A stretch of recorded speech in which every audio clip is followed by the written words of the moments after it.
Hello there, Tenchi fans.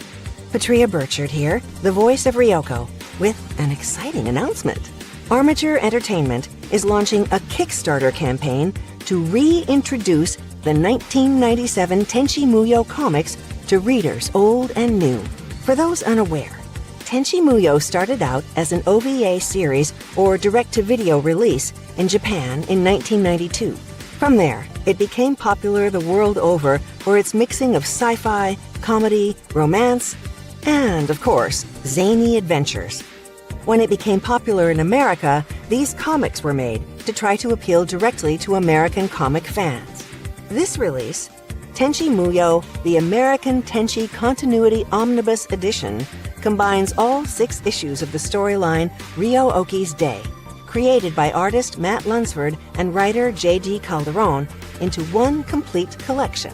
This story features all of your favorite Tenchi characters, including Ryoko, of course, but also Mihoshi's dedicated partner Kiyone, as well as Nagi, Kenoki, and a myriad of other characters, all drawn in a style that's both a throwback and a fresh take on Tenchi Muyo as it used to be. Want to know the really cool part? If this campaign is successful enough, Armature Entertainment can continue the adventures of the Tenchi gang. But now, that's up to you. You know, the carnival comes and goes. Well, it's finally back. So, don't miss it. Thank you all for supporting Armature Entertainment and Tenchi Muyo. Until next time.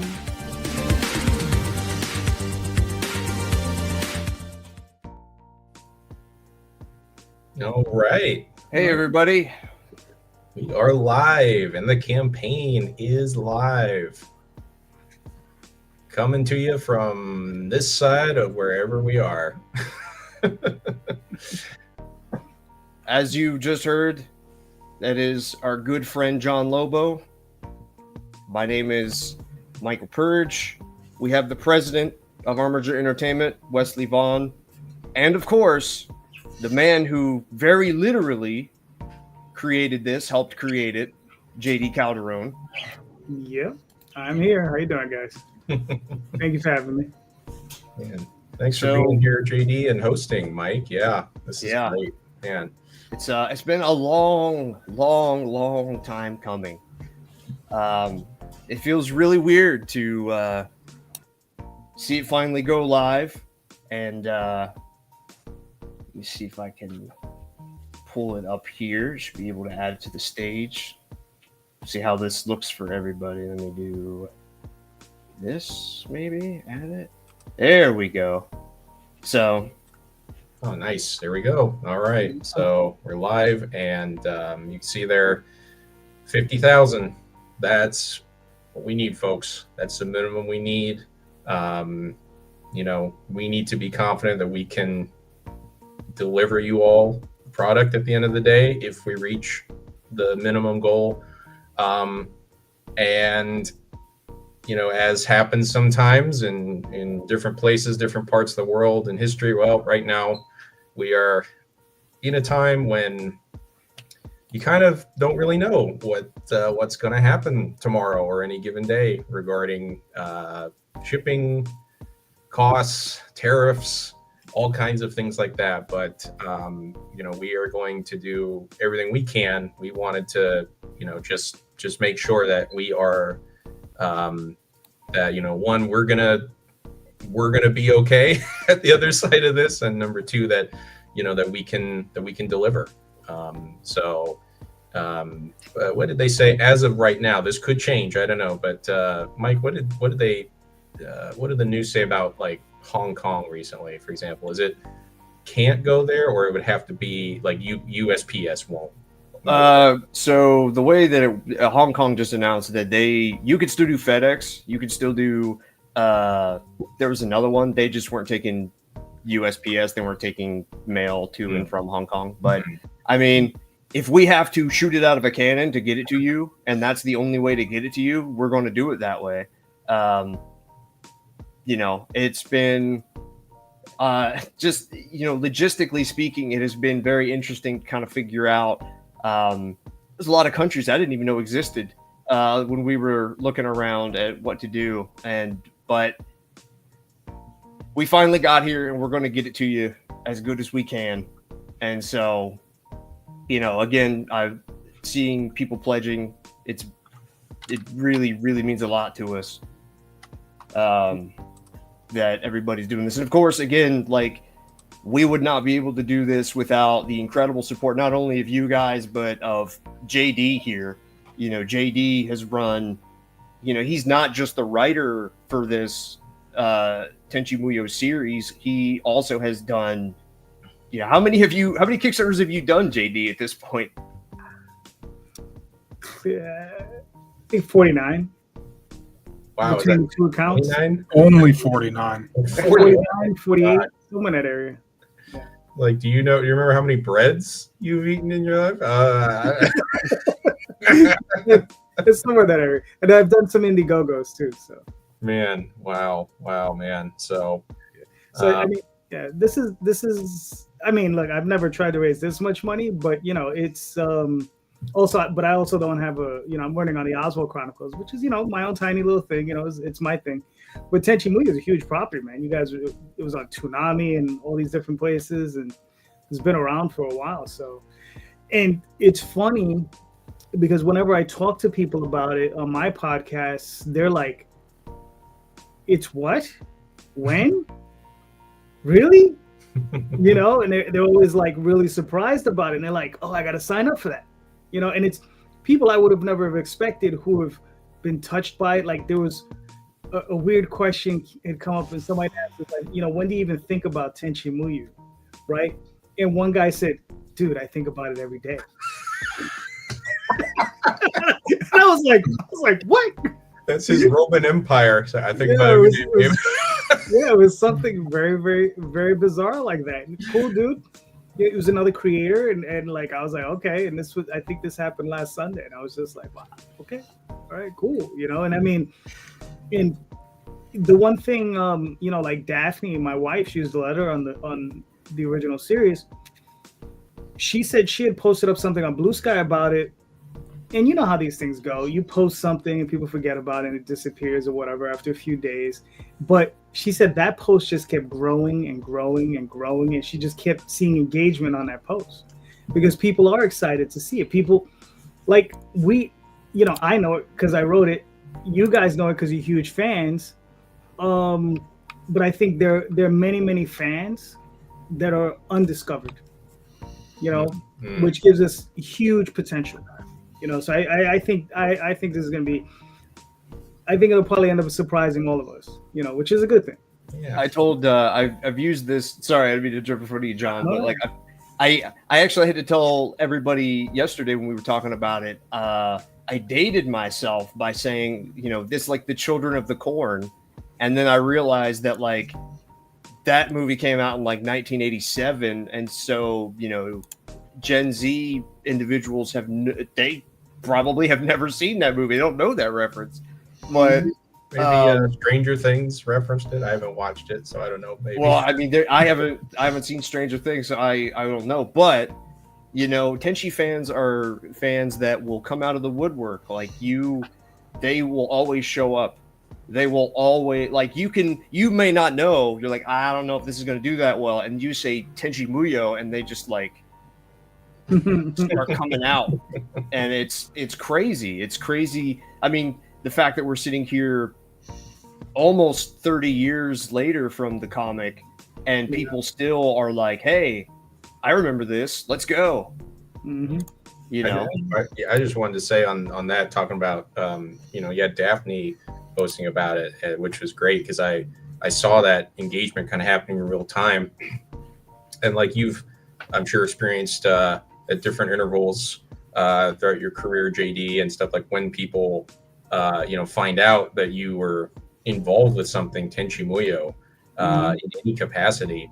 Like you said, it's this IP that's been around for quite some time, but still we kind of, especially for us three here, we kind of get this bias of like, oh well, everybody's seen at least some Tenchi Muyo or heard of it, or maybe years ago maybe, but that's not always the case. And you see, like I saw, and you JD and Matt and Daphne should be really proud that, like, I saw in her post that, you know, you talk about the Venn diagrams here, or the merging, right, of like, you know, she has followers, she has people who admire her work that are like, I had no idea you did this, or I don't know what Tenchi Muyo is, but hearing that you were involved in it in some way, that has piqued my interest. And that's really, really cool to me that you know, people might actually get into Tenchi Muyo for the first time via this campaign, via these comic books that you and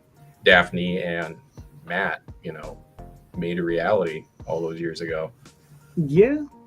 I mean, I have to say it was a lot of fun. I mean, look, I have my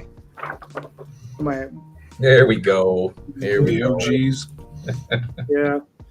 You know, like I said, it was a long time ago, but it's funny because when I first got involved, we were working with Central Park Media doing other work, and when this was presented to us, I'll be honest, I never heard of it.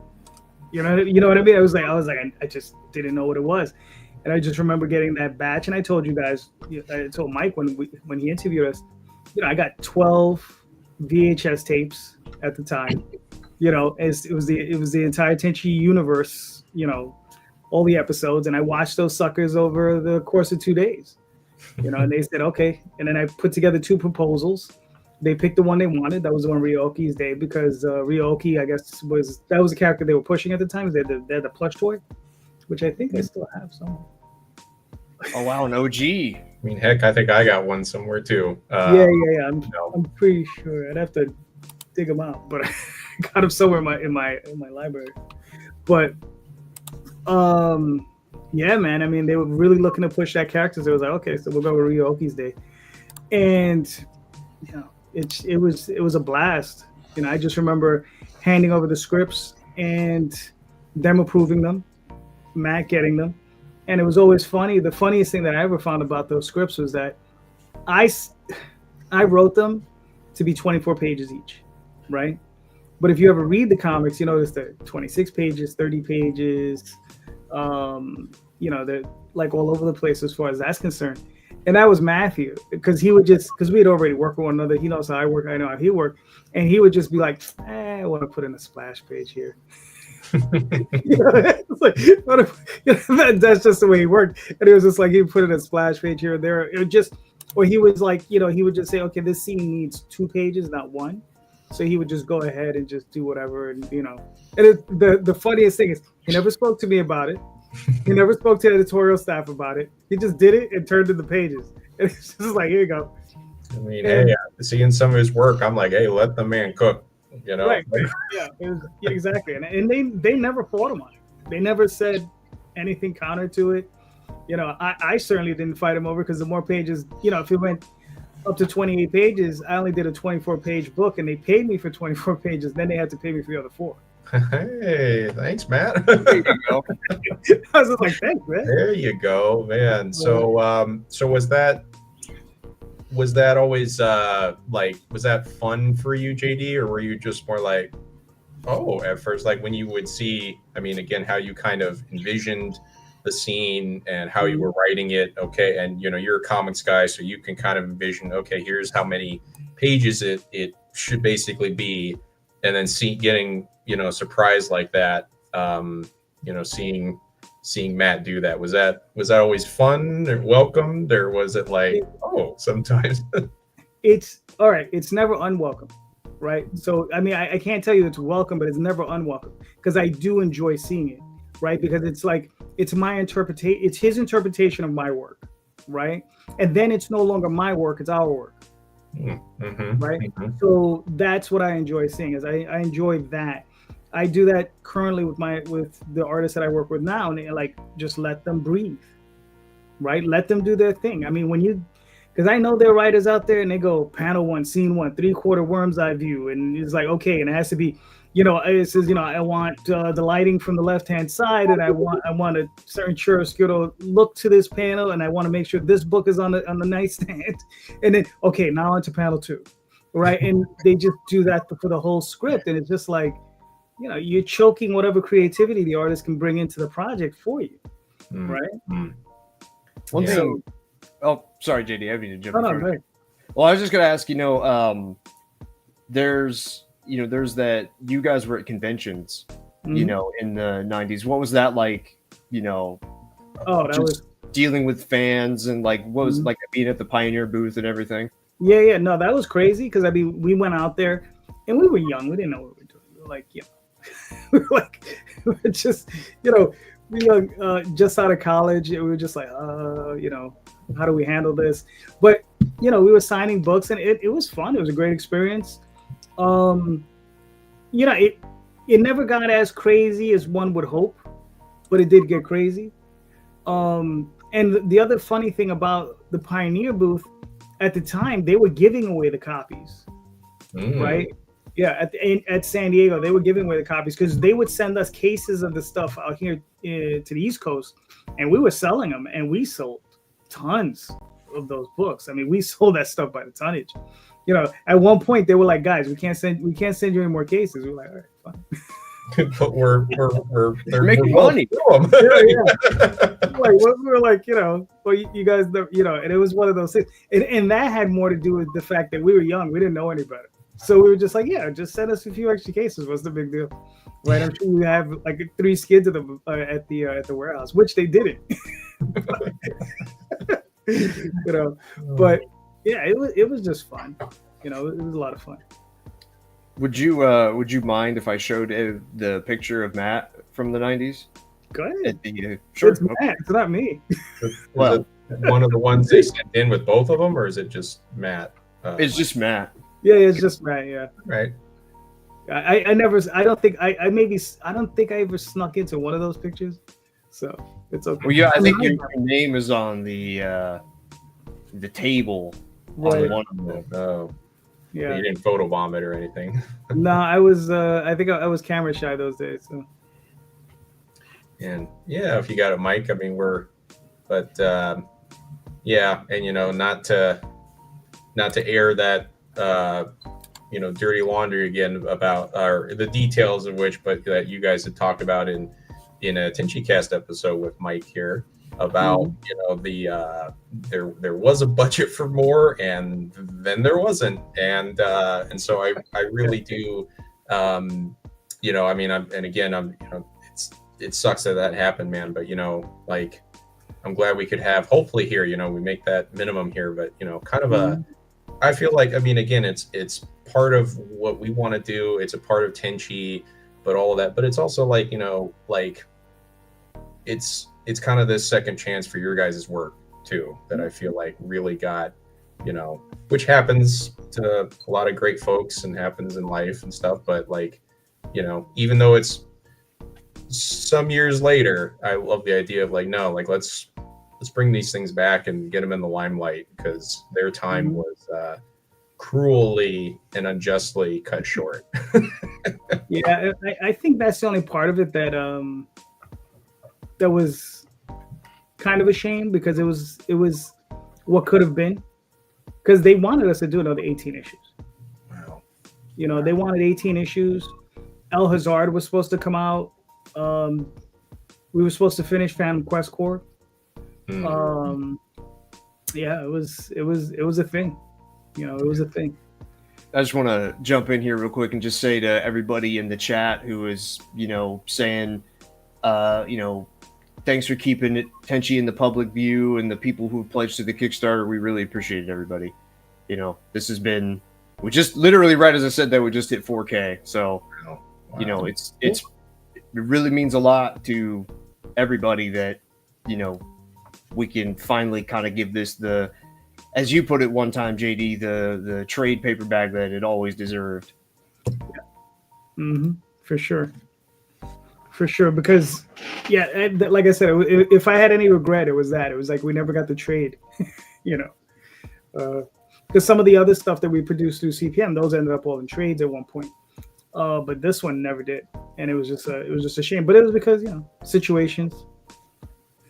Those situations. But guys, let me ask you guys a question. So how'd you guys get into Tenchi? You understand? Like I know how I found it, but how did you guys find it? Yeah, Right? great question here. I think we, because we kind of all had to recently recount this, and we did so I don't blame anyone, watching now for not sitting through our like hour-long video we did on the Armature channel, where we just we did talk about some of that. So, and if you did sit through that, I apologize if we're going to repeat a little bit, and recount. But yeah, so for us, I mean, we kind of joked one time about like if you put a label on it or something, like I think we're like Gen 2, like JDU and some of our friends and some of the people in fandom, they're Gen 1. They're like, I remember in the 90s it coming out and all of that, and it was on Sci-Fi Channel and all that. And so just for us, for being a little younger, madman named Jason DeMarco and others over at Cartoon Network, Time Warner, and having this thing called Toonami, this block where they're like, we're gonna have, it wasn't exclusively Japanese or anime, but it was mostly that. And so that was for me, yeah. So I was watching that at the tail end of the 90s, and that's how I saw like Dragon Ball Z and whatever else they were showing at that time. And then hearing the hype about, they would have new stuff come on the programming block, and so they were advertising. There's this one called Tenchi Muyo, and I still remember, and you can probably find these on YouTube or somewhere, folks. Like some of the early promos, the later ones they did, much like many, got a Peter Cullen treatment and just made you like, especially if you're like 11 years old seeing this, you're like, this is the only thing I've ever needed and will need. I must see this. The hype that he could generate for something. But even before that, I think this might have been the first promo they did for it, and it was really, really, whoever out there did this, whoever did that promo, the editing and stuff, 10 out of 10, because it's like 30 seconds. It's just, you hear these quiet footsteps in the snow, and the text just on the screen just says, "He is coming," and then you see like Tenchi's face out from under, and he's got a parasol in the snow, because reason, and that was it. There's just this tiny little tease, and you're like, what? Who is coming? Who is he? Who is what is this? And so we yeah, I'll let Mike and Wes jump in here with their recountings, but that was pretty much it for me. And I think a lot of people like Rebecca Sugar, for example, kind of same generation, created this show called Steven Universe. We're watching this when we were kind of too young to even, we're like, why do all those girls like that boy? And like, oh, why is he so uncomfortable whenever one of them gets too close or something like that? But we're like, all right, it was fantastic. The sci-fi, the fantasy, the exotic girls from this planet, that planet, purple hair, spiky green hair. I'm like, all right, I have no idea what's going on, but sign me up for more. And so yeah, that's how I got it. How about you, Wes? We've been talking over you a lot here. Well, I mean, as far as how I got into it, it's pretty much the same as you. I mean, saw it back in the day on Toonami. As far as how I got back into it, I guess, funnily enough, I actually kind of forgot Tenchi for a while. As the older I got, there were certain Toonami shows I never really forgot. Tenchi was actually one of them. But funnily enough, Toonami's what started me down the path of rediscovering it, because when Toonami came back that one day in 2012, I believe it was, for April Fool's Day, I watched it, and they showed an episode of, at the time, it was a newer Tenchi series, and I still didn't quite remember it when I saw the episode. The only thing I really did kind of remember was that blue-haired girl. She looks familiar, and but I kind of there again forgot about it largely after that aired, and then Toonami came back for real, and then they aired another Tenchi series called Tenchi Muyo GXP on there, and it took me until episode 17 of that show, when the original cast shows back up,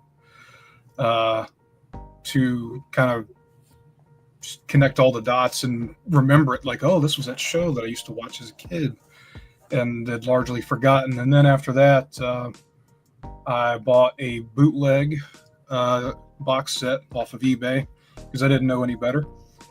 It's unfortunate to say, but yeah, I didn't know any better. And I bought that, then watched all the old series again, and that was how I rediscovered it.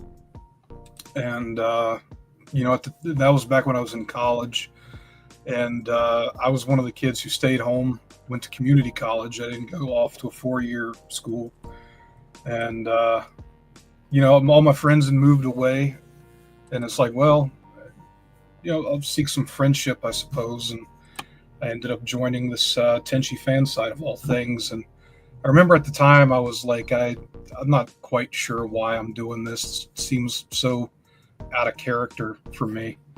And but I did, and here we are, a little over 10 years later, and now I've done a business deal with the original creator over in Japan. So all the places you will go, right?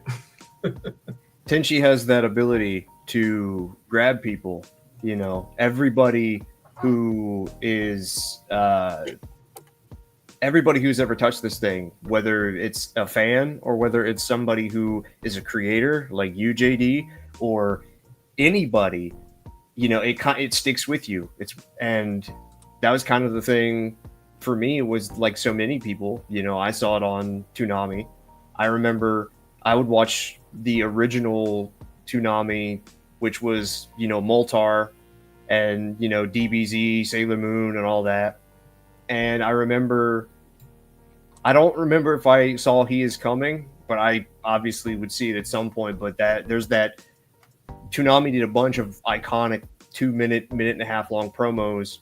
And when the voice of Optimus Prime, Peter Cullen, tells you about something, like, it's really hard not to be like, I'm in, And he did that promo for Tenchi and made it seem like the coolest series on earth. And I remember it might have been the week before or like leading up to it, whenever it was, but I remember watching it on July 3rd, 2000. And that was it. I fell in love with the series. I watched it religiously.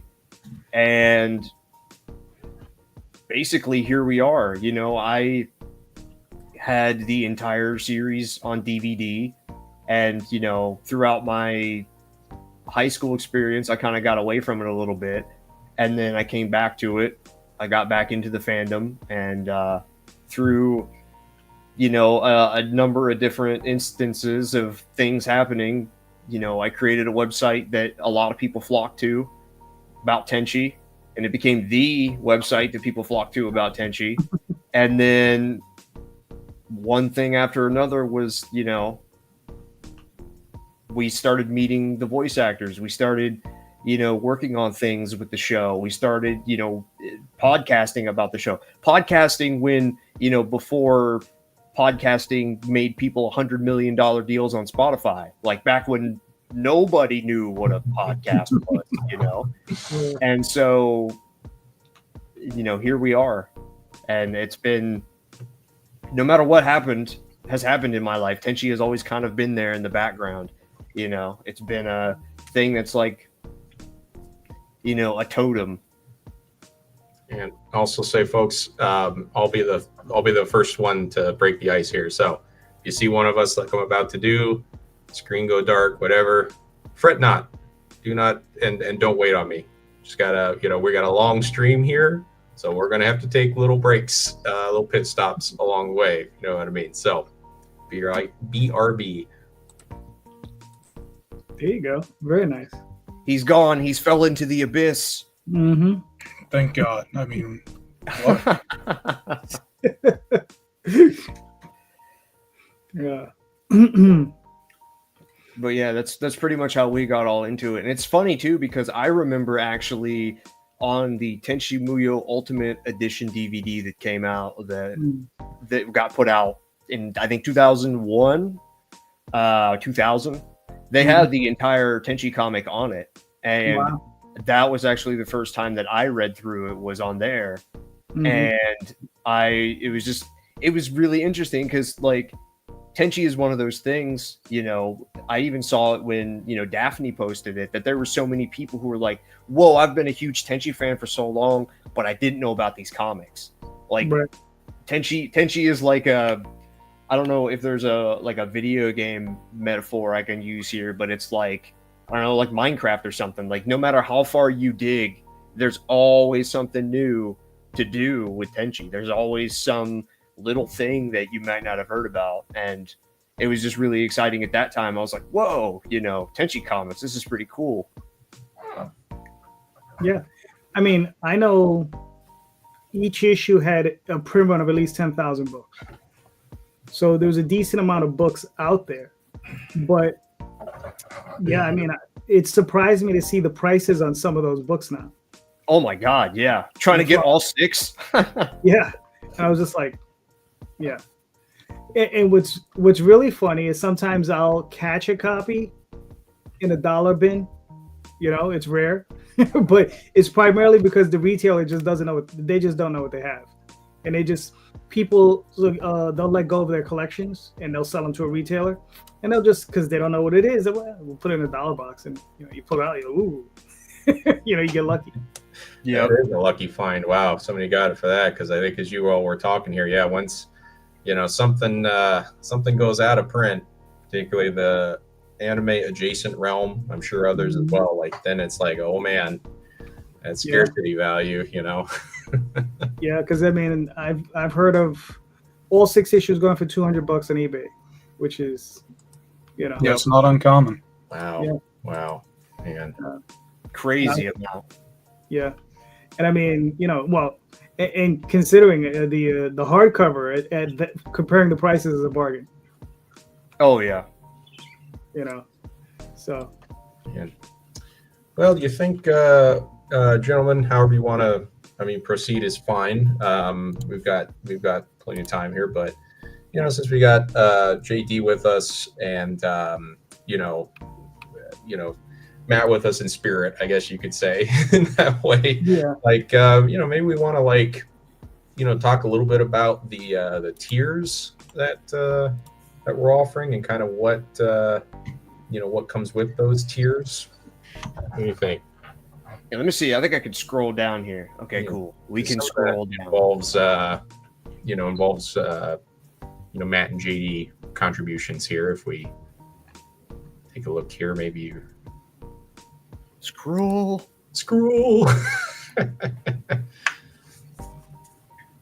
It'll actually let me go to click on the rotations. Okay, well, we'll start right there because it's being goofy. So at the very beginning, obviously, there is a $1 tier that everybody, if you just want to follow the campaign and you just want to support us for $1, you could do that. You're an honorary galactic detective for the Galaxy Police. Thank you for your service. There is the PDF, which is the PDF of the entire thing. There is the paperback, the trade paperback, which is the entire thing in physical form. I say physical, and the PDF, excuse me. The PDF comes with each of the physical tiers. So if you get any physical tier, no matter what it is, you'll get the PDF once everything is shipping out. There's the hardcover, the nice special hardcover with the wraparound version. Kind of the very first original comic had a wraparound cover that Matt did, which is super cool. And the hardcover is basically that wraparound cover.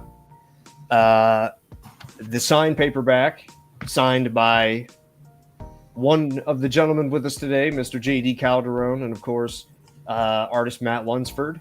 Yep. All of the signed tiers are signed by both of those gentlemen. We have the patron tiers. We have the paperback patron, which basically means you can get your name in the book. You are a special individual that we want to recognize for becoming a patron and going that far. And it looks pretty cool too. Signed hardcover patron, get your name in the book and also have a hardcover and the PDF. Once we get into the higher tiers, we have something special called a remark. And if you're not sure what a remark is, we kind of explained it a little bit there. A remark is something that character artists will make that is like a small, usually a head sketch, right, JD? Yeah, typically a head sketch, but sometimes it can be from the shoulders up, typically. Yeah, it's basically a sketch done by the artist, in this case, Matt. He'd be doing a little remark for everybody, unique, obviously, to the people who are in this tier. And then the very last tier, which is the Space Pirate Elite, is you get basically the hardcover, you get your name in the book, you get a remark, and you get it signed. So that's it. Like you are, and your name is in the first set of names that appear in the book, because you are the Space Pirate Elite. You are the ones who are going above and beyond the call of plunder. Is that what we would say for Space Pirates? Space Pirate, we word that. Yeah, I didn't want to say above and beyond the call of duty, because it's like Space Pirates don't have a duty; they just steal. I have a duty to myself. That's very true. And then we have some merch. We've got a cool little sticker sheet featuring characters from the show: Mihoshi, Kione, Tenchi, Sasami, Ayaka, and Inferno. I wanted to ask about that, JD. How did you and Matt come up with the idea of Inferno? I mean, all right. Okay, so we had Dante, right, who was a bit of a lunatic and, just obsessed with the idea of being this great criminal, right? But he really didn't want to do any of the work to be a great criminal. Like, he didn't want to do any of the crimes. He just wanted it to happen for him, right? So his thing was, well, let me, if I can merge myself with this weird technology that I have, that he found, which ended up being Washu's technology. If I merge myself with this very powerful space pirate, I could become something great. Now, he didn't even know what he would become. Like, he had no idea what was going to happen. He just thought he would just merge with this person, end up with their powers, and then be able to fly off, not knowing that he was creating a new entity, right? Like, a new person was being merged from these two personalities, and it ended up being Inferno. As far as my thought process at the time, I mean, I'll be honest with you, it's a long time ago. So I don't even know what I was thinking. But I mean, I can tell you this much. At the time, I was just looking at just to make it fun. You understand? That was the key for me. It was always just about doing something and making it fun. And I just thought that was something cool to put in there. It says, all right, well, let's make this new character. We see Ryoko, and she's obviously very powerful. But I mean, what if we really amped it up? Really amped it up and made her a bit of a terror, because that's the part that Dante brings into it, is like, well, he wants to be a criminal, so he's going to be a bit of a terror. So it's it was just doing that, and then just melding all that, and it was just, like I said, I was just trying to have fun with it at the time. So yeah, I don't think that helps, but okay. Well, somebody in our chat, one of our mods, I pointed out, he said Dante's Inferno. Was that Yes. Okay. Yeah. Man of culture. Yeah. And then we also have a cool little Tenchikin bookmark for those of you who would like a bookmark for your book. We have, which seemed to be pretty popular from stuff in the chat, we have the GP badge and the Detective Kione badge. Think of it as the do it for her badge. Mm-hmm. One of the things that we kind of spiritually did while we were working on this campaign was there's that image in The Simpsons when Homer has to go back to the plant and he has all the pictures of Maggie and it says do it for her. Just imagine that, but with Kione. That's pretty much what we were thinking of, kind of the mindset that we had for those. And then there's a poster of the front cover of the trade. A fold-out poster that you guys can get And that's pretty much all the stuff that we have. There we go. That's a good rundown, and we'll maybe do that semi-periodically as the stream goes on. But thank you for breaking that down for everybody, because like we said, between when we first announced this and here we are game day, things change in the wider world, and ultimately, again, thank you, JD, and we also got some advice from Robert Woodhead and people who have ran many and successful Kickstarters. And it's like, if you're ever in a situation where you're doing that yourself, like, get all your ducks in a row, obviously, and like, if you gotta push it back before you hit that launch button, like, cool.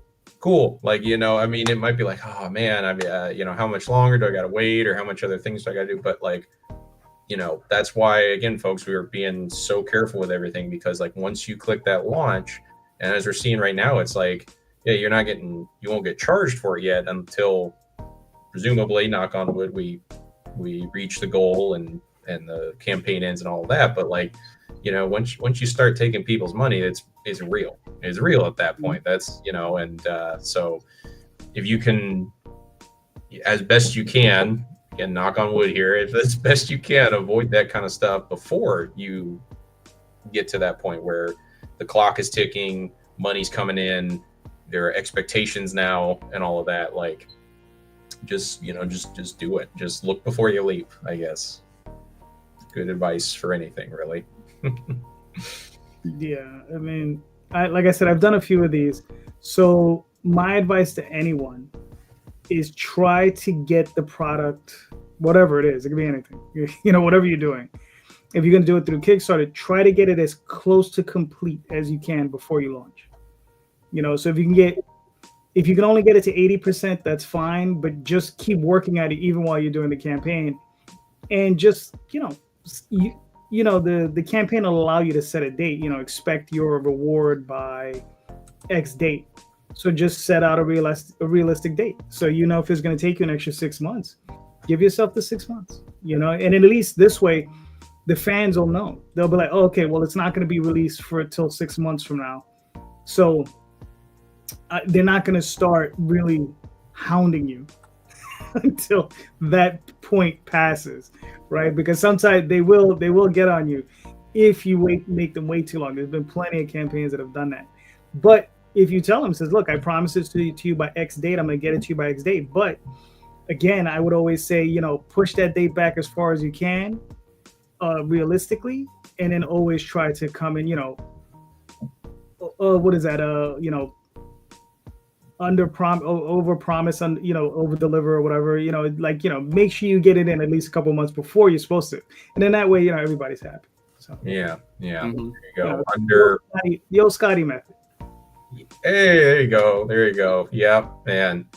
Oh, I love that. Now we're getting on track, and yeah, there's well done. There might be, you have to read the comics, folks. There might be a Trek reference or two in there, just like there is in the original Tenchi Muyo OVA. I don't know if it was Kajushima, Hayashi, somebody wanted to put a little tip of the cap there.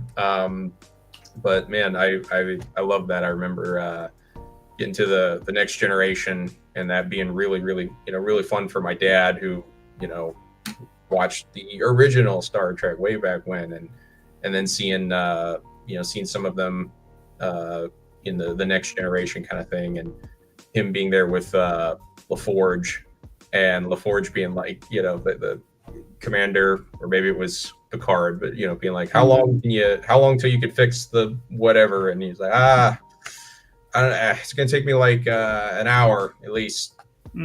Captain, okay, understood, out. And then Scotty being like, hey, how long will it really take you? And Forge is like, an hour. That's why I told him that. And LaForge was like, or Scotty's like, you don't tell him how long it'll really take you. How you gonna perform miracles if you do that? Like this kid, I gotta teach him how to be the chief engineer properly here. man. But I think Robert gave us some similar sagely advice. That's a good, again, for pretty much anything in life, like just Oh yeah. be modest, and then if you're if you exceed expectations, all the better, but if you're coming out the gate saying you're the greatest thing since sliced bread, oh man, okay, well, what happens when you don't live up to that? Yeah. Exactly. And well, let's see here. We went over the tiers, and yeah, I mean, I guess again, here we all are. I was thinking of and we might, wink wink, talk about this with maybe some other special guests later, secret, wink wink. But just having been in the fandom for so long, and actually going and interviewing people for some research we were doing about Tenchi and being involved in this, it is one of those things that really anybody who is touched by it in any capacity, like it leaves a mark on you, like it really does. And again, it's kind of crazy how, like, other things, I feel like, for various reasons, rest in peace Akira Toriyama, but the global DBZ fandom is huge. Dragon Ball, and people kind of, I feel like, are a little more aware of, like, when we're getting to that time where folks our age ish 20, 25, 30 years later go and make their own show, and you could see, like, oh yeah, there's some of the Dragon Ball, there's some of the Toriyama influence, of course, but Tenchi has had that as well. It's just people are kind of just maybe not as aware of that. But when we see it, we're that Leo DiCaprio meme. We have to be like, there it is. Fantastic series. Which, speaking of good things getting cut short for no good reason, and it's out of your control. But the Owl House, like, I still need to finish seeing that. I remember watching the first season and being blown away by it. It's a great series all its own. But that first trailer, that first thing we all see, we're all like, I see that. I see some of the, like, you see a young relative or something, and you're all at the family reunion, and you're like, oh yeah, you're so and so's kid. I see it. I can see it. Oh yeah, there's a little Uncle so and so there. I'm starting to see it.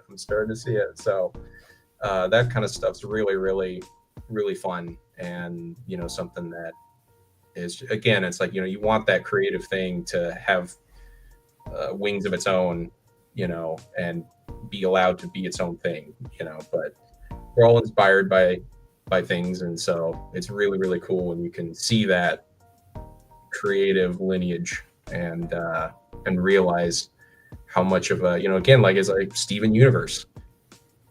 That's Tenchi Universe, folks. That's the reason why that series is named the way it is, and a lot of why it is there. It's about a lot of, it's very asymmetrical, a lot more femme-coded characters than male coded, but it is a lot more of that, what a lot of us liked about Tenchi. It's like, yeah, there's the romantic side of it, for sure. There's the fan servicey part of it. It's absolutely baked into its DNA, but a lot of people really loved, again, it's like, Detective Kione, she's not a love interest for Tenchi. She just really isn't. I'm not saying y'all can't ship. That's your thing, that's fine. But, and so people just love, I remember talking with Sherry Lynn, the voice of her, for many English fans, saying that she loved that about Muyo Kyo. They were part of the group, but they weren't like Ryoko and Aika. They weren't all bickering over this one boy. They were just kind of doing their own thing, but they were part of the extended family as well, in a not creepy kind of way. Yeah. So, I mean, the thing with Kione, now she disappears from the other series. Yeah. That's so we were looking at a point, and I guess, again, I'll kind of soft launch it here. We mentioned in our other video that, like, Wes and I did write a history of Tenchi Muyo book. Got a little more of the touching up phase to go through before we really kind of push that. But and so, talking to a lot of people involved with Tenchi and interviewing and doing the research and stuff like that, years worth of research. And, it kind of came down to, again, I don't want to cast who was right, who was wrong, because who's to say, it was so long ago. But there's basically, because again, it's truly wonderful. For example, JD, you and Matt you work together for a long time, you respect each other, you know how each other works, and you give each other that creative freedom and all that kind of stuff. Because as it so happens with Tenchi Muyo right out of the gate, it happens in the creative sphere. It happens. Think of your favorite band or whatever. Hiroki Hayashi, Masaki Kajishima created something that was an overnight hit, but they were button heads the whole way. And so kind of what ended up happening basically was whereas most of the characters are Masaki Kajishima's, right? Him and Hayashi get that creator credit in the first OVA anyway. And then now Masaki Kajishima is the original creator for, so much that came after it. But his thing too is really he and that was his what he did professionally, is he's a character designer. He designs characters, incredibly captivating characters designs. I mean, we're all here, Ryoko, Maeka, Washu. But Kione was not one of those. Kione came about, and we kind of say this, we untangle this in the book. It takes a lot of untangling, but basically you had Hayashi, and we had Naoko Hasegawa, who was brought on to be the screenwriter of the original 6 episodes. And then again, this thing is an overnight hit, and so the producers would go, "Hey, Hasegawa, you go and do light novels. Go, make us money. Go." And she did. And as this was happening so fast, there was kind of a feeling from again, Kajishima and Hayashi they had their kind of creative differences, had to divorce basically irreconcilable differences. And then but from there, you've got the muddied interests, right? This is a popular thing. Pioneer and AIC, they want to expand it as much as they can because it's popular and they want to make money. Yeah. But as this was happening so fast, Masaki Kajishima was kind of oh, hey, wait a minute, hold on, whoa, I'm the guy, right? This is my thing here. Wait a minute. And so Kione Makibi was again, we'll kind of explain in the book, but Hayashi, we had somebody, Ryoei Tsukimura, screenwriter for Tenchi Universe and other things, put a lot into her, but he kind of credits Hiroki Hayashi. Hasegawa put a lot into her because the first place she shows up, 1993, is in her light novel. And so, Kione was kind of created by committee in a way, but a creative team, right? It was all these creators just going, just sharing ideas and so she, and then little surprise, she kind of became a fan favorite overnight. And for whatever reasons that I'm not going to, I don't want this to be accusatory. I'm not telling anybody how to feel about this, but Masaki Kajishima, that irked him. He did not appreciate that. I get it. Yeah, and so then you see in GXP and OVA3 again what all's going behind the scenes with everybody. We'll never really know all of it, but he has this character Noike, which is basically Kione. I mean, she's got the greenish hair. She's Hoshi's partner at the Galaxy Police, but in a particular dojin or dojinshi from 30 years ago, probably now. I don't know the specific one, but we found, and we had a Japanese friend of ours that Mike introduced us to, and bilingual, wanting to get into the translation field more. And so we went through a lot of the archives, deep Sure. sea diving. And he was being asked about this in like the 90s, like, hey, where's this Keone? Is she going to show up? Is she going? And you kind of tell he's kind of getting annoyed, and he's like, no, she's not going to show up. You're not going to see her. No, I have this other character. Trust me, she's awesome. Her name's Noike, and you will love her. And you can't make fetch happen, right? Right. It doesn't work that way. And so here we are. We have the only way, which is why we kind of explain in, and we can here too. That's fine. But in the Armiger video we did months ago now, where we were talking about, like, you, Mike, came up with the arrangement with Kagoshima and Miura, where we're going to call, we do the American Tenchi continuity, and then they have the Japanese continuity. And unfortunately, it's kind of the only way. I mean, that's what Pioneer figured out 30 years ago. The only way this kind of works is like, okay, this town's big enough for the two of us. Like, okay, Saki Kagoshima, your original creator, you have all the rights and respect duty for that. And it's like, here, do whatever you want. But also over here, we're going to do other stuff, and we're going to have other directors and writers, and just, again, all the way down the pipeline to you, JD. We're going to let other writers, talented people, just kind of put their take on it. And so here we are. The only way and why it took literally 25 or more years to get Keone back is because, well, Pioneer hasn't been around. The only Tenchi coming out was basically Saki Kajushima's Tenchi in Japan. It's not his character. He doesn't want to use that character. It's his prerogative. But that's why we haven't seen Keone for so long. And I'll even wrap up there with, okay, then people go, well, what about I Tenchi Muyo, which was a mini series, promoted tourism, 2014, and was notably not creatively managed by Saki Kagoshima. Universe director Hiroshi Negishi got a chance to play with that favorite toy of his again.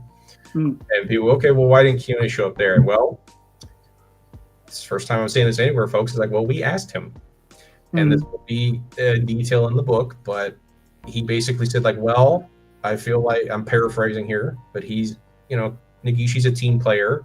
He recognizes, as much as we value his vision and what he's done, he recognizes he's not an original creator of Tenchi Muyo.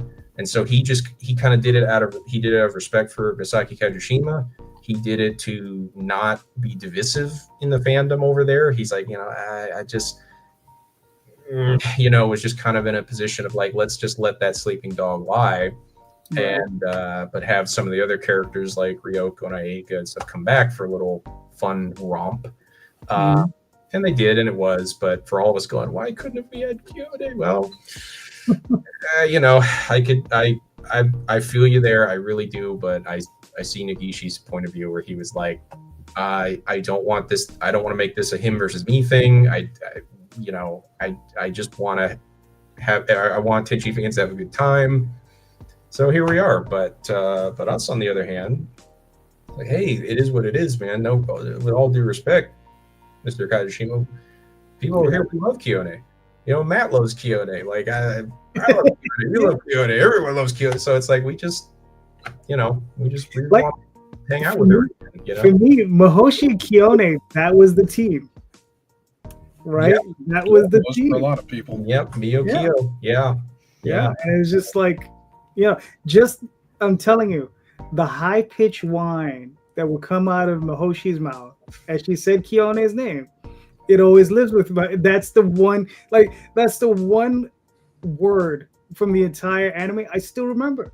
The way she says that, and that whine, that long, and it's just like, it just is long drawl, and it's just like,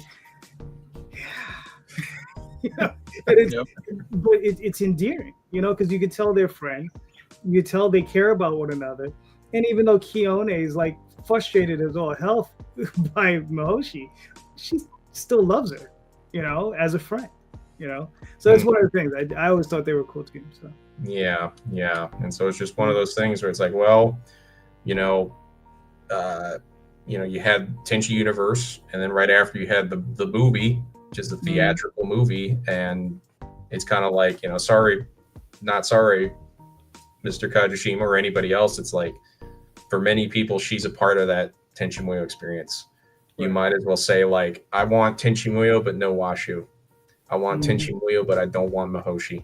I could really do without Ryoko, said nobody ever. But it's just like, that's what you might as well be saying. It's like, well, you can go write some fan fiction about that. Do your thing. But like, it's like, I'm watching or reading Dragon Ball. I want to see Goku. Well, I mean, and on the Vegeta, subject of the first movie, not to jump in front of you too much, but tomorrow actually is the 29th anniversary of that movie coming out in Japan, because it came out on 4/20/1996. Oh my gosh! Oh, wow. Here we are, Easter, Sunday coming up. So everybody, hey, as we say a lot of times, our circles, just for fun, of course, we just blaze it. So now it's a blaze it, praise it, and as far as that money we need to make this happen, raise it. And the movie came out at 4/20 all those years ago. Man, wow, I totally forgot about that, man. I shouldn't have said that, because then it would have sounded like, oh my God, they meant to do it. Well, I mean, and also just this year, 2025 is the 30th anniversary of Tenchi Universe. Came out in 95. So, Yeah. 30 years of Tenchi Universe. Yeah. And like I said, fun stuff, man. I mean, that's the thing I think a lot of people miss, or just, don't even realize. It was just fun. Yeah. And that's, I mean, that's what a lot of people want. And there's lots of stuff where, especially now with online fandoms and stuff, it's like, all right, you can deep dive into the lore of this or that or whatever. Hey, power to you. But a lot of people, they just want to go. I just want to stop in once in a while. I want to go see a movie. I want to, just want to have fun with it. You said, JD, and so I feel like, I feel like in that regard, you and Matt really understood the assignment. Quite literally here, you understood the assignment. You did your homework. Like, all right, I'll sit down. Which is funny, JD. You say that. There's. Negishi said something similar to that, and Shinichi Watanabe, aka Nabashin, who directed GXP, had a similar published interview. He was talking about that, about like, okay, well, you get brought on to do Tenchi, here's your homework. Get to studying. Okay, yeah. I mean, but it's good homework. It's fun homework. You know what I mean? It's that's the once in a while you get that assignment, you don't mind getting. You're like, oh, all right, I can dig this. Yeah. Man, I tell you, and that'll be all on my list now for more of your work.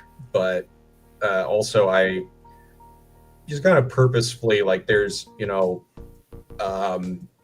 it's almost like crude oil. It's like they're not making any more. There's it's in the ground somewhere, but so there's some older series that I'm kind of just saving for a little later, and like Phantom Quest Core has been one of those that I'm like, that looks fun. Yeah. Not just yet though. I'm like, I want to watch that as well. Strange, that was a Pioneer, and instead of AIC, I think Madhouse collab, if I'm thinking of the right one. I think so, yeah. And then you guys got to also, was it you and Matt for Phantom Quest Core, or was that? No, it was myself and a gentleman named Dave Cooper. Okay. Yeah. There you go. So great, incredible artist. The guy's super talented. Currently working as a school teacher. Oh, wow.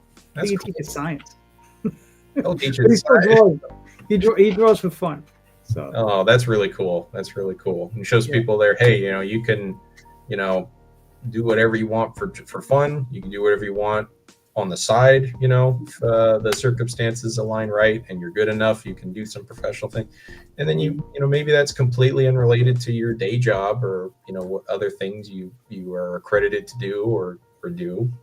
That's okay. That's actually really cool that he's like, my daytime job, I'm school teacher, science teacher, and then by night. I do. Comic books.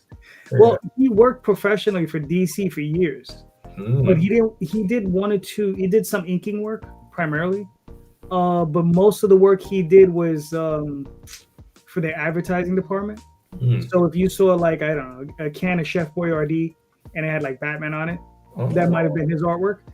And he did more of that work because it paid so much more than comic pages. So, but he did do comics for quite a bit of time. He inked.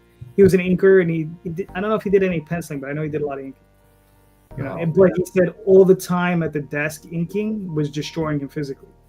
So that's why actually a lot of some inkers do get out of the business, because he's not the only inker I know that's happened to. They have to get out of the business because it's just too much time in one spot, just doing the same thing over and over again.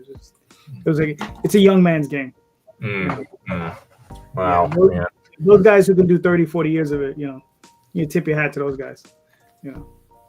Yeah. Well, I bet I did see some of his work then at some point, you know, kid in the 90s or whatever. And, you know, and then that's kind of the reality too of anybody thinking of being an artist or many things in creative field. And now we've got, you know, AI trying to disrupt a lot of that as well. There's so many obstacles, but, you know, the reality there is like, well, you know, again, try to carve out space for what you want to do, what you're passionate about. But, you know, like the economic reality a lot of times is like, hey, you know, like if you can't even tell you how many filmmakers are and were going all the way back, you know, like they were, you bet they were, you know, deploying their abilities for like commercials and stuff. I mean, you know, that's how you're making money to keep a roof over your head. So it's, you know, it's not all the most glamorous, maybe, so to speak, but I mean, that's a professional doing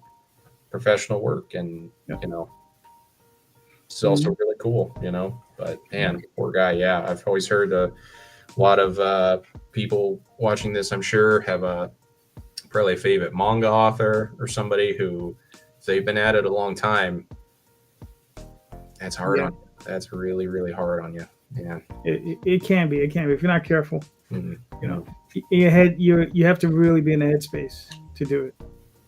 You know, like Daphne's upstairs right now. She's working on her book.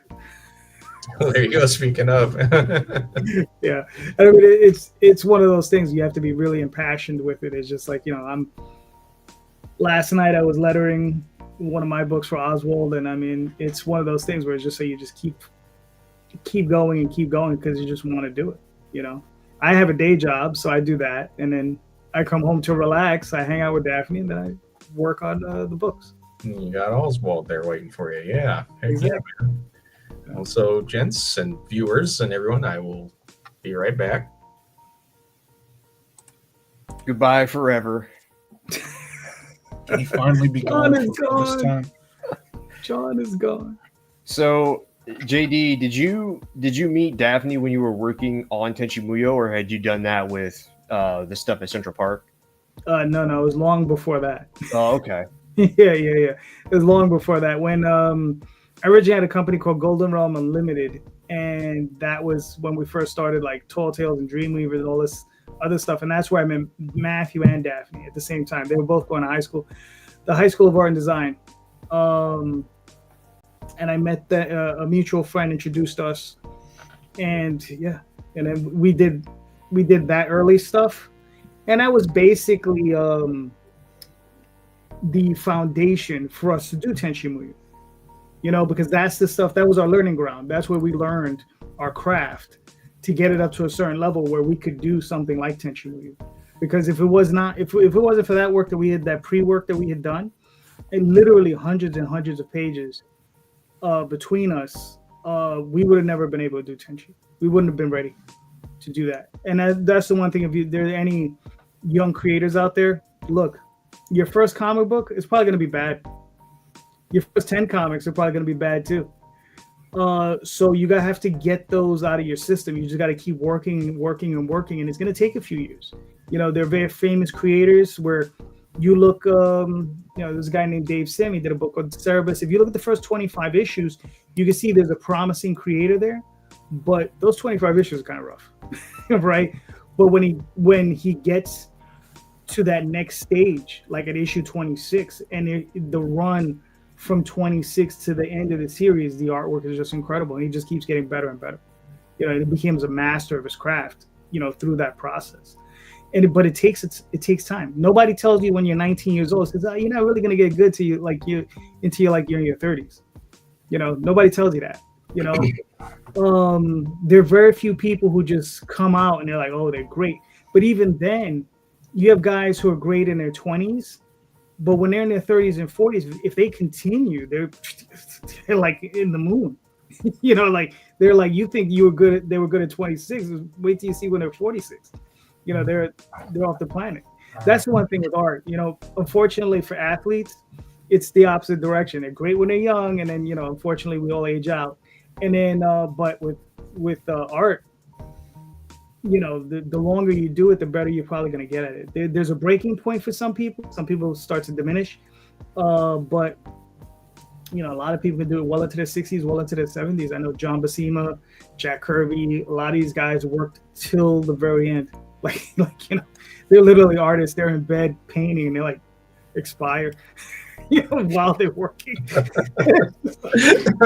Well, hey, that's the way I guess an artist would want to go, maybe, right? Yeah. His last words were, "Where's my ink?" Right, exactly. It says, "Where's my ink? Where's my brush?" You know, he's like, You know, speaking of comics and Tenchi, JD, did you know Tenchi has a cameo in a DC book of all things? really? Yeah. Or at least the logo, right, Wes? Or is it? Yeah, the Japanese kanji character is the name for Tenchi Muyo. There's an Easter egg of it in one of the DC Comics Kingdom Come books. Oh, that's funny. Yeah. Funny. No, that's really cool. So other than the book you and Matt, or the books you and Matt made, Tenchi's made it into at least one other comic series. Oh, you know what? Somebody in chat just brought it up. And also, I just want to say again, because I've been seeing people pop up in chat that have backed the Kickstarter. You know, thank you again so much for backing the Kickstarter. We are really, really close to 10K, which is phenomenal in a first hour. Yeah. But Non brought up that Tenchi was in the Sonic comics, and that's true, because I remember looking one time. That's right. I don't remember if it was the Archie comics or not, or maybe it was, but one of the Sonic comics, they had like Mihoshi and Tenchi, and I think Ryoko in the background. Of course, Ryoko in a Sonic comic is like peanut butter and jelly. Yeah, I thought it might have been Aika. Well, maybe they did do Ryoko. I thought I remember Hoshi and maybe Aika, but they were like, you know, little critters, whatever. Sorry, I'm not big on Sonic, but I know they're, you know, he's a hedgehog and you got Tails, he's a fox, and so there are other little creatures. Well, there are people that like to make comparisons between Sonic's, I guess, Quill's hair and Ryoko's hair. So yeah, that'll probably go on till the end of time, I'd imagine, because again, they're just kind of contemporaries, you know. And I mean, you know, yeah, it's a good look. It's timeless. So I mean, you see the shape of Ryoko's hair, and you just go, I know exactly who that is.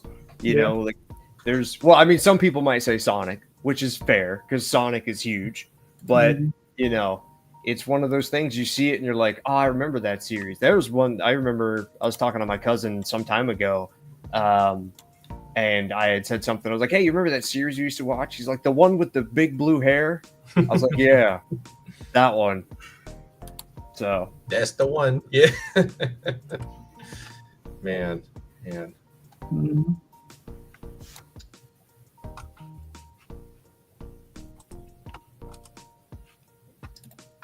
Not me catching up on chat.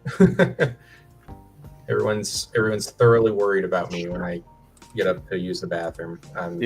I'm touched. So what's the deal with Sasami? Like, she seems to be the person at least spoken about. Well, I mean, Sasami's a really popular character, but it's kind of one of those things where, you know, depending on your I'm trying to think of the best way to put this. Like, there are degrees of favorite characters, Mhm. and I mean, Ryoko is by and far number Oh, one. Oh, Like, not even close. Even in Japan, Mhm. like she is. I've referenced it a couple times over the years, but what was the magazine?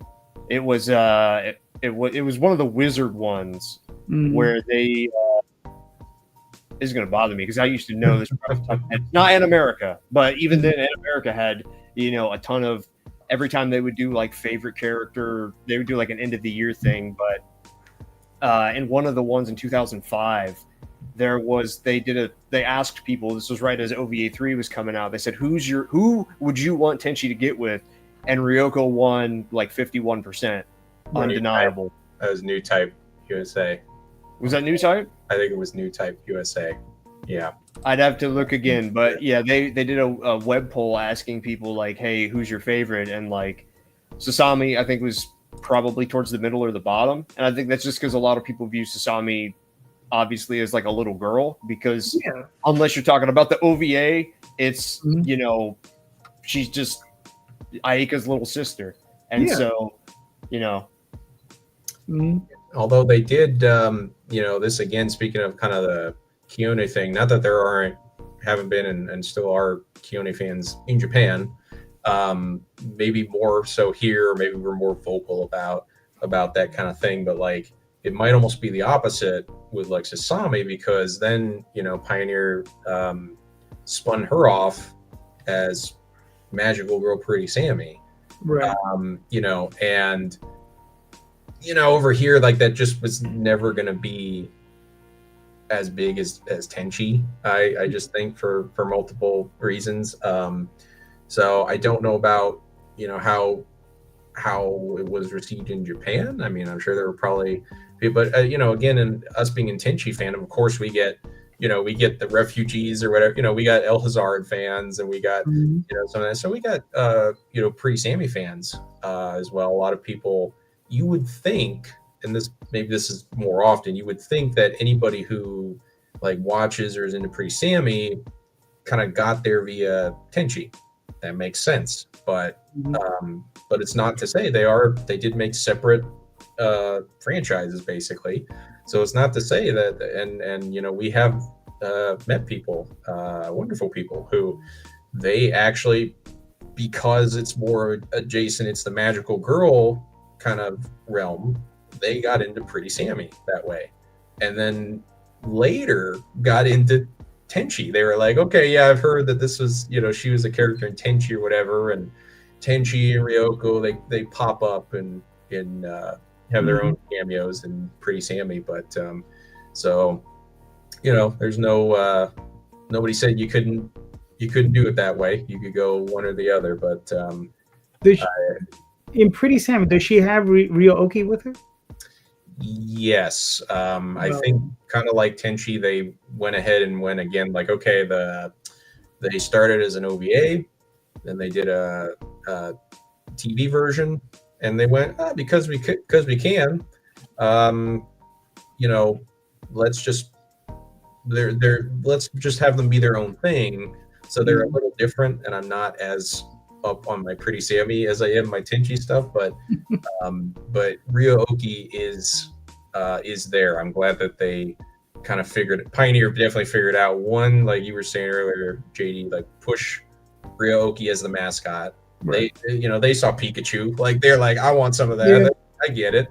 And number two, they were like, okay, kind of like you have Miyo, Sasami and Ryo-Oki.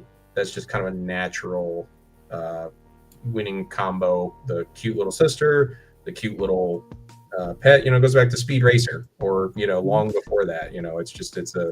It's a trope that has endured because it works, and it's endearing in real life, little kids and their pets or whatever. So, but she'll have Ryo-Oki as sorry, I can't remember now the differences between like the OVA and the TV series, for example, but like one of them, Ryo-Oki, well, she gets a humanoid form in the OVA later anyway. With Pretty Sammy, kind of like, again, like the the little girl's perspective, and so like he's kind of like the what do you call it, the Prince Charming almost kind of thing. Like it's a he, and he has like a more human appearance that he can take as well. So they really they really explored what they could do in that arena as well. But you'd think Chisa Yokoyama, you'd think Pretty Sammy probably did all right in Japan, I guess. But again, once Pioneer called it a day, no more of that, because it was just more of like, that's not Kajushima's thing. He didn't come up with that. That's not what he wants to do. Totally get that. But we still have people. I mean, when we announced this, where people were asking about Pretty Sammy, so it's like That's it's funny. like that. There are dozens of us. It's like the Arrested Development thing, but they are there. So we'll see. But No, that's one cool. mountain at a time. Oh, that's cool. Yeah. I mean, when I first got put onto the assignment, like the one thing that I really enjoyed about it was that there was this wide cast of characters, and they were very, very eclectic, right? Mm-hmm. So you had Washu, was your mad scientist, long before I guess what's that lady from The Incredibles who designed the uniform? Edna, right? Long before Edna, right? You had Washu, doing her thing, and you had the space pirate, you had the space princess, you had, and then all of it around this guy who's like this pretty empty template of a dude. Mm-hmm. And that's why I remember writing him, and I was just like, this poor dude is like, he's put upon from every side, and like, he's taking it and he's dealing with it, but he never seems to have his moment. I guess that's why I did put in some introspection for him into the comic, where it's just like, it's like, he has to grow. And I think that was one of the things they were trying not to do to the characters, was let him grow, because he was supposed to be a template for guys, right? He's supposed to be a cipher, so you're supposed to project yourself on him and put yourself in that position. But I just couldn't do it to him. I was just like, no, you gotta, even if it's just half an inch, I gotta push my head somehow. Yeah. I'm glad you did, man. And speaking of, again, there is an interview. We reference it, and it's not in English, but we'll see, Tenchi fans, how we're going to get it. But this was for this was Naoko Hasegawa, and funnily enough, she was talking with the director of Sekigahara, I think. Well, that too, Wes. Yeah, but I was thinking of the Tenchi in Tokyo. Yeah, guy. Yeah, that was Tokyo. And you think like, well, why was she? She wasn't involved with that, and it turned out, well, she was just like good friends with him, and so they were both talking about like how they creatively approached it, and they really bring up those same some things that you're talking about there, JD, where like Hasegawa, Sekijima, they tried, and Tokyo, as I think Mike said on a podcast once, is better than you remember, folks. Like if you go watch it again from the first time we see it, and you think, oh, I don't like this was different, this was too challenging, but you go back, and so they tried to have some growth there, and I think they really had you kind of go through an emotional journey, but they were talking as well about like the kind of the I don't know if you call it a balancing act, or the Sisyphean kind of like, he can't change too much, because it's like that's why Pioneer kept rebooting it, is because they wanted to keep that winning formula of, he's an adolescent, he's a shy adolescent kid that all these beautiful women show up in his life, and I mean, she even said something, I can't remember exactly how she worded it, but she said like once he quote unquote kind of grows up a little bit, like she's like, it's over, like the magic is over if you go at that point. But as an artist, as a writer or something, you do want to develop the character and go, but it's you're kind of stuck between a rock and a hard place in certain ways. Yeah, In that regard. yeah. I mean, the only problem I have with sticking with that formula is I understand that it is a winning formula, but since Tenchi was more or less the first of this, there have been many, many, many shadows of that same template that have come out since. So whether it's through Tenchi or God knows how many other places it's been done, people have seen this storyline over and over and over and over again. So you're gonna have eventually hit a new crop of people. They're gonna be like, but wait a second, I saw this here, here, and here. And even though Tenchi was first, they're gonna be like, but they didn't see it first in Tenchi, they saw it in these other places. So they're gonna think like, why is this copying these other things? I'd rather watch this other thing. So sometimes I do think growth is a little, sometimes that's why I feel you do have to progress the character a little bit, because you have to change the story, you know, because if you just leave them in amber, I mean, it's nice to look at once in a while, but it's just like, It's definitely something that you have to be mindful of, you know, because I don't know if it was necessarily the zeitgeist in Japan at the time, but there were a couple different series in the mid to late 90s that started off really kind of in the same vein as Tenchi. Like, I don't know if you remember this one, JD, but there was all purpose, natural, cultural cat girl Nuku Nuku. Like, she had a moment in the 90s and it very literally kind of sort of followed the same path as Tenchi. The OVA started and it was kind of like a little mix of everything. And then there was the TV series, which was much more like, we're going to hammer on all of the, you know, main points of, you know, what made this thing a thing. And then there was Nuku Nuku Dash, which came out in, I think, 97 or 98.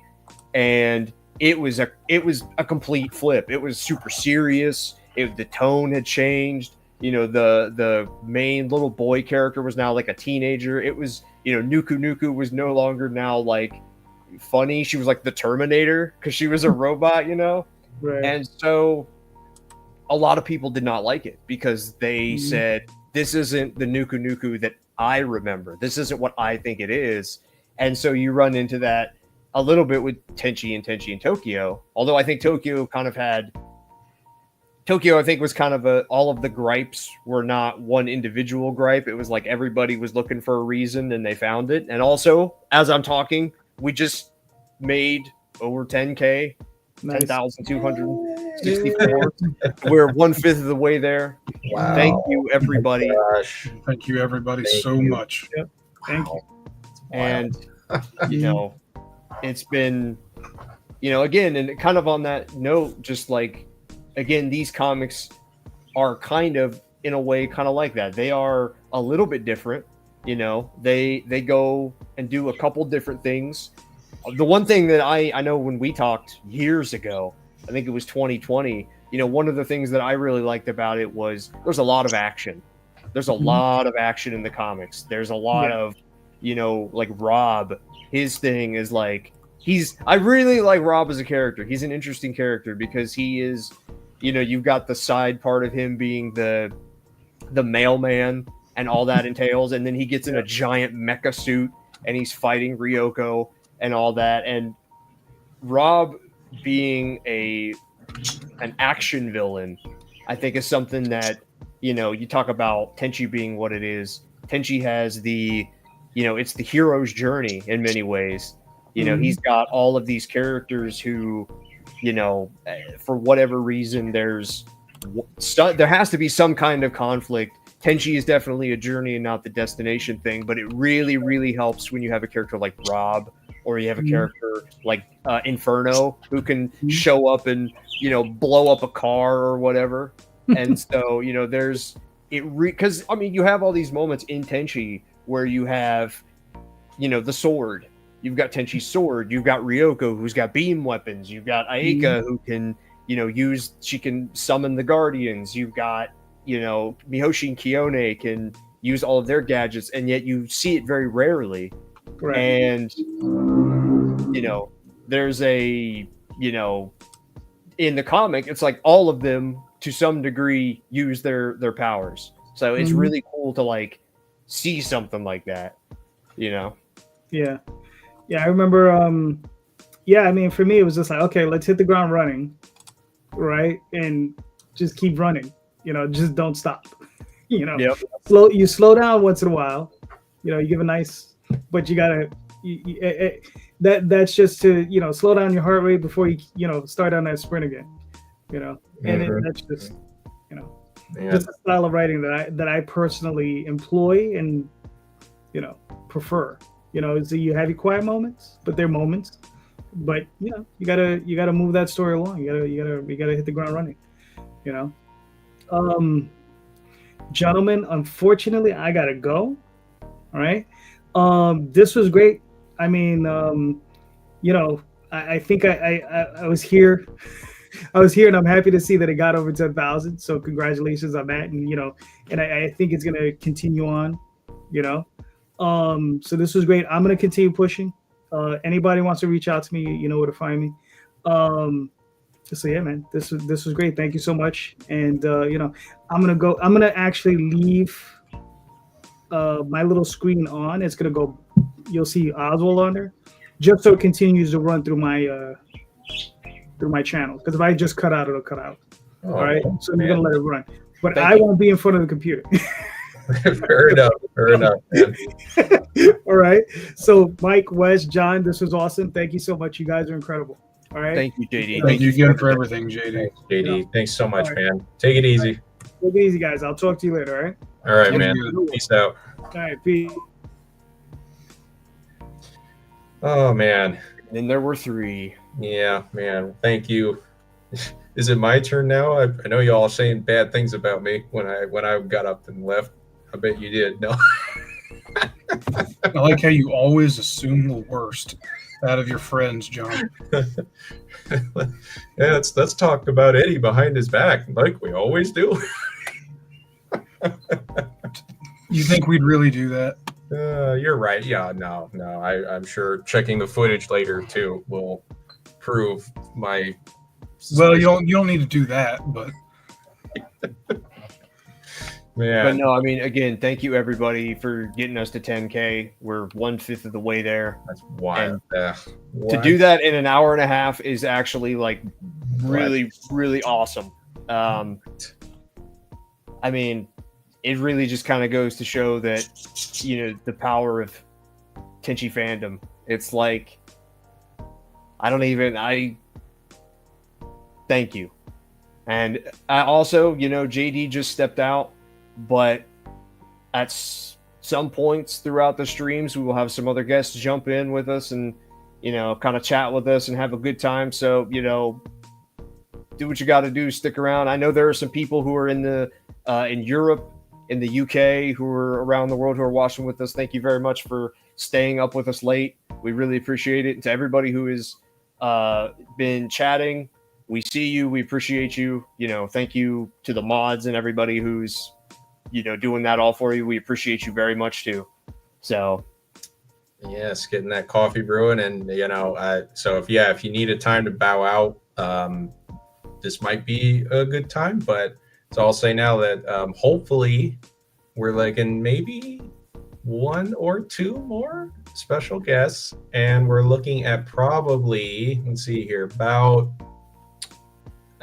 hour and a half ish, I think. If so, it's up to you. Again, we plan on, if we get everybody involved, get their okay, having a probably somewhat edited version of this available to watch later. If you can't stay up that late, I get it. But I'll leave that up everybody's decision. If you want to burn the midnight oil and stay up that late, and we will have a couple more guests here, should be stopping in, and but yep, and we're going to be streaming for many hours to come. So like a telethon here, boys. Like what? Well, actually, John, since we're in the 21st century, this is what it would be like. The equivalent with this would be something like, I don't know how many video game fans we have out in the audience who watch speed runs, but AGDQ, SGDQ, people, they put on stuff and just run it for as long as they can, and it's. But again, I mean, what's so funny? I would always hear about telethons in the 90s. I never, ever saw one pop up. Like it was like a thing that people talked about, and then I saw Ed and Eddie talk about it one time, but I'm like, I've never watched one of those before. Well, same here, and I wonder if that's just because like that absolutely is not what we wanted to watch when we're kids, you know. Absolutely so not. I want to watch cartoons and the Terminator and fun stuff like that. Yeah. So Telefon's just kind of like that's a really interesting point you bring up. Like I was just watching the other day just for fun. You want to watch some really great ones with like Don Rickles. But there's this one, what's his name from Columbo, was roasting Frank Sinatra. I don't know how many years ago this was, kind of thing. And so it's one of those things where like the celebrity roasts have been a thing for a while, but are you cognizant of that as a kid? Probably not. You know what I mean? All these probably adults you don't know making jokes that you can't understand, and just a lot of sitting and talking and that kind of adult stuff where you're like, boring, you gotta tune out. So maybe that's it. That's a good point there. And also seeing, sorry, I don't have it got a lot of windows here, folks, so the not seeing the chat all the time in real time, but I can't see it here. And it's like, as we were having discussions, Tenchi's one of those things. I mean, you could say that with about any fandom, sure. I mean, but like, I really do feel like Tenchi is one of those things. It is, I like that JD said the characters are eclectic. I 100% agree with that. And then talking again about the franchise as a whole, I think it's very multifaceted. And so you can have these civil disagreements, sometimes not so civil, right? But like somebody can say like, and make a really good point about like, well, here's how Tenchi's kind of supposed to be a stand-in for presumably male viewership. Kind of is there. That's, but, and then here's kind of the reality you can see of where Pioneer and stuff is coming from with wanting to reboot it over and over. I've told lots of people, I'm going to keep saying it. It's like Scooby-Doo. How many times has Scooby-Doo been rebooted? Like, are we seeing them as old people? No, it's been on for like 50 years, and it's, and God bless Frank Welker's Fred every time. He's like, let's split up, gang, okay, so 60 years on, I'll do it. He'll do it. God bless. But so there is that commercial side of it, and you want people a new generation to get into it and experience, like you were saying, like, you want them to experience what you feel it fundamentally is. But there is, like I've seen people say in our group, which is, we've got, not Armature Entertainment folks, but it just so happens that some of us working on this at Armature Entertainment can also be found sometimes in the, the Tenchi sphere, the fandom sphere, Tenchi forum. But, just having these kind of discussions and, shooting the breeze and, saying like, we know a guy in there he's made really good, compelling arguments about like, well, actually, I think Tenchi has had some character development, and here is why, and talks about like, 6-episode OVA is not a whole lot of time, but it's a little bit there you could make. And then Tenchi universe, I think you can definitely make that argument. So I like that we can have these differing interpretations and just different ways we feel about it. It might be like, I like Muyo, or I wish they were I wish one of them or both were more independent of each other a little bit. Okay, totally fair. Also, just want to jump in again. We just crossed 11K, so we're climbing. We're getting there. So I gotta balance something on my nose here pretty soon because I have not practiced, so I don't know how that's gonna go. We'll get your juggling routine. Another thing I can't do, but okay. Juggle. For her. Listen. If Keone needs you, you're gonna learn how to juggle. For Keone. Oh man. I don't know why my brain went to like, it's real to me,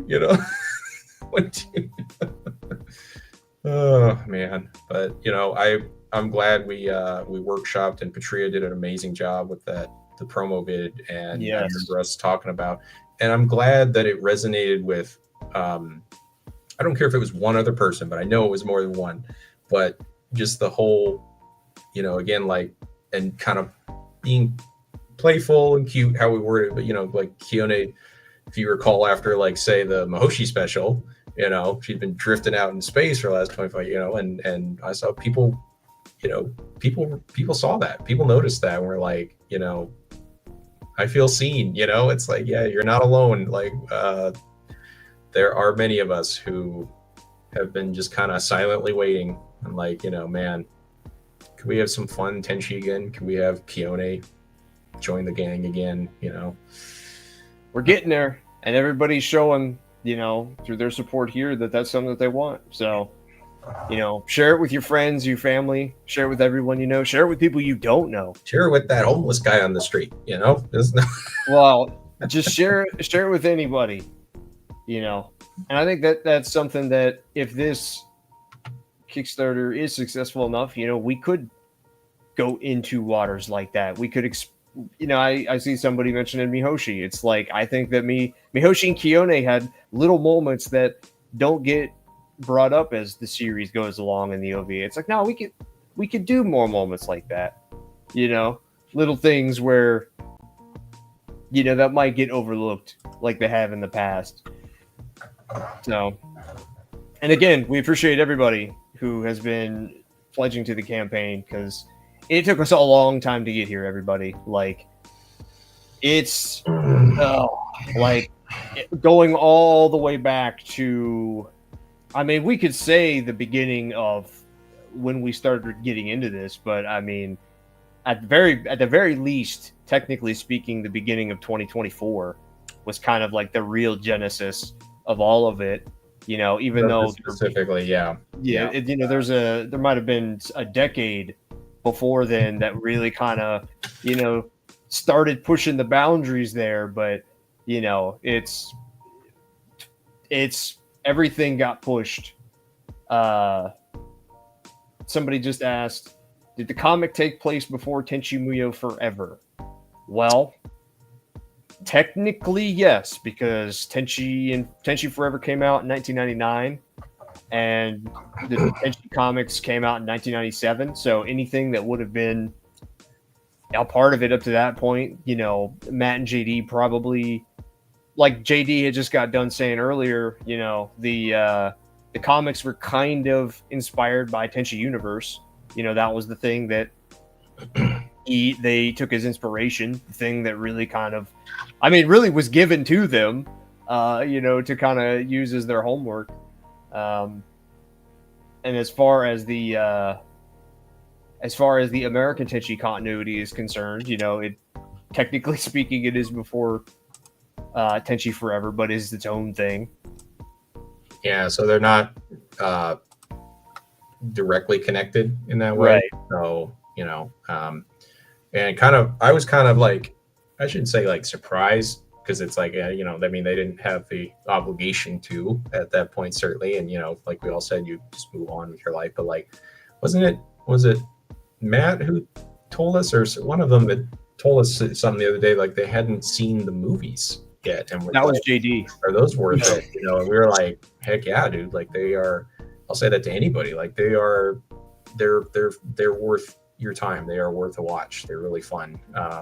So yeah, those were definitely not informing them creatively either, or JD in terms of his writing. But Tenchi Muyo in Love, it's got that big summer blockbuster feel about it. If you want to call it, Back to the Future, the anime, like, if you want to be really reductive of it, like, hey, that's fine, that's cool, those are fun movies, or at least the first one, really. So it's like, okay, you want to see, watch you be like, Marty, it's your or Achika, it's your kids, it's your kids, Marty, so yeah, a young man has to, like, literally, I bet Nagishi et al were doing that on purpose. And you can see, like, at one point, I feel like I'm going off memory now here, but like I'm pretty sure Tenchi was. They probably didn't want to do it exactly for obvious reasons, but like he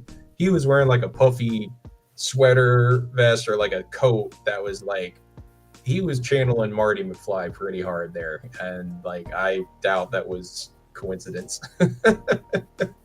So that's really fun. And then the sequel to that, which meaning the sequel, so Tenchi Universe, then you have Tenchi Muyo in Love, which is connected to that, follows that, and then Tenchi Forever is the third Tenchi Muyo movie, but that is also Tenchi Muyo in Love 2. That is the sequel to that.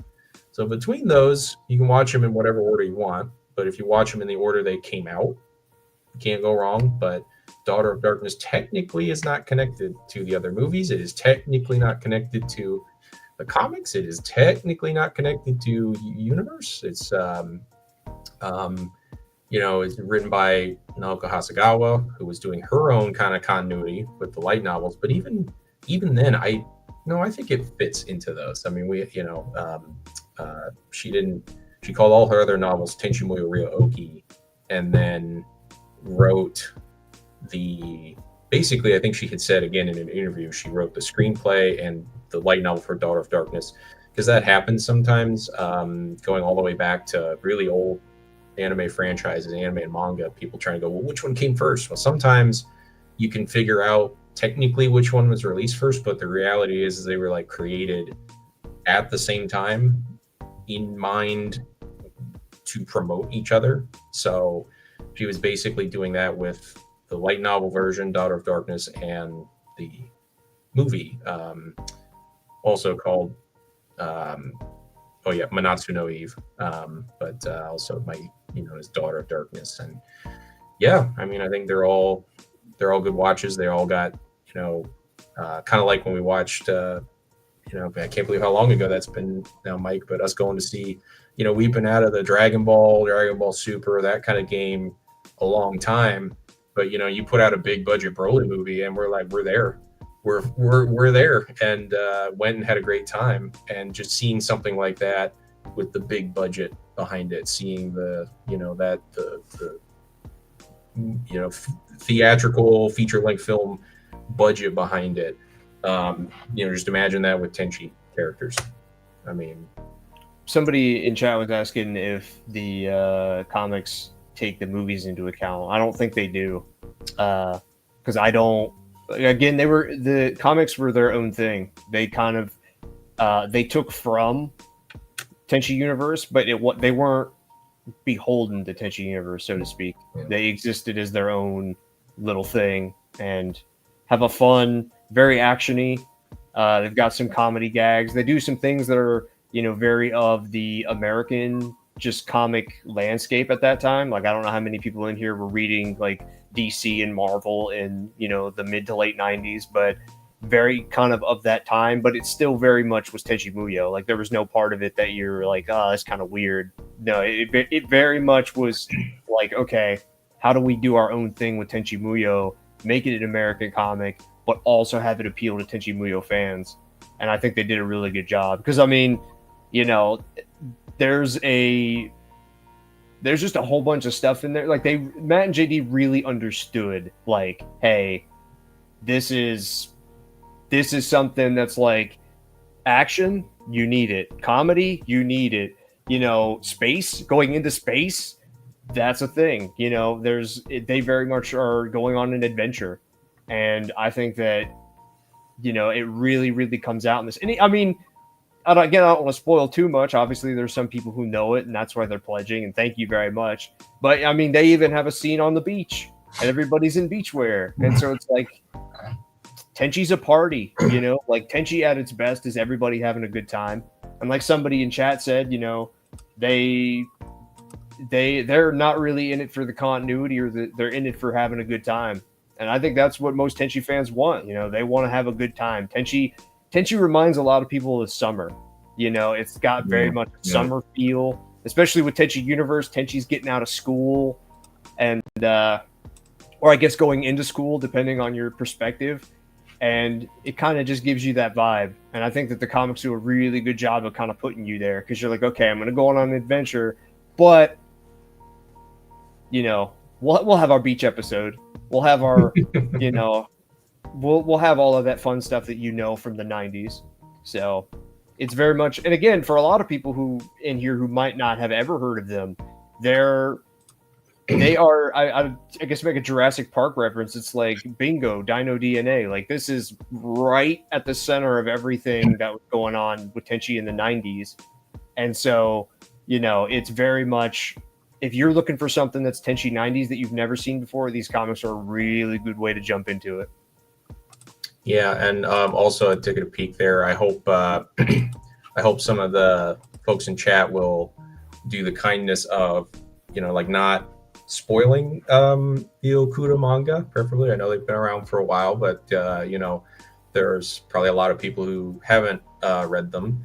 The cool thing about those, I mean, even though again you're kind of, the scarcity of finding them is a challenge, but at least those did get way back when by Viz. They got officially released in English, and they're a really fun read too. You know, that's another interesting scenario, and we talk about it in the book. But how Okuda, he actually came into the venture. I mean, he was a professional, but he came into the venture. He knew what Tenchi Muyo was. He was aware of this when it came out on home video, and then you know, they were basically like, okay, you know, who wants to do an adaptation? He was like, me, pick me. So he got picked, and he really did try to take into account what came before in terms of the OVA. And he tried, even after OVA 1, to be congruent, harmonious with it, even though it's very much his own style. But like, you see grown-up Ryo-Oki as she appears in like OVA 2, and some other things like that. And then getting up to OVA 3 territory, that's about when those comics end. And I won't spoil it, but you see, you get to see there, much like here, you can see Matt and JD's artistic signature, but it's still Tenchi. You get to see that with Okuda and Tenchi, and you get to see how he tried to make that work, how he trying to juggle, okay, you know, which is, you know, think about how much of a challenge it is no matter what you're doing. You're like, okay, you have to go, okay, what did Kajishima do now? Okay, and you have to follow their lead, versus if you're kind of given more of the creative freedom to just kind of, okay, yours isn't connected, it's a different continuity, go basically do whatever. I mean, there's probably some guidelines, or like guidelines and actual rules, but other than that, go do your thing. But Okuda really did try to be harmonious with the OVA, and you know, again, I won't kind of spoil, I guess, for people on, you know, how did he differ from that? How did he take this or this or this into account? You might just have to read them. I mean, or you can go spoil yourself, I guess, if you want, or hear from some fans. But if you don't want it spoiled, those are, if you can track those down, those are worth a read too. The Tenchi manga is really fun. Man, didn't think we'd end up talking like here's a live stream of, you know, it's like a Tenchi quiz show or something like actually that was the Okuda manga and that came out in we just passed 12K. Wow. Thank you folks, man. You know, I mean, we were saying, like, I mean, as with any Kickstarter, right? But in our sphere, this was kind of like, okay, we did all the work we could and we're going to keep doing the work we can, but ultimately this is going to come down to like, will Tenchi fandom show up? You know what I mean? Is there going to be enough in sufficient numbers? And you know, like we said, you know, all the difficulties that a Kickstarter entails without daily news of like, oh, here's this tariff, or oh, it got bumped up, or oh, now there's an exception, or oh, now this place, yeah, it won't go there, or now, you know. So, you know, we're going to do our best on that, folks. I mean, you know, there's always the wider world that none of us can fully control. But if we make that goal, we're going to make it happen. So the ball will be in our court at that point. Indeed. And I mean, again, it's getting even what we've gotten so far. We've almost made it to 100 backers, which is crazy. Like, I appreciate everybody's support, because this is kind of, in many ways, this is our first rodeo. This is the first time that we have taken on a project of this magnitude, and we appreciate everybody putting their faith in us to be able to do this. And, that's why, like John was just saying to a little bit, part of the reason that we waited as long as we did, part of the reason that we did all of the things the way we did them, was to make sure that, once this thing gets funded, everybody will get what they get and we'll be good to go, and we really appreciate everybody going out of their way going, because I know, especially for everybody around the world, it can be kind of tough to get things. I know I always cry every time I look at eBay and I look at something that's in Australia or wherever, and I'm like, oh man, don't do this to me. I'm gonna buy it, but man, that hurts, So yeah, don't even get me started on like vinyl stuff. Like if I see something that's a good deal, even if it's in the UK, I'm like, man, dude, that hurts, but I'm gonna do it. I'm gonna do it, but man, oh man. Yep. Yeah, until we get teleporter technology down, that's the way she goes, But when it's that thing that you really want or something special, JD, I think Matt or JD kind of told us, like, a Kickstarter, a lot of people by now know what Kickstarter is and how that works. And, it's like, this ain't Walmart. This is boutique shopping here. This is, mom and pop outfits a lot of times. And, you see something that you wouldn't otherwise see, something that otherwise is not going to just be on the shelves, or even Amazon readily. And you're like, yeah, not only do I want that, it's like, yeah, I want to help be a part of that. I want to help make that a reality.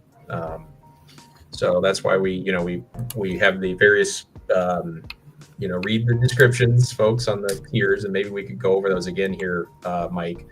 But, see the ones that will offer you the patron ability to, have your name in the book. But, as we said early on, before we figured out a lot of things and had to go back to the drawing board, very much still Space Pirate Elite. That is the few, the proud. That is the creme de la creme. That is the top. And you are going to get a special section of the omnibus, to not only for if you're a backer, but then if you are the Space Pirate Elite, you get like your special place for that. And just real quickly here, we have crossed the 100,000 backer mark. So 100,000 backer mark. I was like 100,000. Whoa! Did I say 100,000? Didn't mean to. 100 backer mark. So thank you again to everybody, those 100 of you that have backed, and please continue to share this and spread it as far and wide as you can, because it needs to do well if Tenchi's going to have a resurgence. And we'll get into that a little later, here in probably close to an hour, when we have at least one, maybe two more special guests join us. Mm-hmm. Let's break down those tiers again. You mind doing that, Mike? We might have some people joining us here. No, I don't want to. Yeah, We'll go over it again. That's how I order at restaurants anywhere I go, and I'm just waiting for that response, right? Because I'm like, can I get a milkshake, please? Or can I get that? And I'm just waiting for them to be like, no, you can't. I don't like you. Oh, okay, then I'm sorry to have wasted your time, and I would just leave. I asked. They said it's a question. So we have, obviously here, we have the front cover, which just shows the gang. This is the trade paperback. We then have the hardcover next to it with the special wraparound cover from the first issue. And then starting off again, we have the $1, which anybody can get into. Just follow the campaign, help us out, do what you got to do. You know, we appreciate any support. You are our honorary galactic detective. You know, if we're talking Mahoshi special, you are Sasami helping out Mihoshi and Kione do their thing. We have the PDF, which is the tier that is just the digital PDF. We have the trade paperback, which is the paperback that we just showed you with the cover of the gang and the PDF. The hardcover, which is the special wraparound cover and the PDF. We have the signed paperback, which is the paperback signed by Matt and JD. We have the paperback patron, which is get your name in the book, and the trade paperback, and the signed hardcover, and which is the hardcover signed. The hardcover patron, which you get your name in the book and it's a hardcover. And also something that somebody had mentioned, I had seen it earlier in the chat. Somebody had mentioned about one of the tiers having the name, having you have it signed, but it is not in the description, or there's like a discrepancy there. If it says that it will be signed, it'll be signed. So, and then the signed hardcover remark, which has, you get your hardcover, you get it signed, and you get a special drawing done by Matt, the artist. If you'd like to look it up, a remark is basically like he does a little design of some sort for the book, one of the characters. And then the Space Pirate Elite, which is the very last tier that we have, which is hardcover, patron, signed, remark, the whole 9 yards. All right. Thank you, Mike. And yeah, you see the, and Mike, you really did a great job coming up with these tiers, because what we're trying to do, folks, is offer, much like the Tenchi franchise in Days of Yore, variety. We're trying to anticipate, okay, like maybe I want hardcover, but I don't want it signed. Maybe I want, this particular one, and I want my name in the book, so trying to account for, cast a wide net, if you will, on what you individually want. Some people might really, really want signed copies. Some people, no thanks, I'm good. Some people might, you want that hardcover. If you don't, that's okay.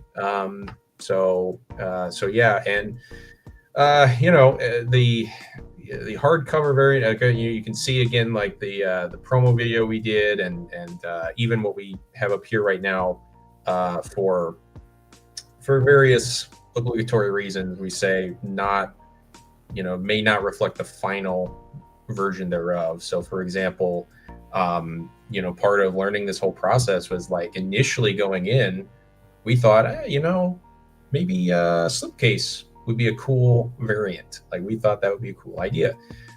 Well, we didn't know going in that, like, that's actually just a tall order for any printer to fill. It's one of those things where it's like, it's possible, but it'll cost you, and it's like, you gotta, we're dealing with minimum quantities that we have to get and calculate that based on who all's getting what. And so ultimately we went, okay, that's not going to be feasible for us, unfortunately. We said, okay, but turns out hardcover, which, you can expect that to be more expensive, but I thought that would be maybe the really expensive one. And turns out, for terms of what you get, the minimum quantity, stuff like that, that was much more doable for commercial printers. That's who we all spoke to. So any keen, eagle-eyed backers who were going, I thought I saw slipcase. Well, that again was, they're apparently kryptonite to printers. Like, that was months ago, and we were pie-eyed, and young and even innocent. even our printer, the first printer that we were talking to, we thought, okay, we've got this. And then things started happening around the world with shipping, and they were like, hey, wait a minute, you need to make this many. And we were like, huh? So what's A? Yeah, so they very much it's been a learning process, because we're not just learning in a normal situation where everything is fine and nothing changes every day. We're learning in a situation where you could wake up tomorrow and somebody just decides not to take USPS, and so it's just been a real learning process. But as hopefully everything will be fine. But as far as we know, that was again another one of the reasons that we pushed everything back a little bit, was we wanted to make sure that even if some things happened, and even if percentages went up on printing, that we would be able to get this to all of you guys no matter what, which was something that large companies will often have entire departments dedicated to shipping and dedicated to this and dedicated to that. And that fell on the shoulders of 3 guys, and the help of our associates and guys who helped us out, Matt, JD, Robert Woodhead, lots and lots and lots of just lots of number crunching, lots of making sure that what we put up for you guys is something that we can get to you. So again, we appreciate your guys' support, not only today but also your patience, a little bit on social media. If you guys have been following us, wondered why we took a little bit of a time in between letting you guys know, it's because we want to make sure that when we obviously are doing something like this, we can give you something and say, hey, this is exactly what happened. So I'm looking through chat and people talking about horror stories from slipcases and whatnot. I believe it. I believe it after us talking with printers, and everybody is really keen to talk to you about that, but then you start talking logistically and all of a sudden they go, and you go, what do you mean? What we need some we need to make sure this works. But that's why we ultimately went with the trade paperback and the hardcover. And if I do say so myself, again, I think they're really good, and we don't have to deal with the slipcase dilemma. We can do with what we've got. I think they look really good. I think they're going to come out really good. So, yeah, and then also, again, with the thank you so much for your not only your patronage but your patience, folks, on all this. Like, so again, talking about whatever your pledge amount is that you end up deciding, if you decide, again, just please bear with us in terms of, like, by the time we get to the end of the campaign, which is a month from now in the future, ain't nobody got a crystal ball. And so, in terms of just depending on where you are at in the world and where you need that shipped, again, we're going to do everything we can, but, we're going to, figure out, probably, if I could say this, gents, we're probably going to do surveys, and then that way we can calculate shipping costs, and we're going to do everything we can to keep that manageable, to keep that low as we can. But I hope you'll understand that, again, it's 3 dudes, and it's daily kind of like, somebody's going, and I've decided I'll up the tariff by this much percent, and it's just like, okay, we're just all, there's a storm and we're all just holding on, for dear life, and so again, knock on wood, if we get to that minimum funding goal, we're good. But just understand that depending on where you're at in relation to the US of A, at shipping, it might not be super duper cheap, but it's us doing our best with the circumstances as we all encounter them. We're all together. We're on one planet here, although I heard news about they might have found another planet with quote unquote life or intelligent life. No, not intelligent life, but so I don't think we can ship there. They're in Japan. So aside from that, we'll see. We'll see when we get, to the end of this campaign. But so even the Hong Kong situation, if we've got some backers in Hong Kong, as long as FedEx and UPS are still willing to fight the good fight of freedom, of letting people buy and trade and exchange what they want around the world for mutually beneficial economic reasons, like, okay, we'll do it. We'll make that work. Somebody was asking in the chat about the head sketch requests. One of the things that we can do, like you were just talking about with like backer survey stuff, for those of you who get the remark, well, we can absolutely send that to you and then send that off to Matt and say, hey, what this person would like this, let's see if we can make that happen. And then we'll also have to just kind of see, because that's another thing that, if this campaign is incredibly successful and we get out of, we run out of sign tiers, because also, ladies and gentlemen, Matt and JD are human. And if they have to sign hundreds of copies of stuff, we need them to survive to the end of the campaign. And so, if we get to the end of the campaign and we run out of stuff, we'll ask them about, possibly adding more, the logistics of doing all of that. So yeah, please, for all of those who do get a remark, we will let you know, or you can let us know, or both, and we'll pass that on to Matt. Yeah, jotting that down. That's a good one. So we'll just, we don't want to promise anything that we can't for sure deliver on. So, but that's a cool idea, and we will pass that along to Matt. And hopefully, because again, a little remark's just a little thing. So it being like, I could imagine, like, if you want a Ryoko, if you want Aika, if you want Mahoshi,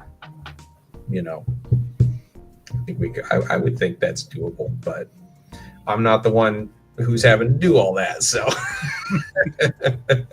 yeah, we will make sure that all of your wishes are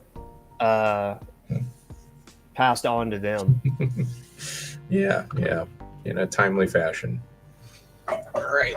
I don't know when you last took your break, Wes, but welcome back, because guess what? My turn again. There he goes again on his own.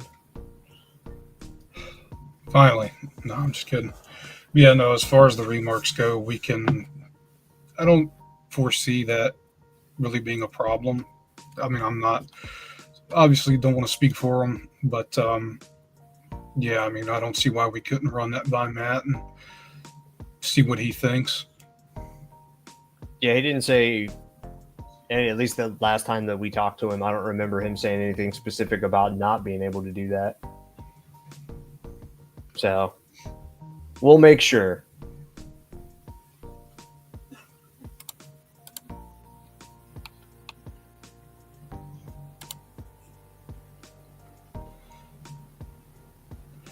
What is it? Oh, what were you going to say? Well, I was going to say, what is it, Mike, about another 45 minutes until some more guests arrive? Thereabouts, I think, if they get in on time. If they come in earlier, that would be cool too. But yeah. So again, thank you all for jumping in with us, following the campaign, following us, watching us on live. We're going to be live for many more hours. So sit back, relax, watch us use every little bit of brain power and every thought about everything we've ever thought about to talk and fill the void. But no, I appreciate everybody in the comments asking questions. We appreciate it. It's really, really nice to see everybody talking Tenchi, supporting the campaign. We greatly appreciate it, everybody. Yeah, we greatly appreciate it.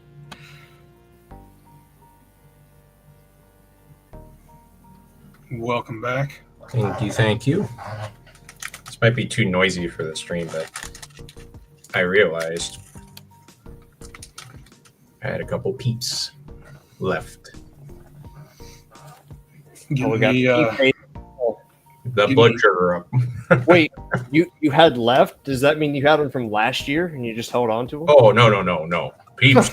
I don't know what the shelf life of peeps are, but it ain't a year. I mean, the Mythbusters there call up Adam Savage, but they're pure. I mean, they're like pure sugar or some kind of sugar. So no, when I say left, I mean like if I buy something like this sweet, it will not last long typically.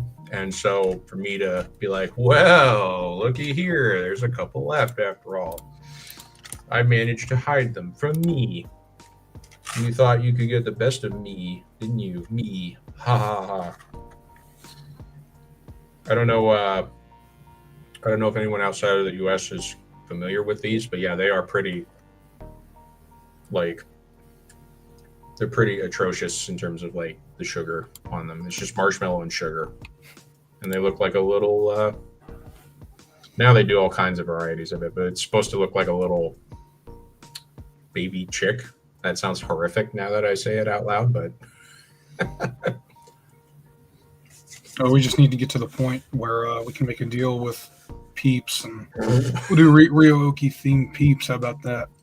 hey, watch the money. you say that, but that would be pretty sick. Dude, Are you kidding? If we could get time? chocolate money? Ryo-Okis, are you kidding? Hello? Golly, yeah. How could you not make money with such a brilliant idea?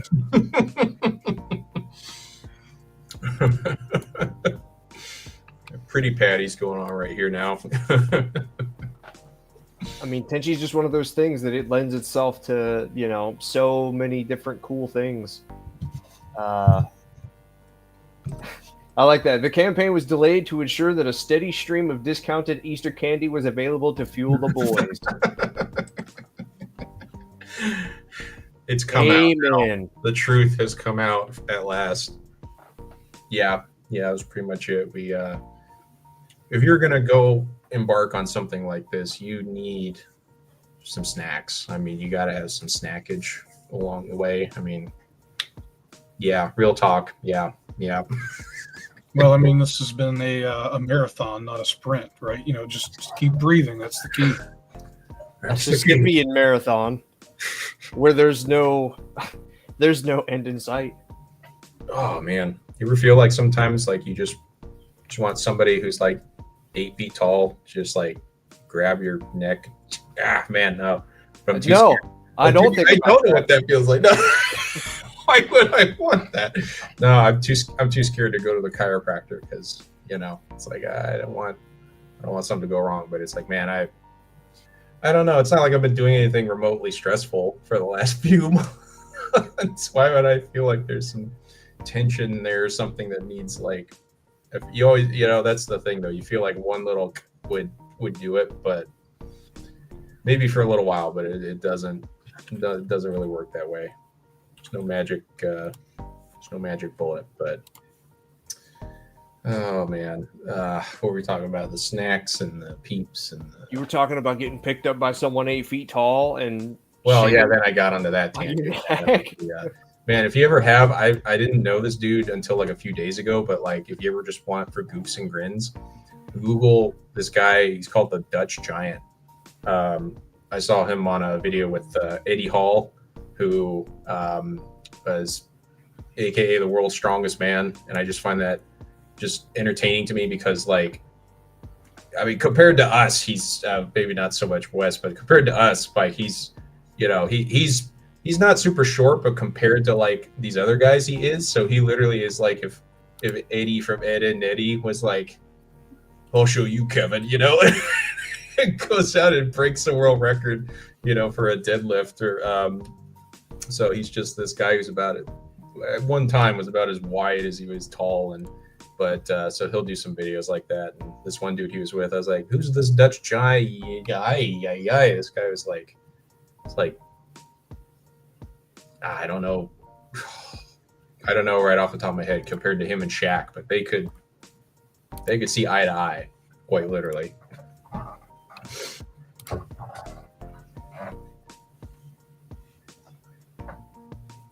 Imagine trying to have him go through the subway or something, being that freaking tall. I'd be claustrophobic as all get out. Ugh.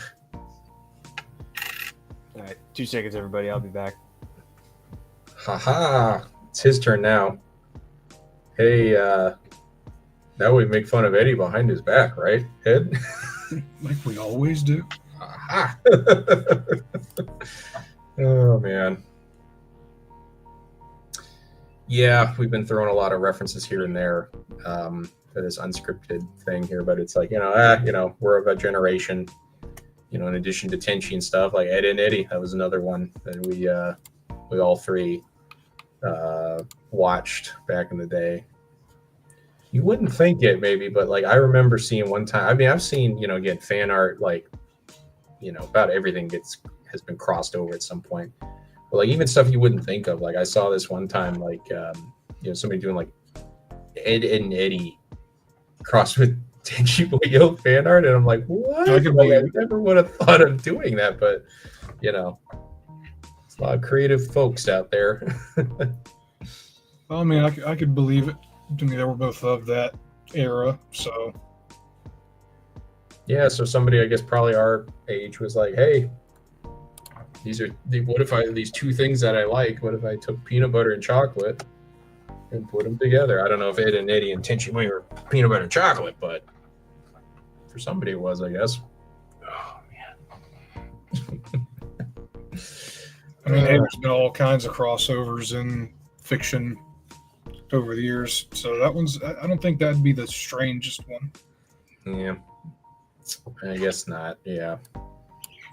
You remember that old Flash video, the Ultimate Showdown? You remember that one, Wes, or anybody out there? I've probably seen it, but I don't remember exactly what it is. And it's going way back there. They had this song, and it was like, "This is the ultimate showdown. Good guys, bad guys, and explosion." Anyway, so it was just this all these. There's a song. Probably the song came first, I would imagine, and it's just this dude singing about. He tries to list off, it seems like, every big IP that he possibly can. It's just like, what if everybody fought each other? It's like, all right, yeah, man, that takes me back. Yeah, I don't remember it, but if I watched it, I could probably remember it. Although if it's Flash, it reminds me of a game that we used to play in school, or as a Flash game that someone who they'd managed to like essentially hack the school's computer systems, and they put it on everybody's computer. It was a homemade Super Smash Brothers Flash game, and so it had like Sonic in it before he was ever officially in the games and stuff like that. Wow. I hope those kids went on to do something creative like that, go make your own video games or something. That's wow.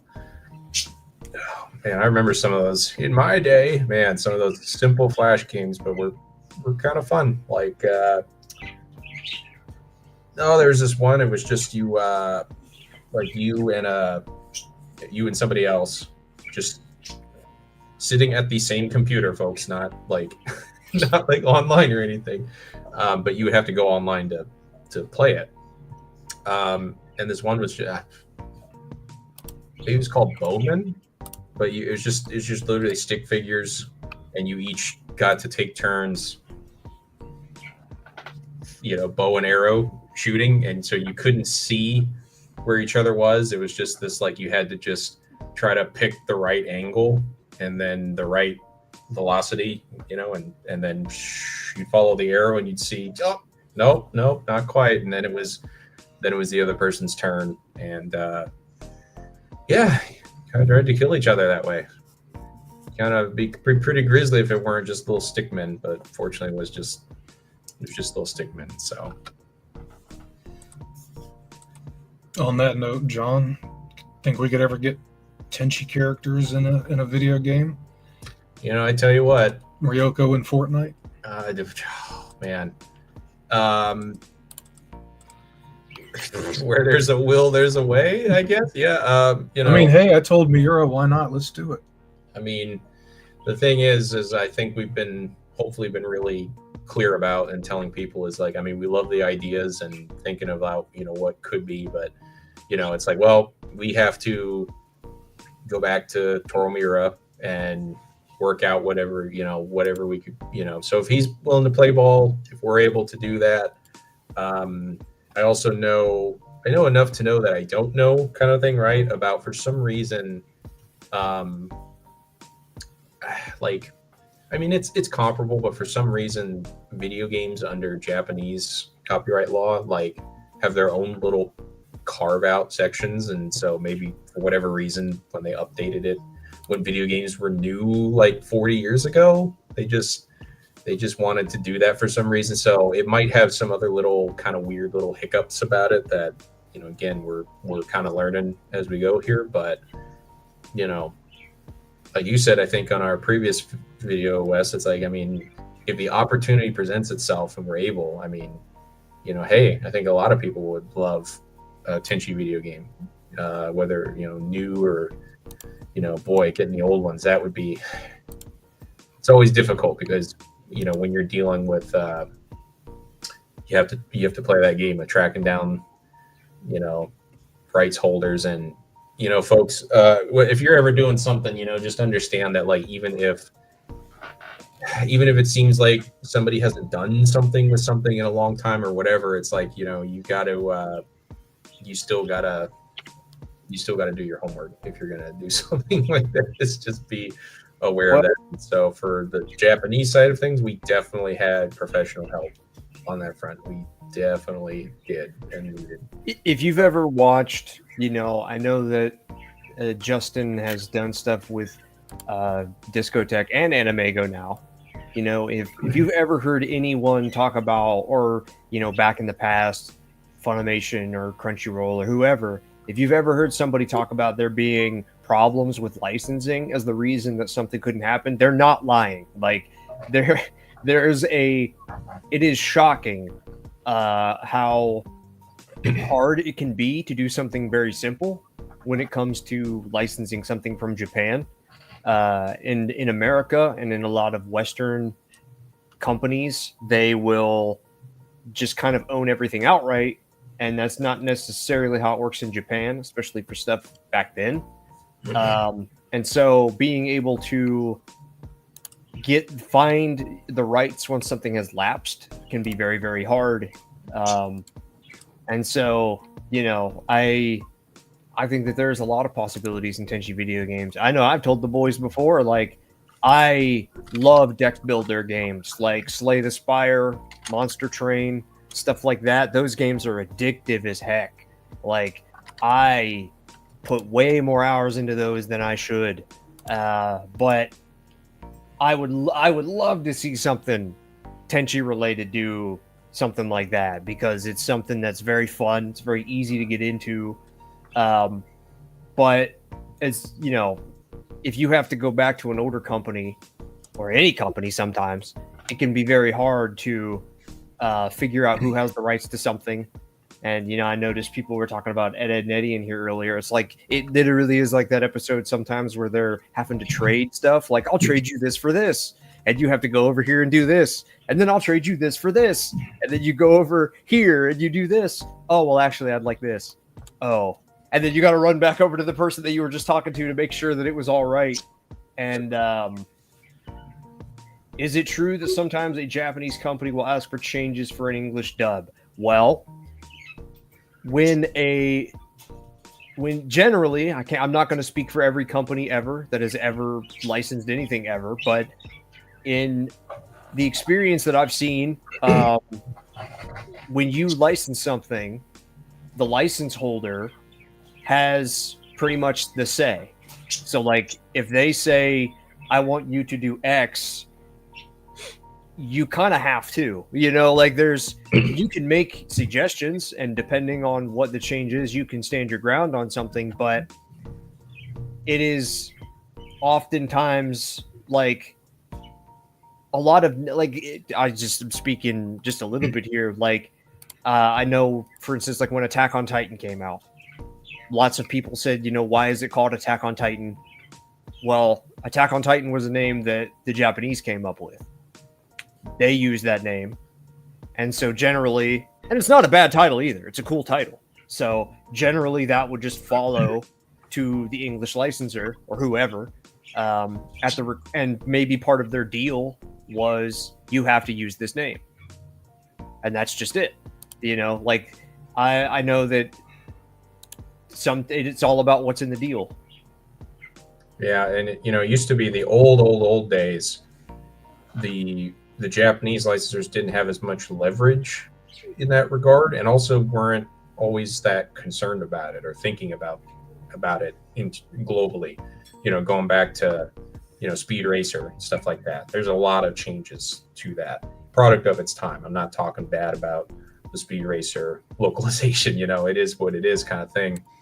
And then you got to actually, the Tenchi era of like the 90s. And that was really, Tenchi was kind of at the forefront of, here you had Pioneer, the Japanese side of things.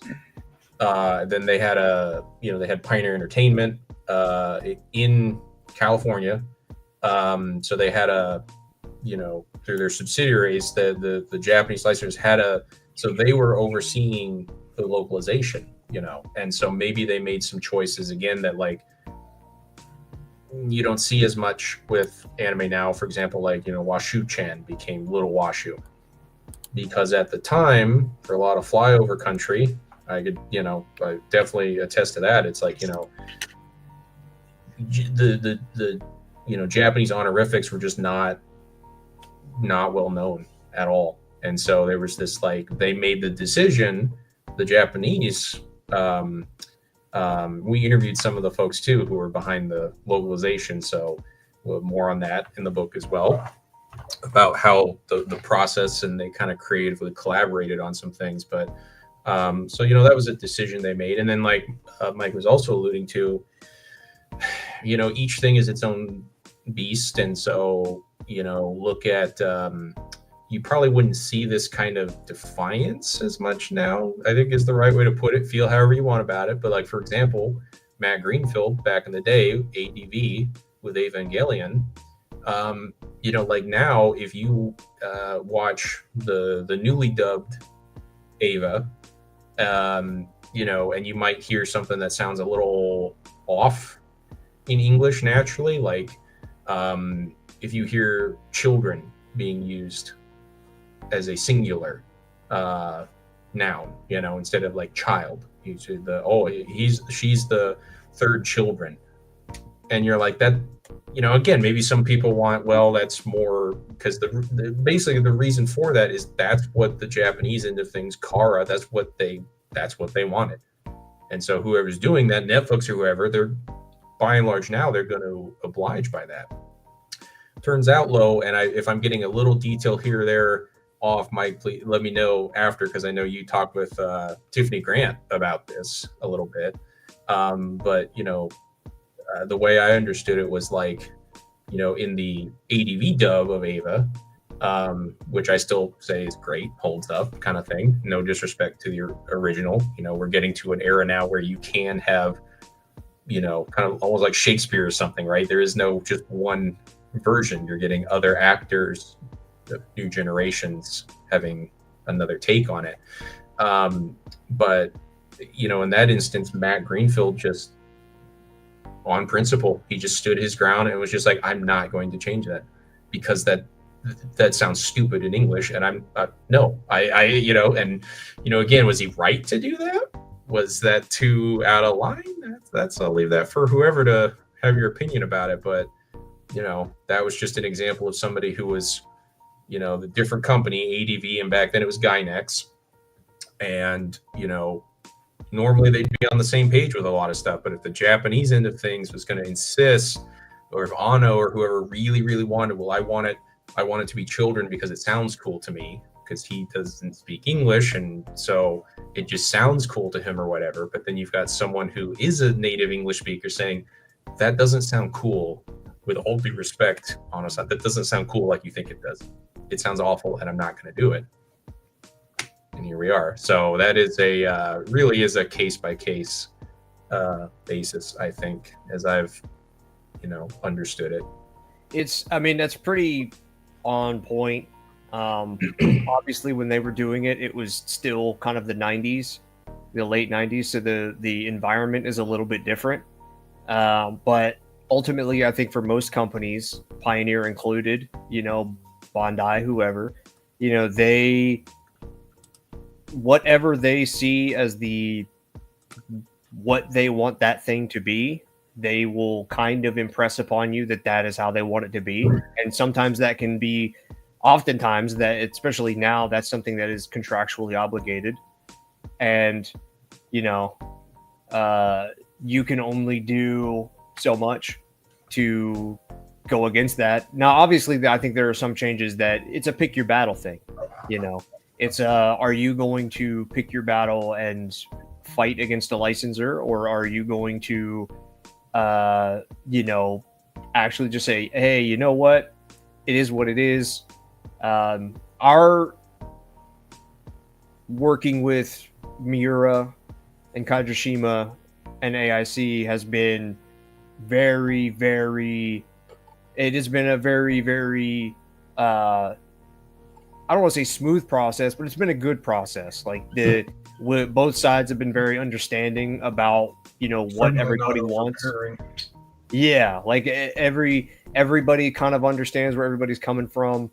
Everybody knows kind of what everybody wants to do, and so it's been a really smooth process in that regard. Which again has been one of the very one of the very nice things about this campaign, and it really helped to get this campaign off the ground too, is Miura has been very understanding of our position, who we are, what we want to do, and we're very, very thankful to him and Kajishima to be able to let us do this.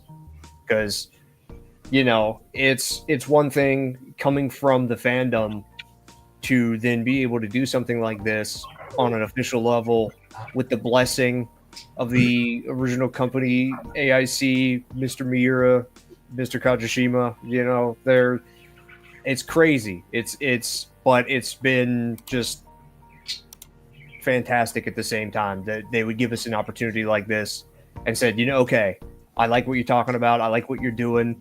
I like how you want to separate everything. That's good with me. Let's do it. Show me what you got. So. Yeah. And on that note, one of the reasons Miura has probably been so good to us is because we had two very helpful individuals give us the rub with Miura. Robert Woodhead and his wife Natsumi, big shout out to them. They put in a good word to Miura for us, and that has been an immeasurable help. I mean, we couldn't have done it without him. No way. No, you couldn't have. No way. And Miura-san at times getting a hold of him, it's like spotting a mythical creature. It's just like Bigfoot. Oh man, yeah. I was seeing that, the day and age we're in now. I mean, some people watching this, I remember ATV, but you're talking about the past tense when it comes to ATV. Are they around anymore? No. And again, that the time it was with Evangelion and Matt, for artistic integrity and whatever else you want to say, trying to sell a product and all of that, was in a position that he could do that, let alone should he do that kind of thing. But you're really not going to see that kind of defiance, I think, because let's say you get away with that one time.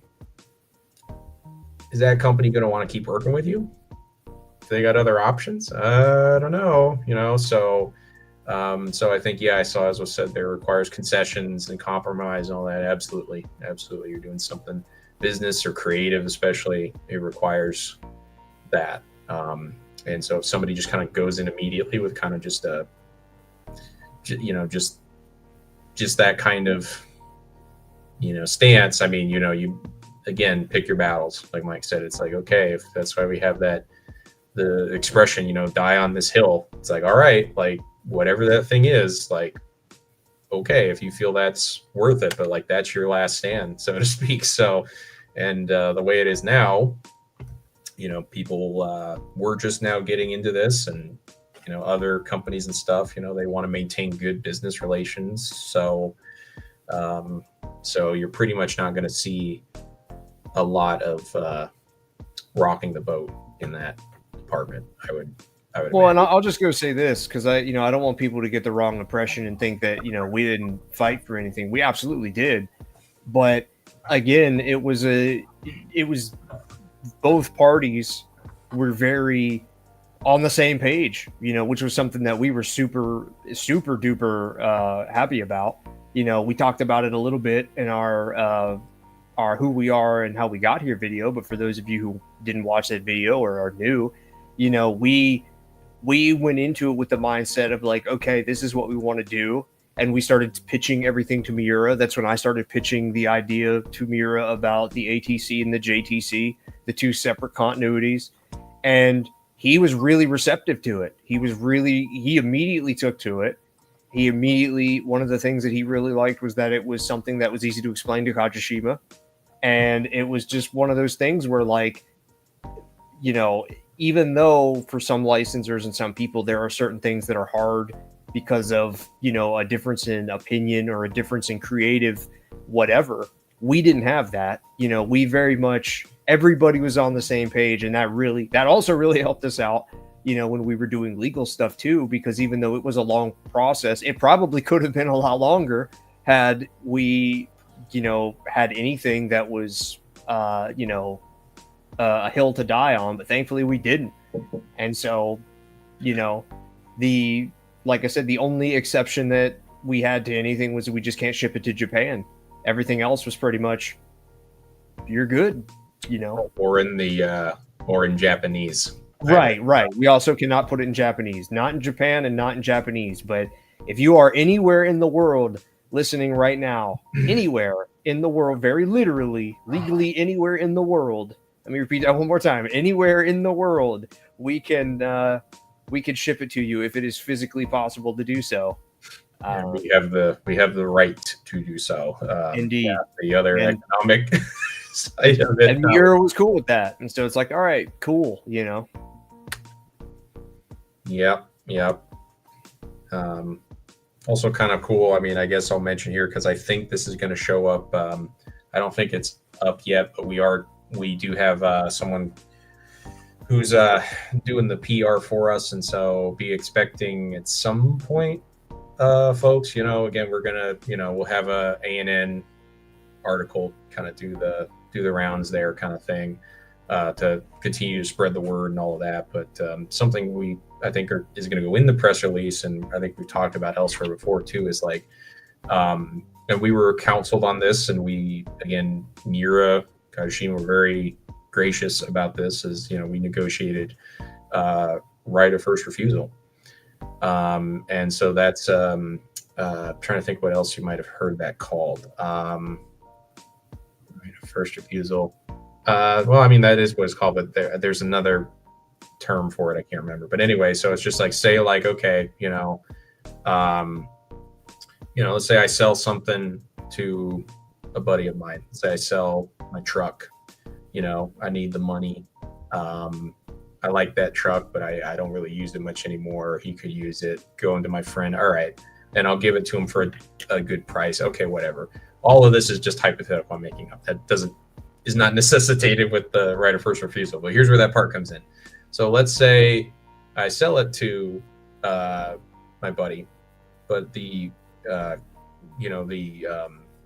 deal is, you cannot then, my buddy, I'm saying to him, you can't sell this to somebody else without my permission. You can't just take that truck that I sold you, and let you have, basically, without me getting my okay. All right. So that's kind of what the, right of first refusal is. It's like, okay, so, that's why we were kind of saying, hey, I know we're kind of seem like new kids on the block, and Armature Entertainment is the new entity. But as far as, anything not Kajishima, whatever he does in Japan, which for the time being is not even Tenchi Muyo, his prerogative. He wants to do other things, of course. Then basically you got to hitch our wagon to us, because even if, again, let's say this Kickstarter does really well and is garnering interest and getting people thinking about Tenchi again, and so some companies thinking, hey, I want to get on that. I want to go. I'll just go to, rights holders in Japan. Nope. Because if they do, then we will be informed about that, and then whatever offer may or may not be made for whatever, it has to come to us first, and we can turn that down. We just can't do that. We don't want to do that. Whatever.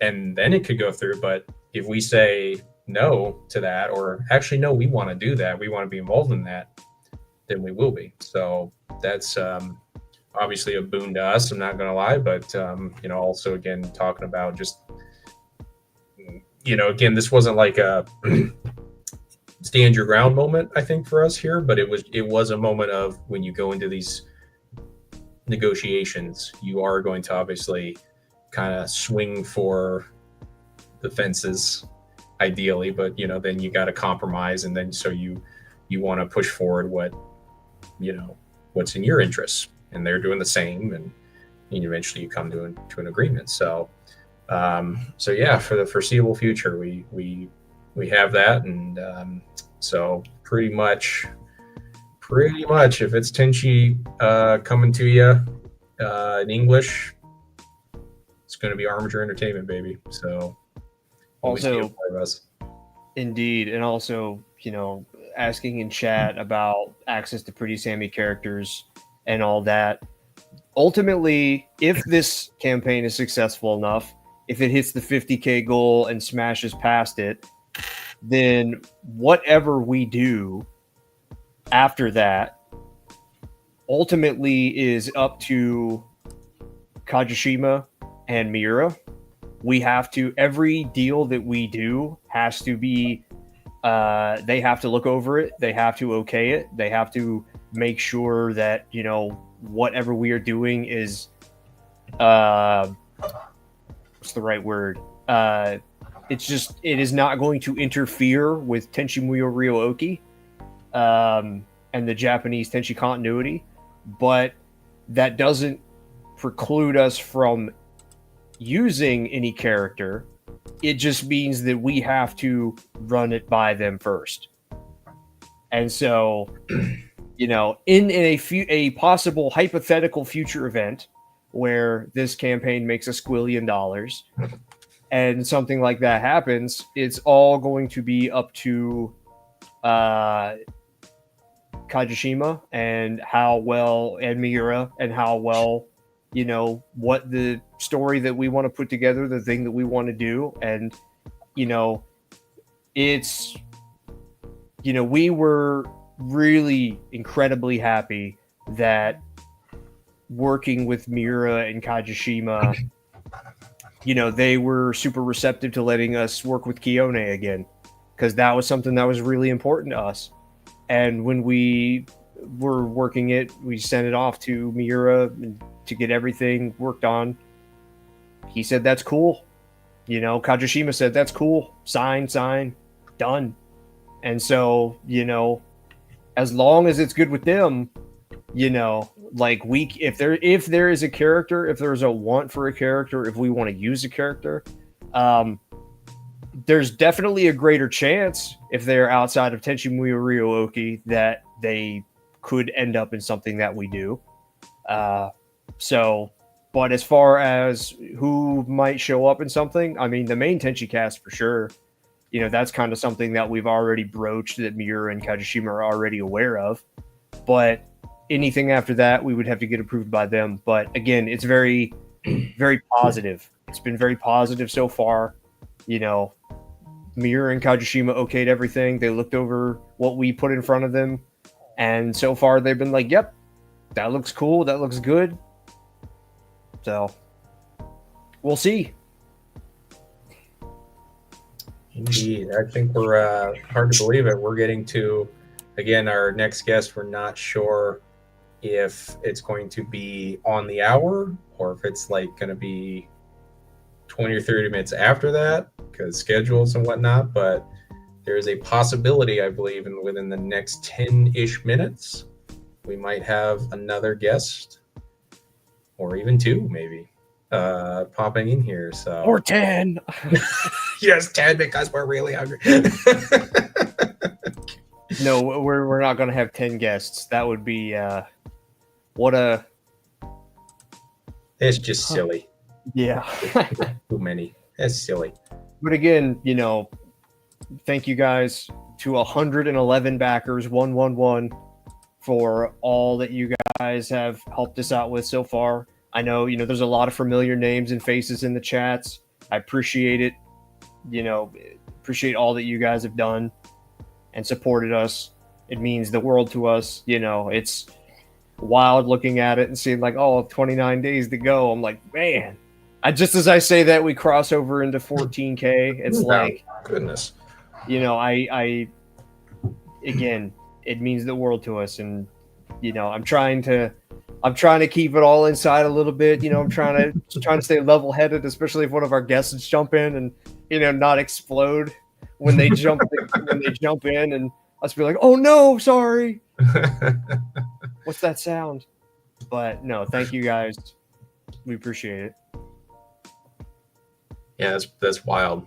Like a DBZ scouter moment here. Like, what? This thing can't be working right, and it's like still got 29 days to go. Well, at least you can say it's over 9,000, right? Yeah, it is. That's true. We broke that. All right, I better strategically take my breaks here because we might have special guests on the way. BRB.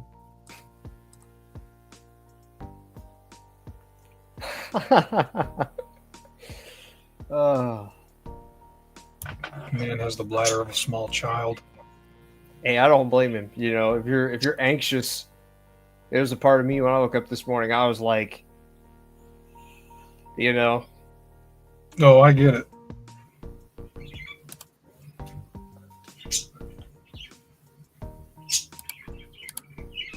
But yeah, it's been a crazy journey, and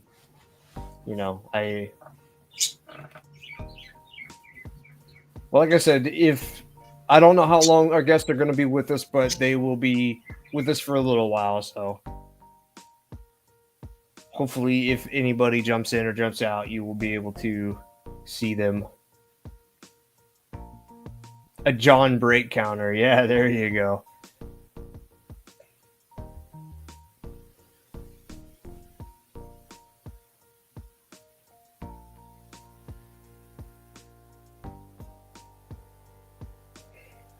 So, Wes, how are you feeling? I mean, pretty good. We've had 112, 113 now people back, which, going into this whole venture, I knew it was going to be, a gamble. And, to get that many that fast, it's a humbling experience. It's humbling to see. And, thank everybody again. But on the whole, I'm feeling optimistic, especially, as John alluded to, going to have a press release go out to ANN and a couple of other outlets, and we're hoping that generates some more traction. And it's like JD said too. I'm feeling optimistic. I think we can get there.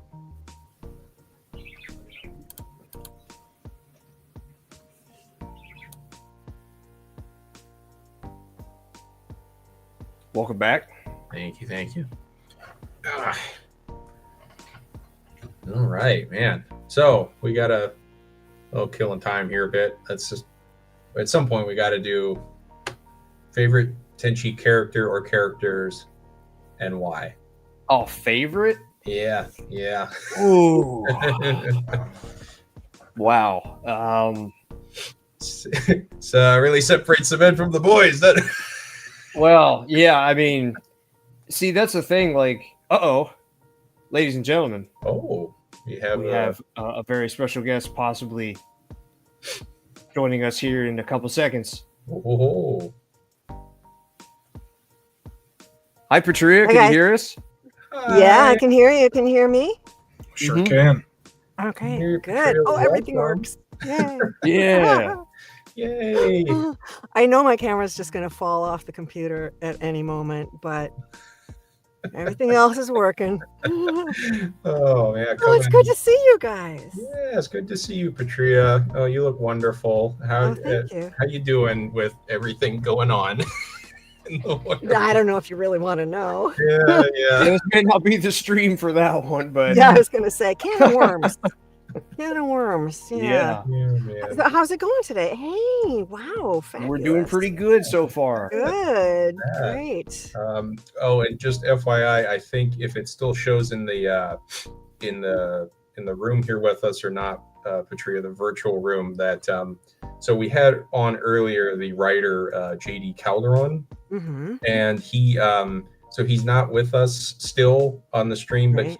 I think he said something about he just kind of left his thing in here so that his socials would still stream the Oh, good. live stream. Good. So he's not in here with us, but if you saw JD Calderon, if you saw his name, that's why. I was just Could I be live streaming this on my Facebook too, or my somewhere? how would that work, Mike? I How, don't know.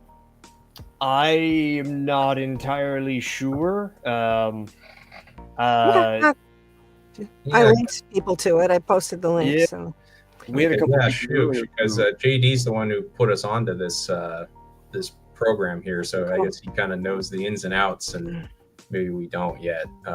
But there's only one way to figure it out, and that's just to blunder through. And yeah, this is how I learn software.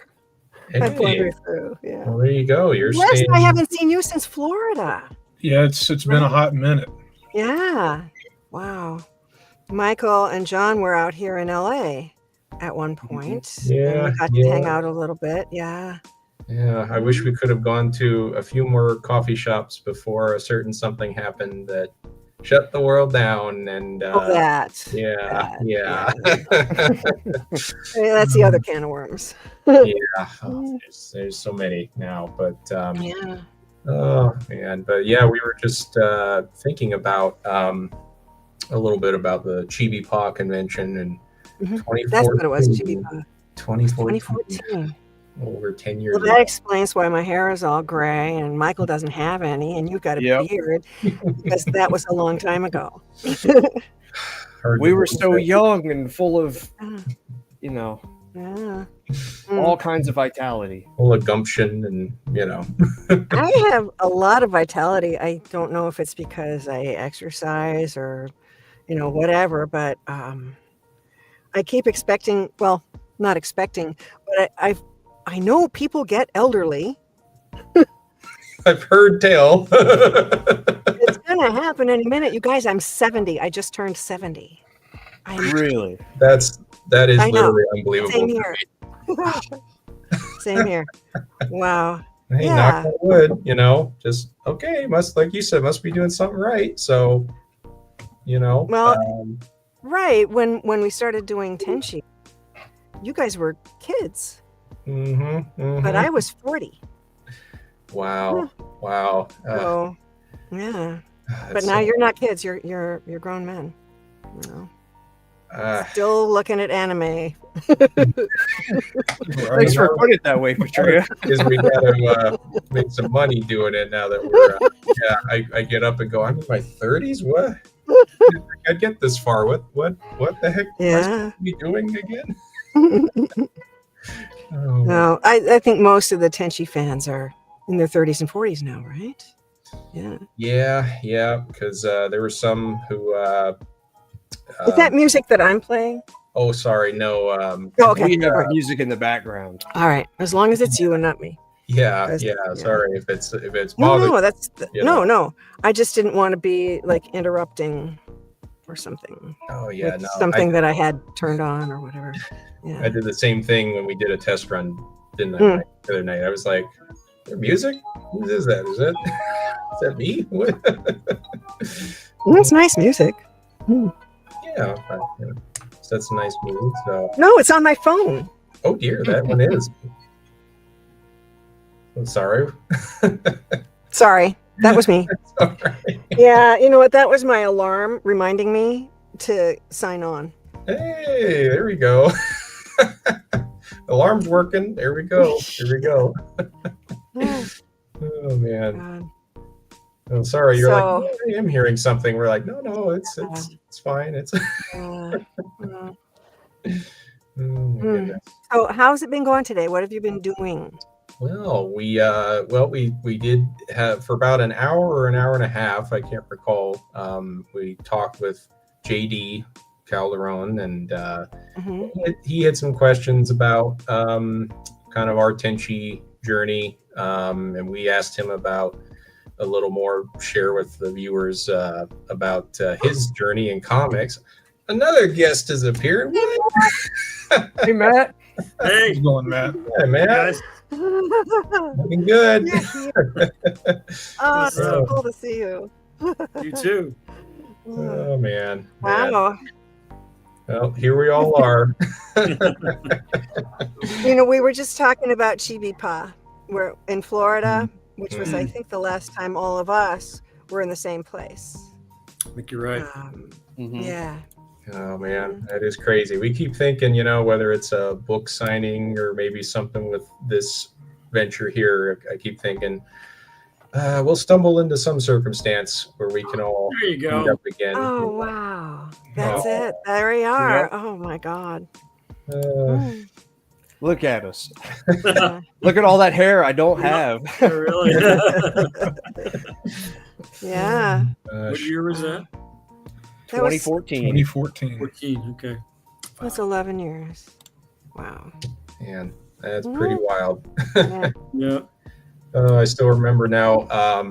I'm forgetting his last name, Mike. But I'm still remembering now how unintentionally, folks. We did not mean any disrespect, but so Matt and Patria were guests at this convention. Now 2014. I can't believe how long ago that is, but they were not the only guests at this whole convention.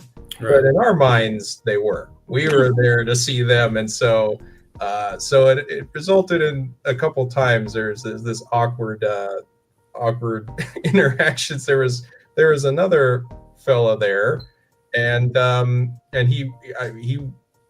just remember we kind of was an inside joke after that. We would kind of just with our friends we'd go, I'm Daryl, because that's all he said. He's just I hi, know. I'm Daryl, and I know who it is. Yeah. He and I are Facebook friends. We've Oh, actually there you communicated quite a bit lately. Yeah. So we were just ignorant. We were just like, "Hi, Daryl. Nice to meet you. Are you here to see them too?" And it's like, No, "Oh, he's a star. Yeah. And I remember at some point him saying, he said something like, with us and Matt and Patria, you guys were there, and said something like, "What do I got to do to get a fan club like that? Well, how's a fella get a fan club?"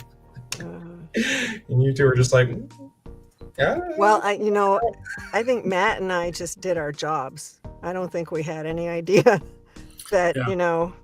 30 years later, people would still want to talk to us about it. Yeah, pretty there cool. you go. And speaking of, thank you both for I kind of called it a soft launch because I still got there's always one more little revision thing, on the editor's side, and so I'm being patient with it. But we have kind of talked a little bit about, we've let some of the viewers know that a history of Tenchi book is on its way.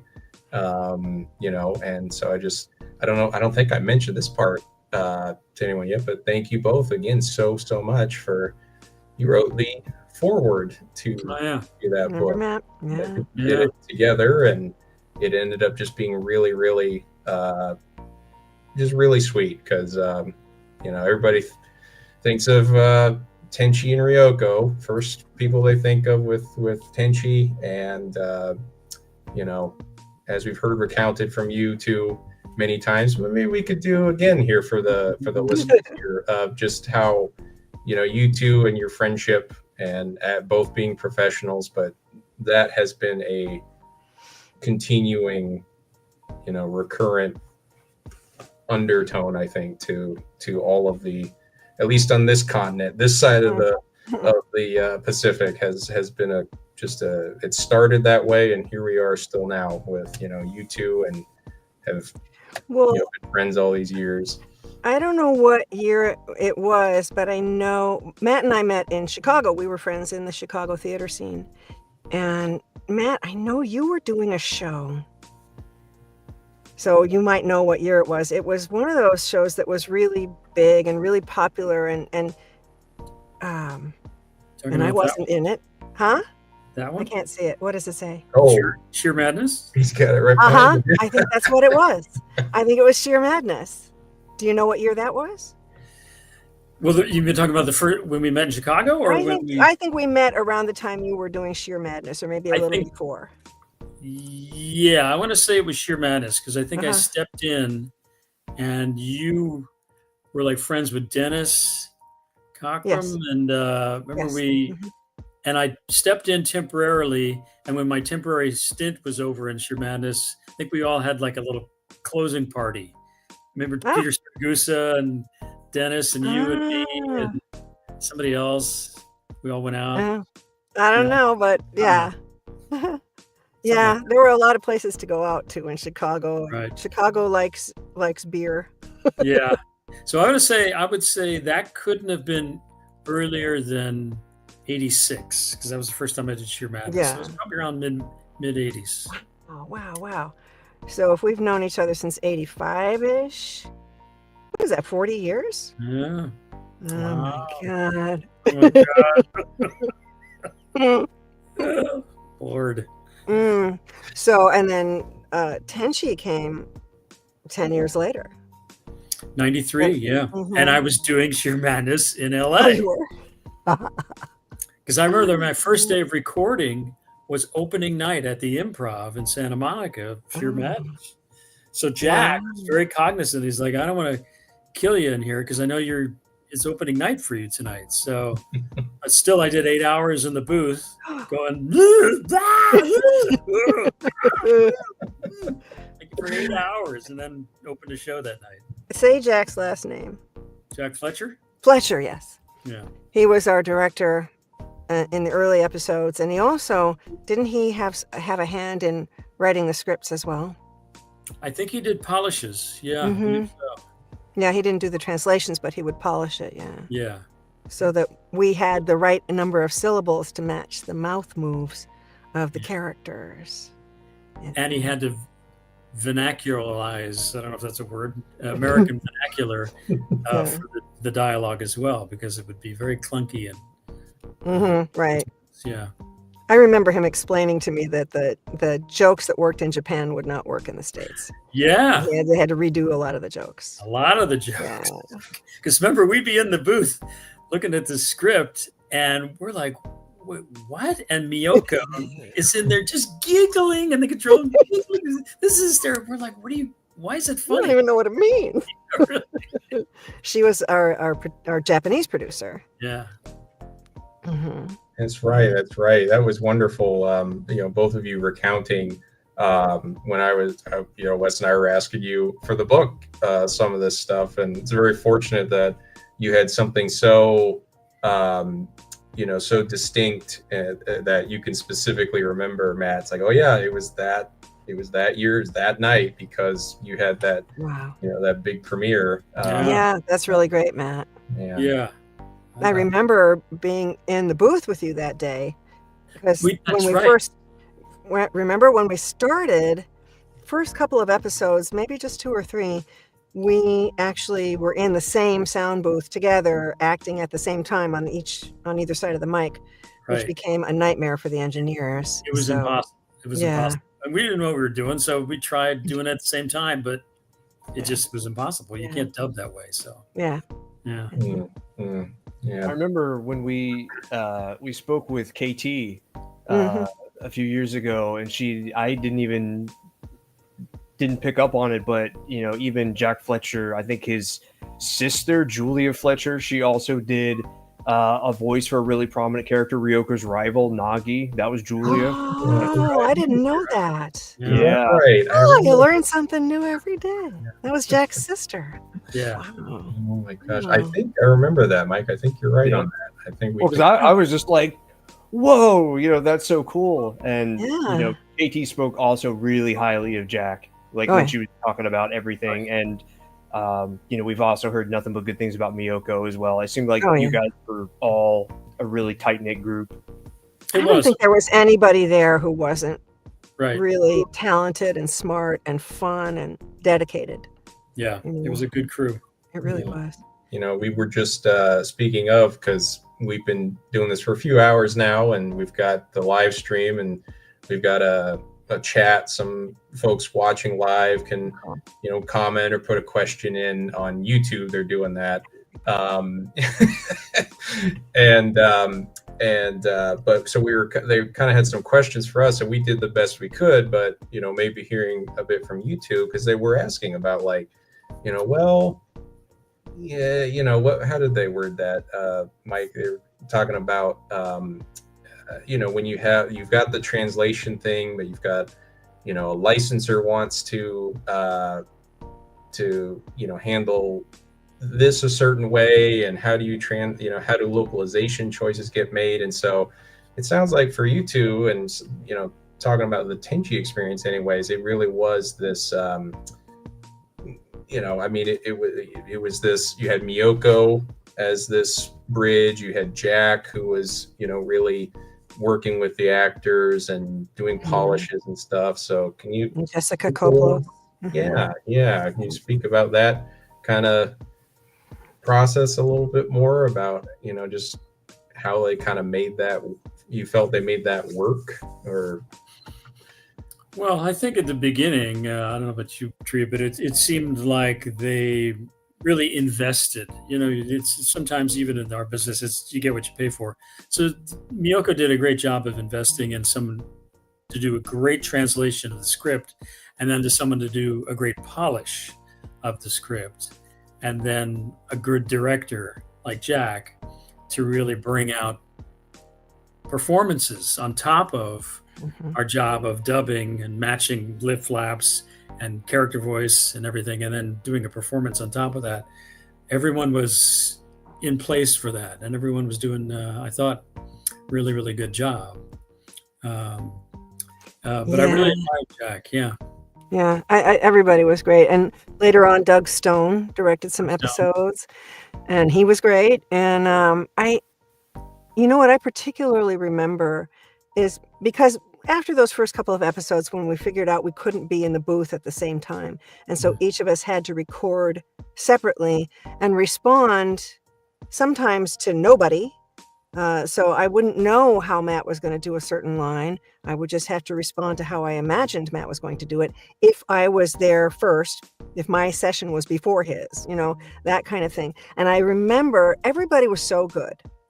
Jennifer, KT, everybody, Rebecca, just I hoped and hoped and hoped that I would be towards the end so that I could hear them. They would play your cue in your ear so you could actually react to the work that the other person did, to the emotion or whatever they brought to their lines. You could respond naturally to them. And of course, if you were one of the earlier people, they were going to have to respond to you, but I always wanted to be late. Somebody asked in the chat, they said, did the recording for the first movie differ from the earlier, like doing the episodes of Tenchi versus doing the movie? I remember us kind of feeling, ooh, we got to step up our game here. It's a major motion picture.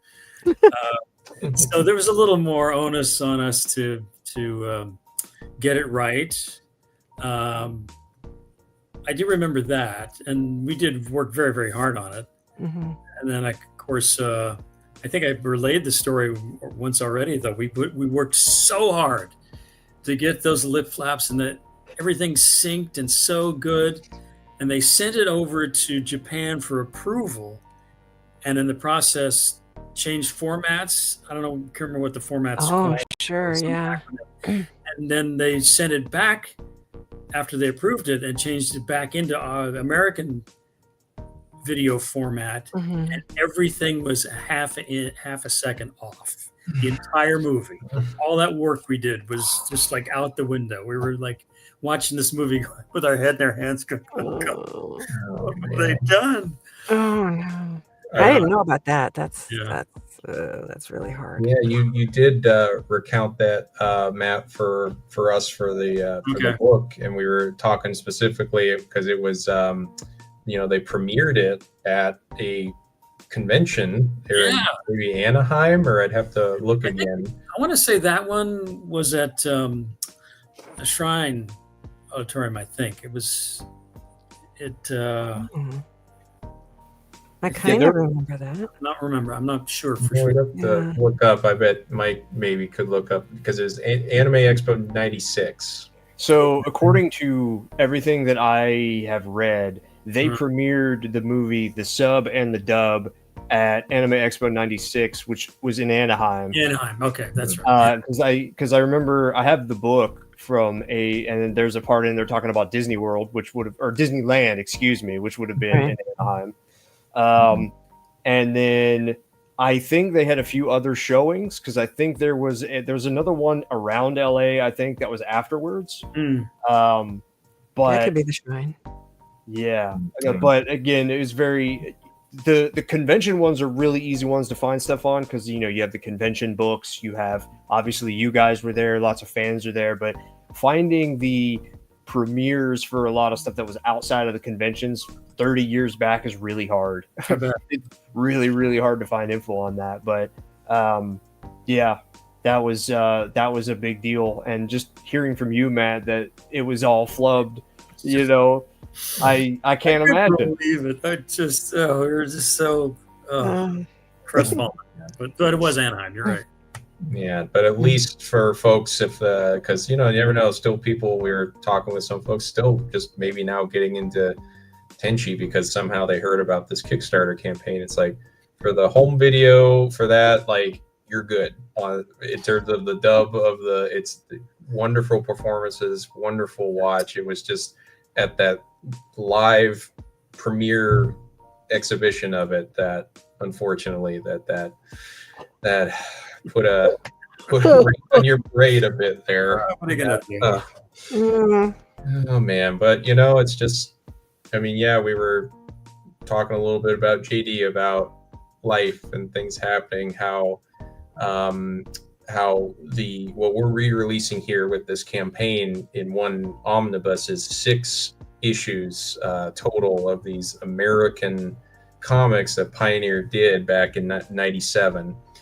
And JD had told us, he literally told us earlier, and I can't remember how many, was it 15 issues, boys, that he said like they had planned for so many and they had budgeted, but he said somebody, and name shall not be named, he said somebody back then in the waning days of Pioneer just as that song goes, took the money and run, just took the cash that was meant for that, and who knows where they went. But so they kind of felt like for all these years that the shelf life of these comics kind of got tragically short, and so that's why he and the artist Matt were very gung-ho about this, actually, like, oh, people remember, people still care. We're like, yeah, heck yeah, I think so.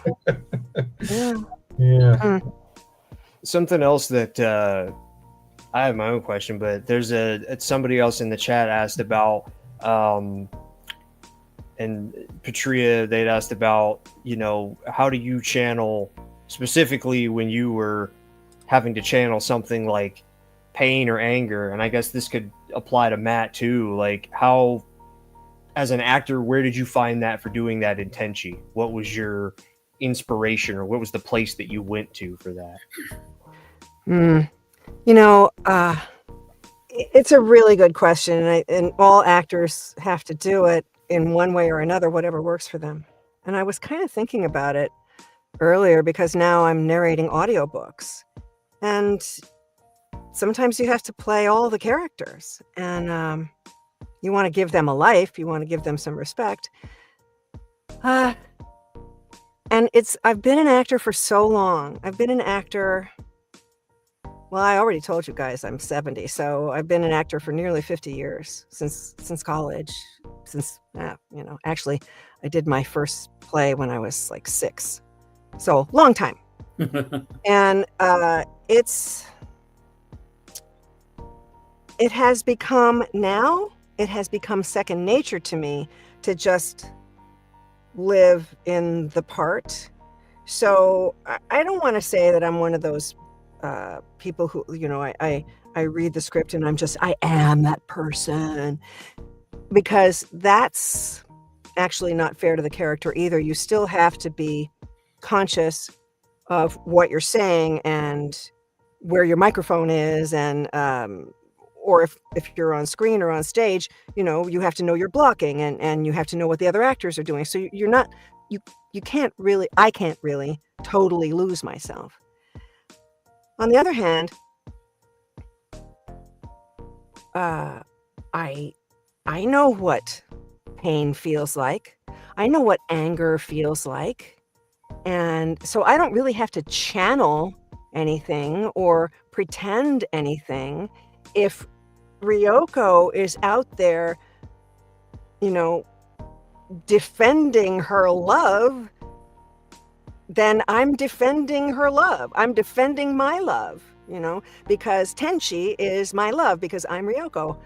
I don't think I explained that very well, but that's the truth. That's absolutely it. People say, oh, can you do the Ryoko voice for me? And I'm like, I'm sorry, that's my voice. It's not, I didn't put on a voice for Ryoko. It may have changed a little over the years, but it's my voice. That's me doing that stuff. What's your answer, Matt? I want to know what you say. I ditto. It's who knows where we channel this stuff as actors, but that was well put. Everybody knows what anger is. Everybody knows what love is. So we just have a facility for recalling it or summoning it up, I guess, and expressing it. And we've practiced it. And it's a muscle. Yeah, I think so. It's definitely a muscle that we've worked on for decades. And hopefully it's something that's facile enough to walk in that booth and be able to produce. Yeah. And also, I'm sorry. No, you're good. You go. Well, when you're performing, you sort of have a license to express stuff that maybe, in day-to-day life, if I got mad at somebody, I wouldn't, shriek at them and threaten them like Ryoko would. But, when you're performing, you have a certain freedom to, be emotional. Anyway, sorry. Go ahead, Michael. No, I was just going to say, first off, both of you sound fantastic still. I mean, from what we can hear and see in chat, everybody is just like, whoa, there they are. And so I wish I could see it. It's there's the thing I was going to ask was, these comics came out in 1997. So do you guys remember, because you mentioned Doug Stone, I think he was probably by that point the main person who was directing you guys by 1997. I know at Pioneer they had kind of switched over their leadership a little bit, and I guess after the first movie, was it with the first movie or after you started working with Doug Stone?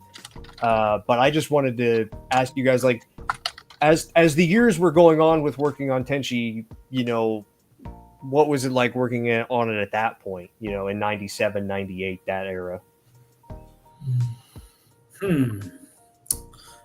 I'm not sure. I mean, with different directors, obviously, you're going to have a little bit of different output, and how you work with them is going to be different from the previous director. But like Patria said, Doug was great too. They made it easy.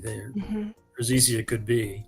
I think Steve Kramer came in later too, and he was great. But yeah, go ahead.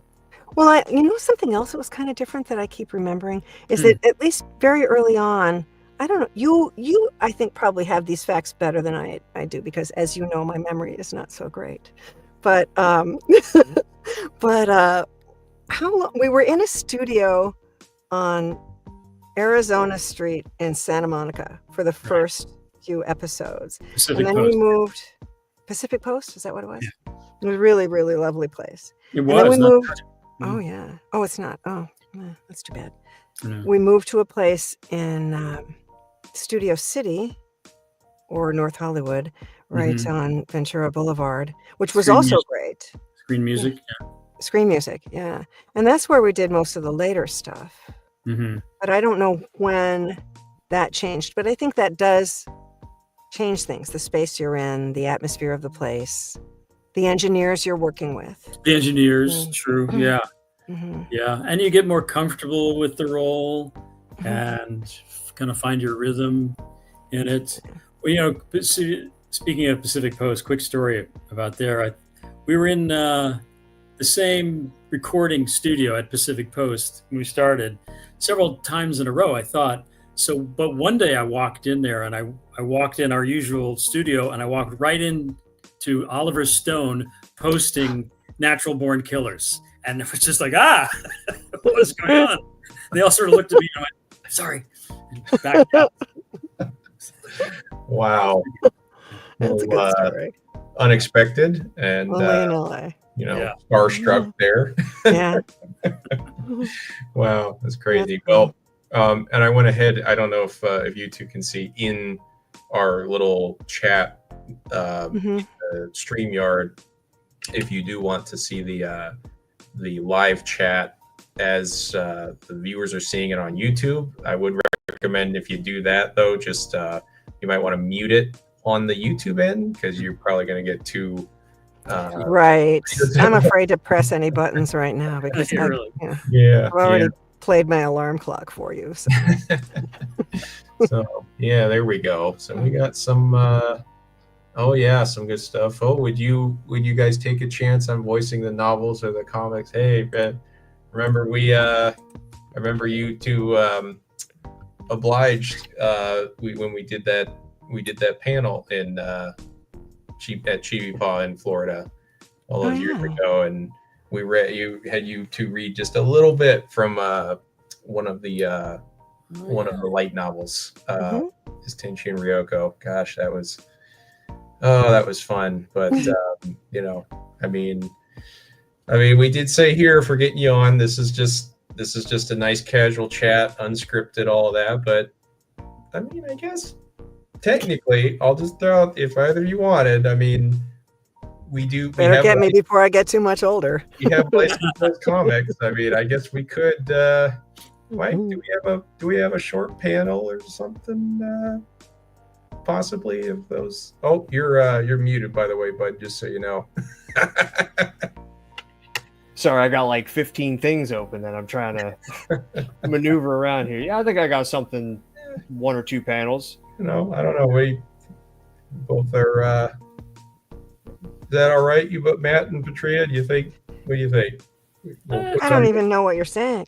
We were thinking of putting a couple panels from these comics that we're releasing, and we read our lines on the screen right now. If you what do you think, Matt? Yeah, sure. Would the union approve? Yeah, well, yeah. I'm sure they'd be fine with it.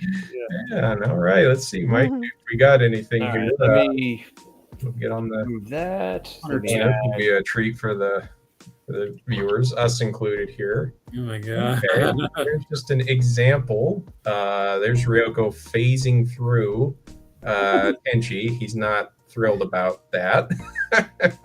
You got the line load here. He's just phasing through here. Goodness.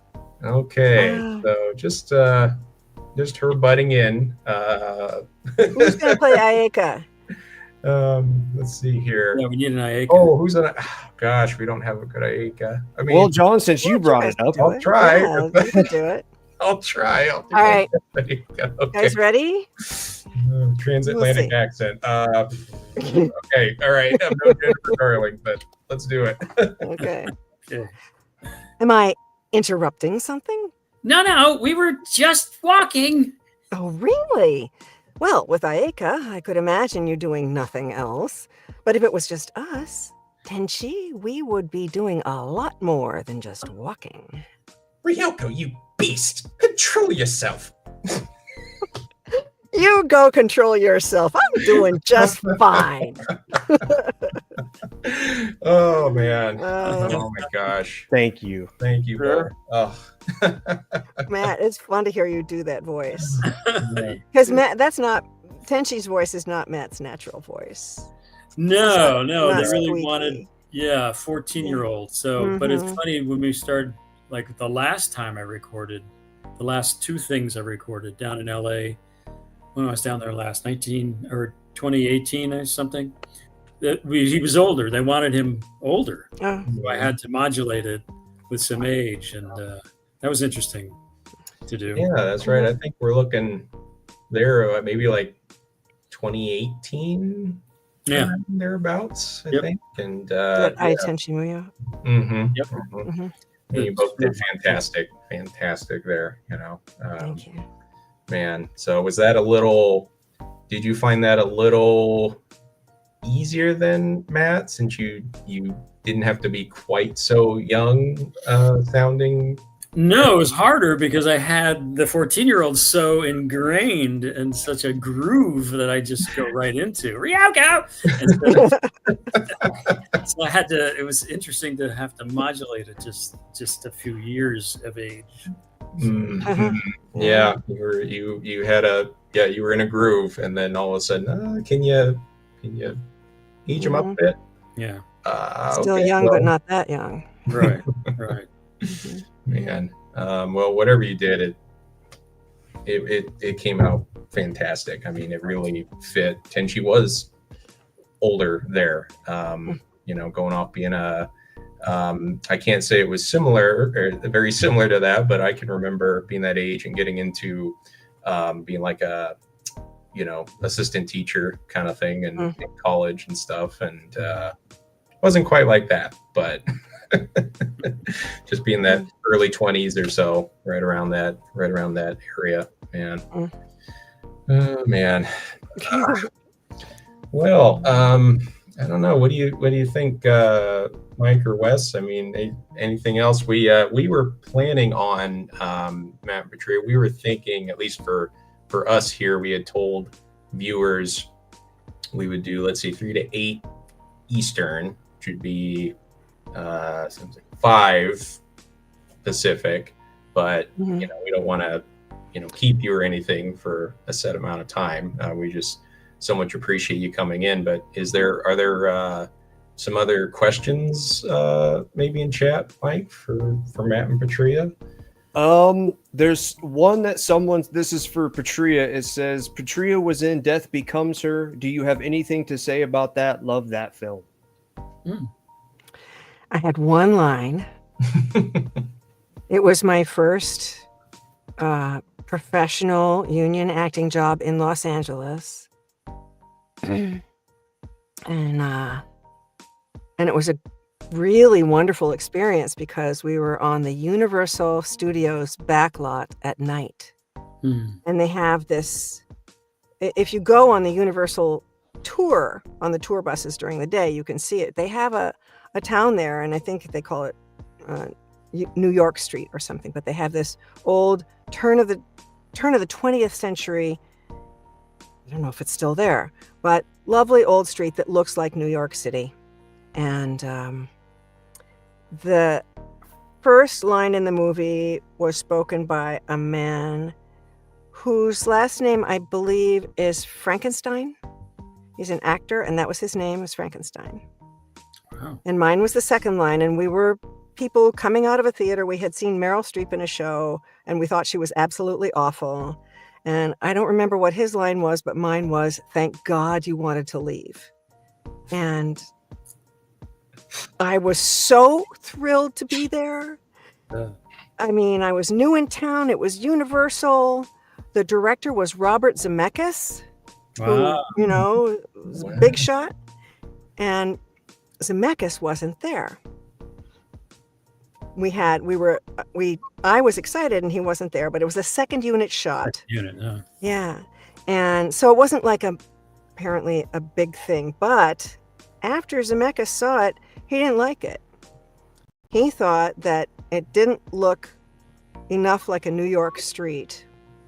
There had to be some trash lying around. There had to, it was too clean. It was this backlot at Universal and they keep it nice and it was too clean. So I got 2 nights out of it. I got to go back and we did it again. And they had rain that they could turn on and off. And it was just, for somebody brand new in LA, what an exciting experience. Yeah. Yeah, that's funny. Too clean. Like, that's got to mess it up. So I did get to meet him because he was there the second night. Oh, there you go. There you go. Well, kind of good. You had that second go at it then, I guess. It was really thrilling. Yeah. I was just going to say, somebody was asking Matt in the chat. It said, was voicing Tenchi hard on the vocal cords? No, not really.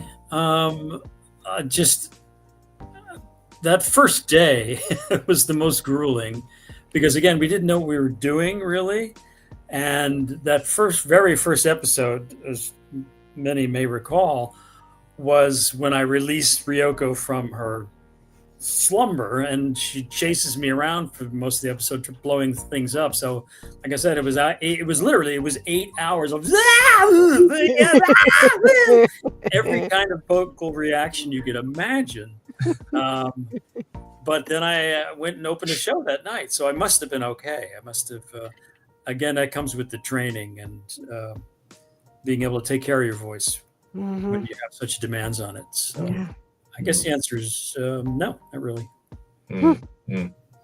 And so would you say, Matt, that might be chalked up to the whole, everybody's learning, you said we don't kind of quote unquote don't know what we're doing with this new venture that you and Jack and Patria and everyone was undertaking. And so like, I'd always heard that like, for that reason, wanting to, preserve your vocal cords, that like, if they have a bunch of, there's a bunch of screaming or something for a character, that you tend to want to record those toward the end of the session, right? I've heard that with just actors in general, but I guess you didn't get that with the first episode because that's pretty much all Tenchi was doing that first episode. A lot of screaming.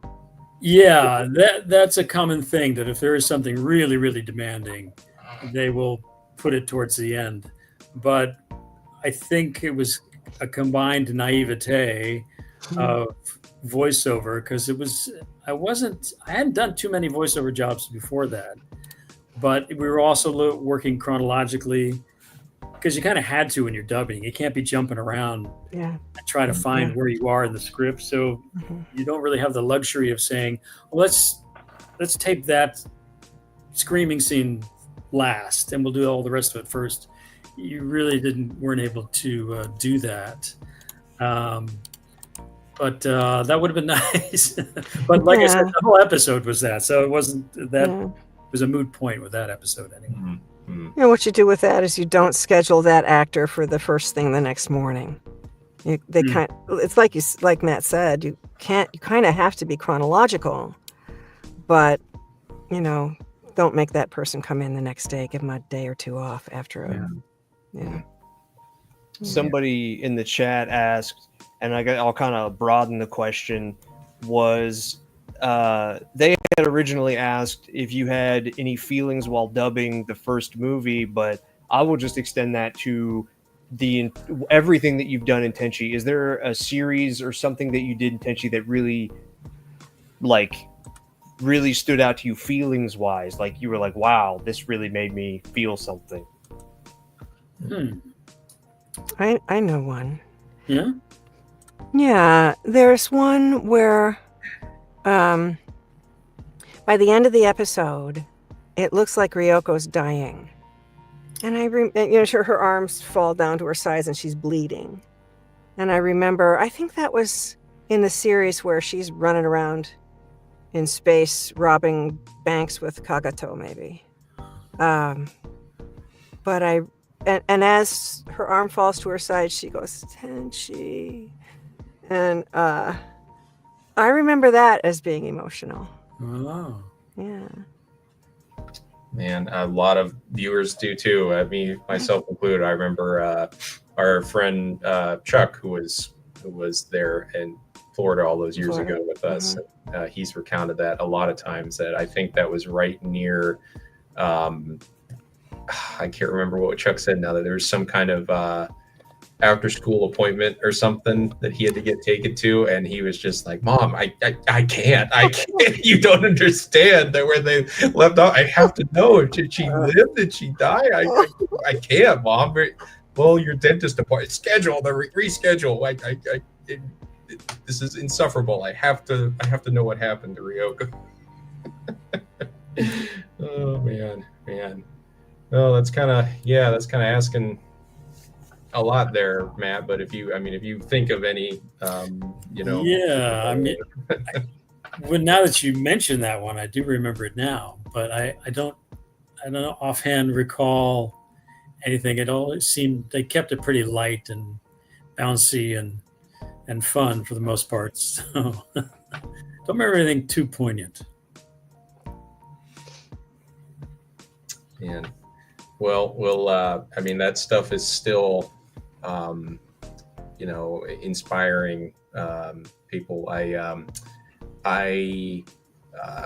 think I did not find this out until after I had interviewed you both, gone back and forth for the book, and thought, okay, I'm pretty much done. But then there was something I had to investigate, and it was how this thing called Superman has been a thing for quite a while. Superman comics, Superman animated series, Superman movies, Christopher Reeve's been a thing for quite a while. Well, there's the latest one they have now on Warner Brothers, and it's on Cartoon Network, and it's called My Adventures with Superman. And it's got a very it's kind of made by people, me, Mike, and Wes's age. And we're looking at this and we're like, okay, it's got there's an anime inspired style here with some of this stuff. Like, okay. And, it wasn't until like season 2 of it. And we're watching an episode, and other fans in our fandom server were saying, hey, you guys, am I crazy here? You gotta see this. And, there's this episode of, cause again, Superman, you're drawing from that but it's reinterpretations of these characters like Clark and Lois, and Brainiac is one of his big bads, but there's this one where there's Brainiac is manipulating, he's using Supergirl, his cousin, and she's kind of his thrall, under his control, and not realizing it, but she's going from planet to planet, wiping it out. And we're like, okay, maybe we're just thinking about Tenchi too often, but that feels like Kagato and Tenchi there. And then, maybe I'll have to see if that scene or that episode is available at some point. But like very poignant moment, for example, a Ryoko moment of yours, Patria, like she thinks, Tenchi is gone and has died, and she's just left in space. She can be out in space without a helmet, she's fine, but she's just the empty, cold void of space, and she's alone, and she's just kind of buries her head in her arms and just kind of curls up. And they do that in this Superman episode, and we're like, you got to be kidding me here. Wow. Well, some of us fans, we got together, and if you've ever heard of those Ask Me Anythings on Reddit that people will do, well, the showrunners of that show were doing an Ask Me Anything. I forget his name. Jake something is the main guy, and we all kind of got together and we got it upvoted and all that. And we were like, we have to ask. We love the show. It's great. But like, Tenchi, you ever hear of it? And he went, oh, yeah. Yeah. I remember Tenchi. We saw Tenchi. Yeah. Our creative team. And he was like, oh, yeah, there's definitely some creative parallels there. Definitely. Wow. We were just like, oh, my God. So, you know, I get some people sometimes kind of, you know, I had a very, very, very competent, still anonymous to me because of the peer review process, had a peer reviewer and going, okay, you know, all right, this is interesting, but, you know, basically, like, I don't know, you might be overselling your case a little bit here. And it's like, I need you all to understand. It's like, hey, you know, Tenchi Muyo wasn't the most popular thing ever on the history of ever, but it inspired Superman. It inspired Superman. You know, what are we talking about? So those performances that you two and others like Jennifer and KT and Ellen and, you know, Sherry Lynn and Debbie, you know, they stand the test of time, and they really implanted on those of us who were watching it all those years ago. That's cool. Yeah. You guys, wow. Well, I mean, unless like we said, oh man, thank you everybody for so far. That's so great, you guys. 15,000. Wow. So we'll see. We've got another 29 days to go, and you know, the minimum for us to be able to you know, deliver on printing all of these and shipping them everywhere with chaotic tariff situations. Who knows what next day is going to hold? So that's our minimum. We'll see if enough Tenchi fans can chip in and see if we make it there. But you know, that's our goal there. And like I said, we don't want to keep you two or anything, you know, for longer than you feel. But what do you think, Mike? Is there any other couple other good questions in the chat there or anything? I mean, I got thrown this question from our one of our friendly mods that said, someone asked, do you ship your characters together? Like, do you Patria, would you put Tenchi and Ryoko in a relationship? And Matt, would you put Ryoko and Tenchi in a relationship? If you were as you see it, yeah, that's what they call it shipping, where they say, oh, I want this character and this character. That's how the kids are calling it. Yeah. Like fan fiction, you know. Yeah. Ship, I get it. Well, duh. I mean, they already are. Kind of, yeah. Kind of, you know, I mean, in some kind of weird relationship, you know. So, yeah, that would be my answer. Would be well, duh. Well, duh. There you go. Very Ryoko. Very good answer. Yeah. Totally. There we go. Well, duh, and totally. That's see everybody. You have the mandate of heaven and earth. There you go. There you go. Oh, that's a mandate. Yeah. All right, guys. Well, I'm gonna bow out. I'll pick up my son. Oh, right. Yeah. Tell him hi.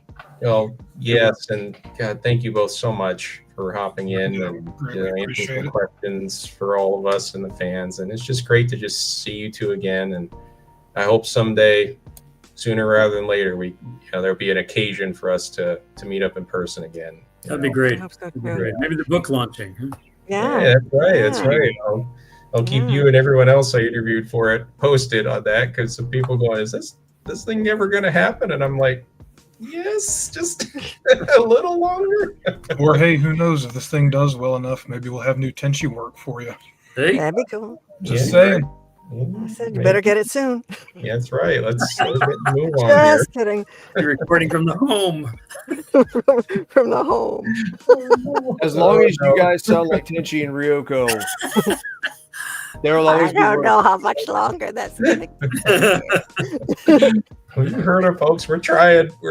Go faster. We need to fund this today and then make us $1 squillion so we can Yeah. get Matt and Patria in the booth. There you go. Okay, and everybody who's watching and who watched, thank you. That's really Thank cool. These guys, Wes and John and Michael, they're great. They've got your best interests at heart, and they love Tenchi as much as you do. Yeah, Thanks for maybe watching, more. Patria. If that's even Thank you. possible. Yeah, if that's not an endorsement, I don't know what is. Mhm. Thank you so much, Thank you. Patria. And Yep. thank you, Matt. So, You're welcome. all right. Good Until to see next you guys. time. Okay. Bye. Take Care. care. Thanks again. Happy Later. trails. Oh man. Well, that was fun. Came in right around the same time. Almost like we planned it. Almost like we planned it. Almost. Sort of did. So, oh man. Well, thank you all for having some good questions for them, and oh man, it's crazy how.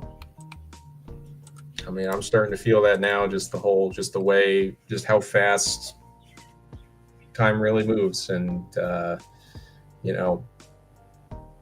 gosh, it just so like they said, it's like, man, if we want to do more Tenchi stuff, it's like, well, sooner is better than later. Well, somebody in chat said, "Does this project mean that this series is going to be alive again, like new future Tenchi projects?" Well, the short answer is, I said short answer. Ha ha ha. If this It's campaign, never that easy, Mike. Come on now. if this campaign can be successful and really go past and I mean, I'm joking when I say $1 squillion, but I mean, realistically speaking here, like, we have the capability, if you guys give us the capability, like I was saying earlier with Miura, he is open to the idea of us doing more stuff with Tenchi, but that's going to be all about how successful this project is, because Miura kind of views this as a proof of concept. And if this campaign can be incredibly successful and smash everything, and just somebody in chat just said, spread the word, tell your friends. Yes, tell every person with a pulse, living, non-living, everything. If this campaign is incredibly successful, we can go back to Miura and we can continue in some form or fashion the American Tenchi continuity.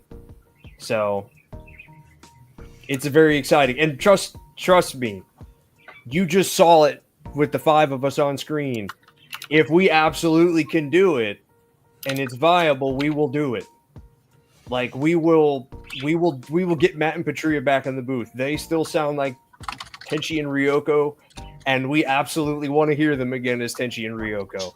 I'm sure all of you do too. So Yeah, and just to reiterate, because we said it in that 1 hour video we made, but if you haven't seen it or you're brand new or what have you, when we met with Toru Miura, president of AIC, I straight up told him on a Zoom call, I was like, hey, are you game to let us make new this, new that, new merch, new video games, new anime?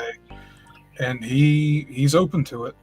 He's willing to let us do it, but that stuff costs money. So it's all a matter of the money at the end of the day, and just prove really with this. I mean, it's a proof of concept, like Mike was saying, and that's how he views it. He's basically issued through us, through Armiger, he's issued Tenchi fandom a challenge. Like, okay, prove to me you still care about this thing, and I'll give you the green light for just about whatever you want. And he's full aware of our intentions. I told him what our ultimate goals were, and after I told him we want video games, we want the rights to new anime, or pretty much anything and everything, he just looked at me over the Zoom call and he said, oh, so you want to just reboot Tenchi? I said, yeah. So, and he's game for that, and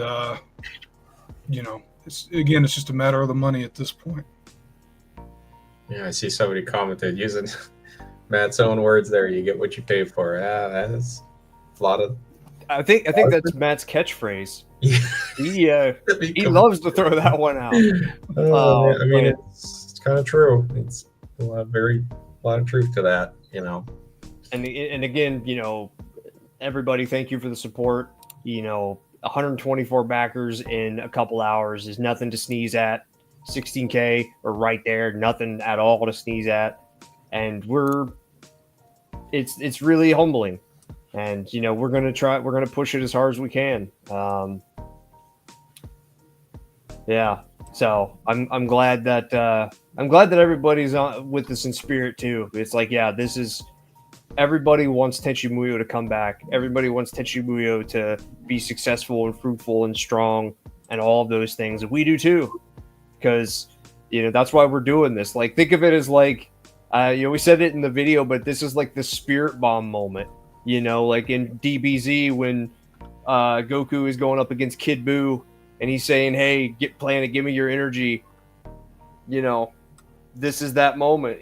Put your hands up and give us whatever you can. Give us all your energy. We need it.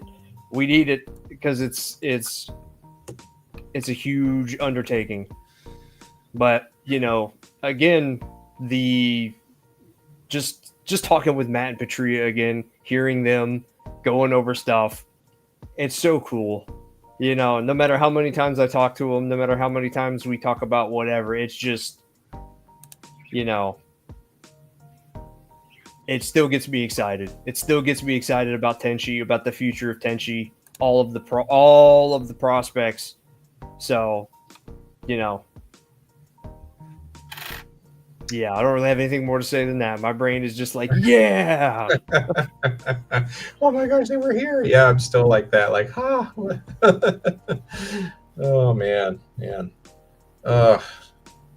Boy, I'm now feeling for, like you said, the game streamers and the back in the day, the telethon stuff. I feel for them now. Like, man, imagine having to do for 24 hours or something like that. Be I mean, people sometimes they say, is streaming really a job? Trust me, you stream 8 hours a day every day for years on end.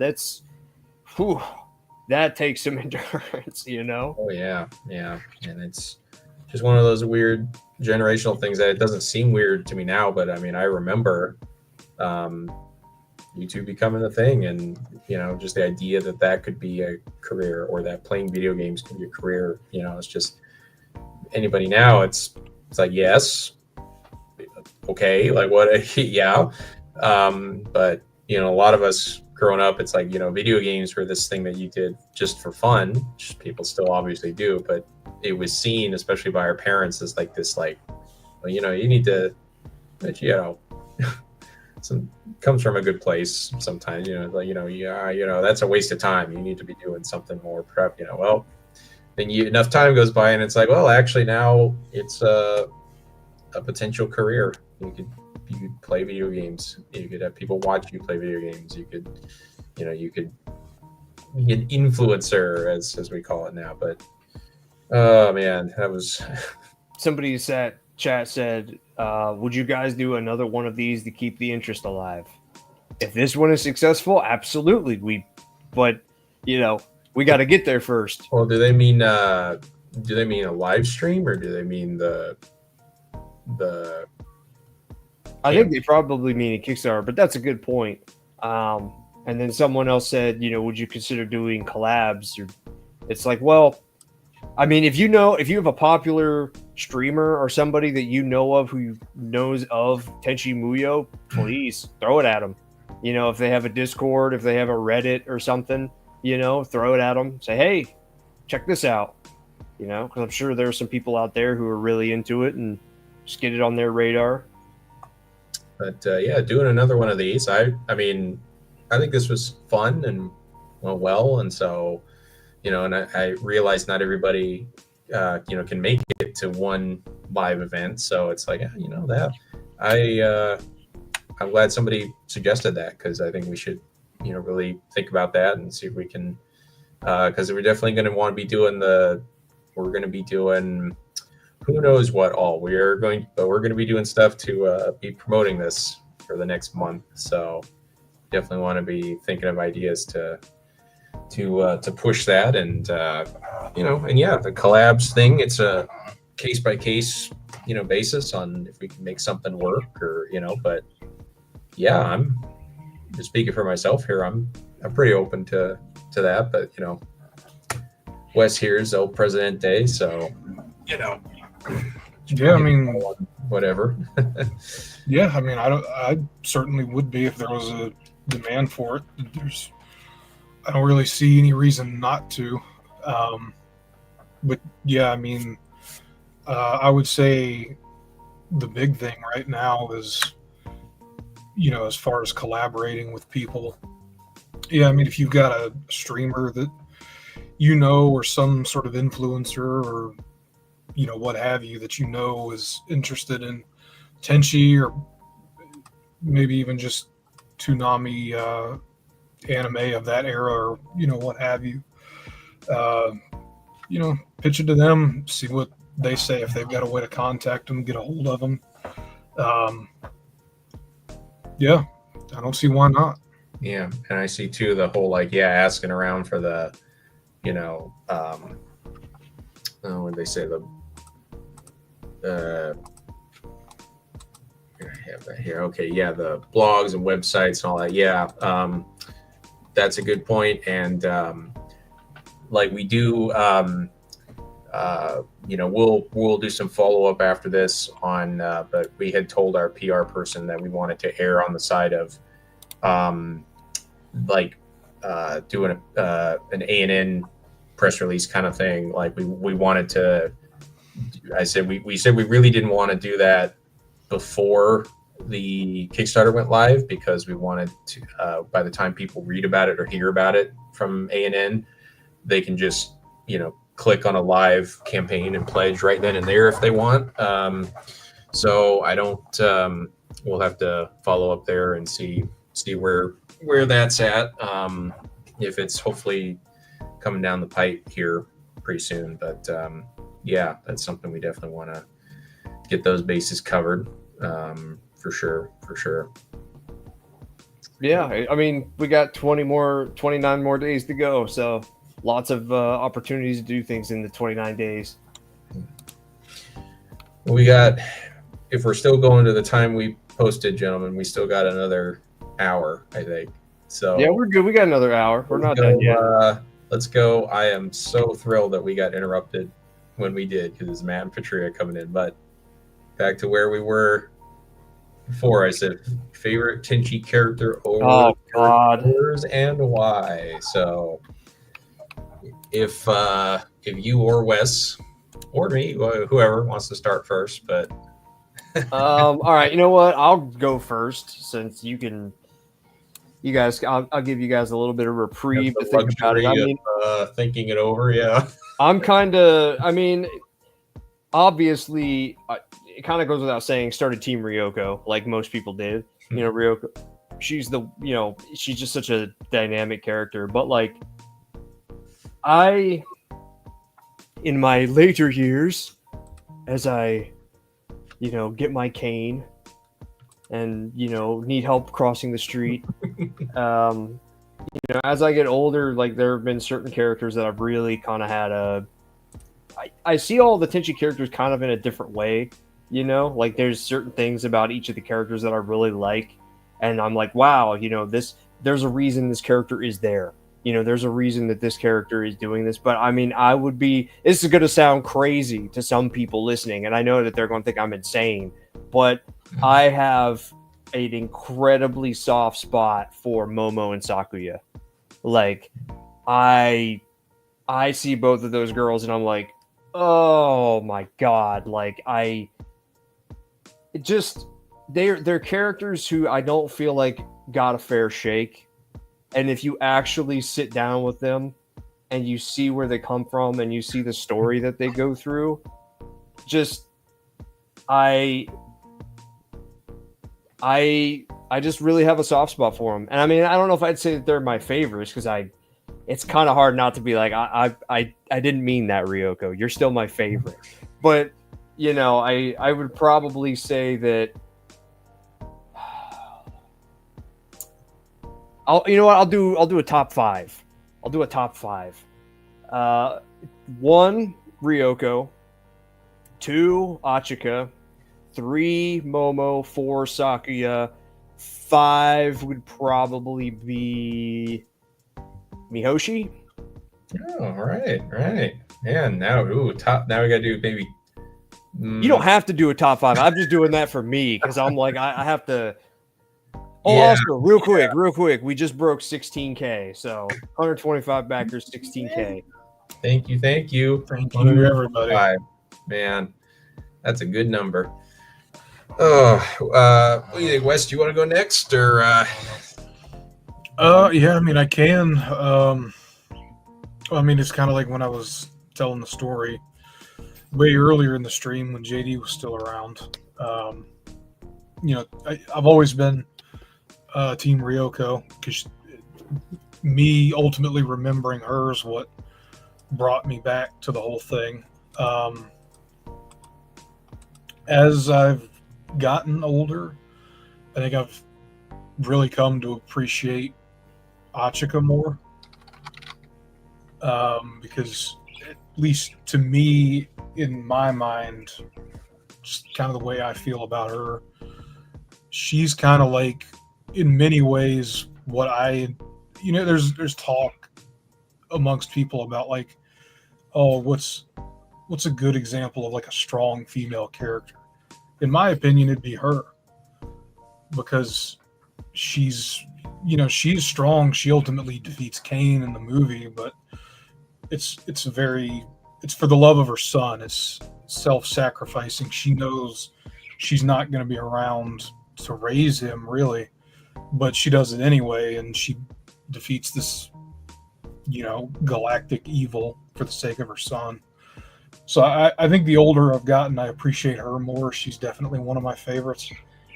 If I'm doing top 5, that's tough. I mean, I'll include Ayaka in that for sure. Again, I think, the older I've gotten, the more I've come to appreciate her too. I think just as a younger man, I was diehard Team Ryoko because that was just, how it was, I guess.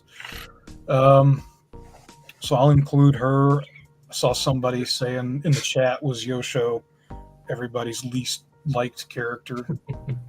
No, I like Yosho quite a bit. Would he be in my top 5? I don't know. But I always appreciated a just, older sort of mentor character. So we got Ryoko, Achika. I'll include Ayaka. Kagato, because you got to have a good villain. In order to make a good hero, you got to have a good villain for him to go up against. Very true. Especially OVA 1 Kagato, you get that. And 5, I'll also say Mihoshi, because I think, and this is just my opinion, in some of the later series, she kind of gets done a little dirty. And I don't feel like she deserved that. And I want to see more of her, especially that sort of universe dynamic that she has with Kione. Man, so there you go. Respectable gentleman. And there's a lot of great characters, so I'm vibing with all of that, really. Especially like, again, like I hated Sakuya back in the day. I hated her viscerally, but again, like going back to Tokyo now, and we did a whole podcast on that. I agree with all those sentiments there, Mike. But okay, well, I gotta do likewise here. Top 5, and okay. So I was gonna say number 1, it was and is and always will be Ryoko. I'm a Team Ryoko, absolutely. I mean, again, like she's kind of the one that leads Tenchi and all of us into this other world. and she's just very. I mean, again, Patria's performance is huge part of that reason, but Ai Oricasa, of course, phenomenal talent. But yeah, just seeing somebody who is, again, she's very uninhibited in the way she acts and in the way she can float around. She can go into space if she wants, and so the idea of somebody like that showing up and she wants to spend time with somebody boring, quote unquote, like Tenchi. You know what I mean? Of course, a lot of guys are gonna and gals are gonna relate to that. This badass space pirate wants to kick it in your crib on Earth. Like, all right, play video games. Maybe get drunk later. Like, all right, awesome. But I will say then that again, yeah, as I got older from when I first saw Tenchi, and you just kind of adulthood is very it's a grind, it's tiring, obviously, and so there is and then you get into real life dating, and so it's really funny how I love that Ryoko spirit. Like I said, I love that even that archetype in other characters I really respond favorably to. That level of energy and that level of crazy and spontaneity and stuff like that, I'm not gonna lie, like that I've been there. That's exhausting in real life. Like, I got work tomorrow, or I got it's exhausting. And so that was when I really came to appreciate Kione a lot more, because Kione is wasn't that somebody who said that? That might be Kazushima himself who said that. Somebody said she's the most quote unquote normal, of the girls in the group. And Kione, again, she's very accomplished, and she's very credentialed and very ambitious, career driven, all that sexy. But again, at the end of the day, she's very level headed, and she's she feels like somebody that again, just as you get older, you tend to kind of want a refuge from the storms of life. So, Kione, that being nice and just level-headed in that way, I've really come to appreciate that as well. But so I'm doing top 5 here. That 1, 2, 3 more here. Gosh, man. I'm sorry, repeat your first 2. Was that Ryoko and Kione? Ryoko, Kione. Mm-hmm, okay. Mm-hmm. Somebody had to put Kione because the chat was going to rise up if we didn't, and I totally understand. I didn't do it just because of that. In fact, I'm not looking at the chat right now, so I've got that out. But I do got to say Achika. I mean, she's very archetypal in lots of ways, and she's supposed to be this tragic figure. But if you're a Tenchi fan and you watch Tenchi Muyo Love and you didn't feel something, don't at me. Don't talk to me. I don't want to know you. I'm sorry. I don't. I did that. I can watch that every time. I have to schedule that very carefully because that will fucking break me. Pardon my French. That will break, so it's just, yeah, like you said, Wes, it's just, all of that you said. So I got to have Achika's got to be in there. She's just kind of this ideal motherly figure, then I think I'm gonna say I'm gonna throw in there, oh wait, who is it? I had 2 left. Okay, I'm gonna say Benny from Ai Tenchi Muyo. Momo is fun. Ai Tenchi, if you've never seen it, it's got a lot of fun characters. Some of them are pretty intentionally so, one would even say, for having to fit the Momotaro legend. Very archetypal, you could say, in that way. But I think Momo and Benny do shine, and I like Benny. She's the strong, silent type, Mr. Long, tan, and handsome, except she's a woman. So, and then just again, kind of seeing her butt heads with Ryoko, and it being this, Ryoko's conceptual origins have a lot to do with the Japanese Oni which again, depending on context, again, you talk about translation and all that stuff we were talking about before, sometimes Oni gets translated as demon. That seems to fit Ryoko a bit better. Sometimes it gets translated as ogre.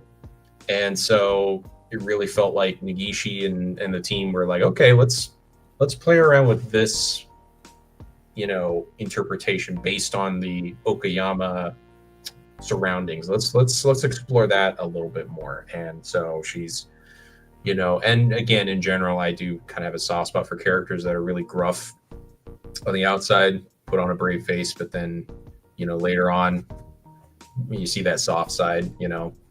I love characters like that.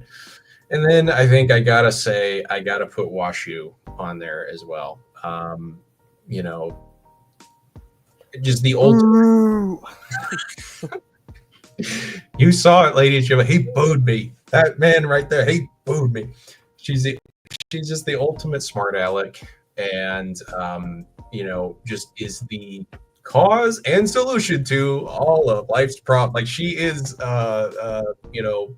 a lot of Tenchi stuff. Particularly the films. Everything's gone awry, and then it's like, what do we do, Washu? And Washu has to, come up with a solution. But yeah, she's just a fun character. The way she's very, again, Kei Tivo is phenomenal. Thank you, Jack Fletcher, for casting her. Because just the way she can be kind of impish. Speaking of, again, the Japanese terms, like she gets referred to as yokai, I think, in Tenchi universe, where they say she's like a goblin. Goblin is the right word. Yeah, she is like a little goblin, she and so her just being kind of the way she can just kind of get away with a lot of stuff, and just is the smartest person in whatever room she goes in, and comes up with you come up with a half-baked sci-fi-esque sounding solution to something, again, that's very sci-fi kind of tropes there. And I again, you can't get away with literally anything. If you have just somebody keep pulling here's the solution out of their back pocket. But Washu can, again, if you have good writers involved, you can really push right up to that boundary. You can push right up to that where, like, again, like Tenchi, Muyo, and Love, you start introducing time travel into something, and you are potentially opening a lot of cans of worms there. But I felt like the movie, it made it work. The stakes were so high, and Washu was like, all right, of course, if I put my mind to it, I can send you back in time. Okay, I'll send all of us back in time, or I can communicate with you while you're there. Like, okay, yeah, sure, I can do that. So yeah, I'll put I'll save a spot there for Washu, I guess, too. Man, so there we go, guys. There's our top 5. I think we all had Ryoko, we all had Achika. So if they had somebody else could make a Venn diagram of our our personality. We got it was a really good spread. Yeah, really. But anything other than my top 1 and 2, if you ask me on a different day, maybe I'll feel differently, but I still care about all those characters. So yeah, like I wanted to put, I think Ayaka's valid. I wanted to put Benny with Momo, but it's like, if I gotta pick one, it's gotta be Momo. Like I get to the end of that series or the end of the manga, and I hear "Don't Forget About Me," and I'm like, oh hell, like I gotta be really careful. It's just one of those things that, and I think, again, that just goes to show the power of Tenchi. Like, everybody in here and everybody in the chat is, throwing up their favorite characters, and everybody feels really deeply about these characters still, 30 years later. It's really, really, really, really special series to a lot of people. And so, good question. That was fun. Yes, indeed. And man, that's another one. I think I let I think I let Nagishi know that, folks. I think I told him, I had to let him know. I was like, hey, because Nagishi, you'll notice in some of his stuff like Tenchi, you'll notice he'll put Raiders of the Lost Ark references, he'll put Men in Black references. So like he definitely, like, he loves The Godfather. So he definitely loves him some classic Hollywood. So I had to let him know, and that for a lot of us now, and me still, like if I turn on the classic hit station in the car and that Breakfast Club song comes on, it's not Breakfast Club that I'm thinking of.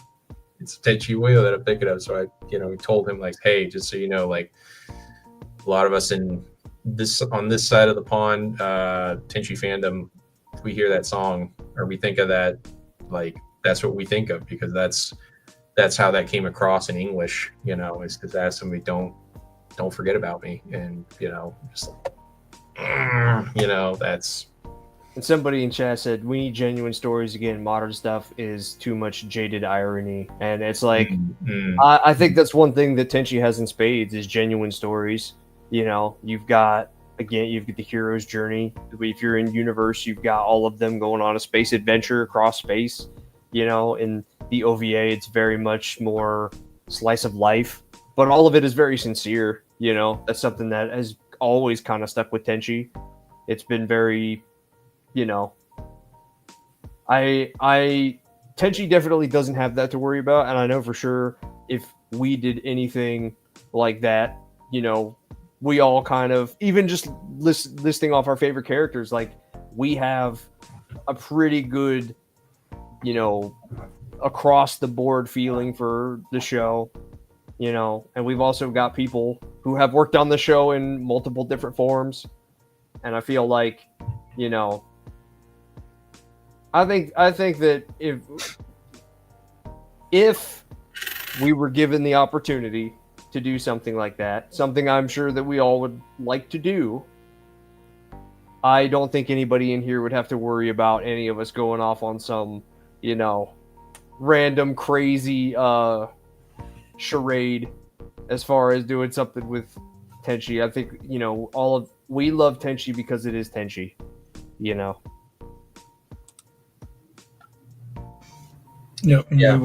we would take care of it. And if either one of you two try it, I'd say, hey, you trying to get me sued here? What's going on? Hey, get fired. Step into my office real quick. But no. Man, that was a good comment though. It's just like, I mean, these things taste kind of collectively there's change over the decades if you stick around for a while, but there's just, I think that is pretty timeless. And I feel like, I guess I won't put it all on, the Marvel films or stuff, but let's be real. Those are very culturally relevant the last decade. And so like that has to be some of that account for that, but video games, and you've seen that other places as well. And so whatever you're doing, whatever story you're telling, if you are just sincere about it, and this goes in a weird way, I'm connecting here, but this goes to a lot of things in life. It's like, if you want others to take you seriously, then you have to take you seriously. If you go into something and are like, hey, it's whatever, am I right? You know what I mean? It's like, well, you do whatever you want to do, but it's like, okay, but if you want people to really kind of care about these characters, you've got to, you have to carry yourself. It can't all be irony poisoned, because then it's like, okay, I mean, if you want to do that creatively, that's fine. There's nothing wrong with that. But it's just like, Tenchi isn't that, was never that, and I don't think should be that. And that's one of the reasons it's so fondly remembered. It's just, it's not something like if these characters are going through something, you feel it. Like I said, that got myself going there a little too much but like, again, like, sincerely, every time I watch Tenchi Muyo in Love, dude, I mean, like, it's a ride every time. So I know it's gonna, put me through it, Yeah. At least you had a villain on in your top 5, Wes. That's a good point there. I hope Matt isn't like, oh, I wasn't Tenchi on any of them. I should put honorable mention to Tenchi. He could switch out. Well, I mean, look, it's no need for Tenchi for a reason, right? But I mean, look, I'm just saying, you can have as many characters as you want, and they can do just about whatever you want them to. But if you want to, you got to have a reason to care. And it's like, well, unless there's some stakes or some conflict involved, at least in my opinion, it's like that's what makes the hero. You got to have a good villain for him to go up against. And you had that in Kagato, so. Yep. And I'll just say this. I mean, I really like Yuzuha a lot. I think Yuzuha's a really cool villain. I had thought almost about putting, because I mean, if you think about it too, like are Yugi and Sakuya, are they villains in the traditional sense? Like Yuzuha, yeah. I mean, Yuzuha kind of, even if they are a tragic villain, they are still a villain. Kagato, no, he's pretty much a villain. He even in universe, like he's just like, nope, I want to take the throne, and I'm gonna take the throne. Get out of my way. Yeah, and irredeemable. Yeah, well, it's just one of those things where I think that also makes him a good villain because he's not. It gives all of the other villains the ability to be something dynamic. Because if it's the same thing in every medium. If you have if all of the characters are just kind of like a shade of each other, there's not really a lot of uniqueness. Not everybody can be hitting you with funny quips all the time. Not everybody can be the smartest guy in the room all the time or whatever. Like that, and again, that's something else that's really good with Tenchi.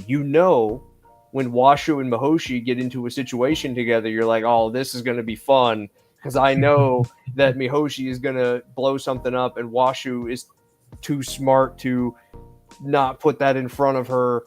And I know that so on and so forth, right? If you get Ryoko and Aika into a situation, they're going to fight each other. They're going to do something and that causes the situation to blow up. But if everybody was just kind of sort of on the same page personality-wise, it wouldn't really work.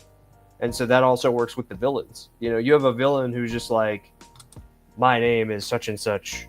You killed my father. Prepare to die. Like, pretty straightforward as far as that's concerned. You're going to get a villain who's going to do their thing. And I think that Tenchi has been, for the most part, pretty good about that as far as across the series. I think Yugi and Sakuya were probably the first one that they really, really tried to hammer home that, like, they're not really a villain. But, I guess you could say the same thing for Mayuka and Yuzuha, but I think they were a little bit more separate. Yeah, I think Mayuka is the tragic one, and like you said, there is Yuzuha is tragic as well, but she has unfortunately gone that however many extra steps of like she is a villain, Right. I guess there is a difference between maybe a villain and an antagonist, right? Who is kind of set against you, So yeah, I think like you said, it is a good coverage. You've got like maybe way over here, like you have Kane, which was interesting how they, used him in it. Again, he's not complex. He's almost a force of nature. He's just kind of this. He's just evil. He just hates drive, and that there's nothing else about this dude. There's nothing else we know that motivates this being, and that can make for a really intimidating antagonist, and certainly a villain, I think. And then you got Kagato, where it's like it's his ego, and just again he's just completely it's egotistical and is just gonna destroy what he wants, take what he wants. And then you've got those shades, like we said, of what's her name? It's funny, you know, we talked about Sakuya as someone who, you know, over the years, you know, maybe I could, you know, reevaluate and feel a little sorry for, but Haruna? I mean, do you know? Or is Well, it I was even going to jump in here and talk about the comics. You know, like Rob is pretty interesting because he's not. I mean, he is a villain, but not in a like super maniacal sense, I guess. Like he doesn't have the same kind of aura as Kane or as Kagato. And then you kind of have, you know, Inferno, who really kind of, it's, you know, Dante Mix is a goof. You know, he's not really a bad guy. He's more like a wannabe. And then, you know, but when you throw Ryoko into the situation and you get Inferno, it's like, oh shoot, like this is not only somebody that we have to contend with who's powerful, but somebody we care about, like really care about, not even an outsider care about, you know? So, yeah, that's one of the things I liked about the comics, among many things, is that it's what a lot of people would do if they got a hold of Tenchi Universe, you know? It would be like, all right, this is kind of, I see this is happening, so.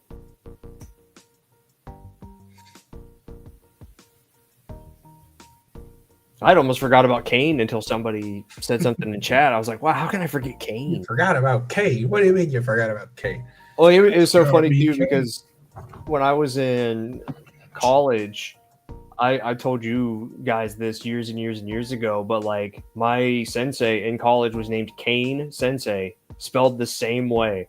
And so I remember I was like, it's a sign, you know, like she had the exact same name, last name. And so it was just like, wow, like that's crazy. She wasn't evil and trying to go back in time and end somebody's entire bloodline, was she? No, she was the sweetest little Japanese lady ever. She couldn't be any farther from Kane. Just a heck of a coincidence. Wow, man, oh man.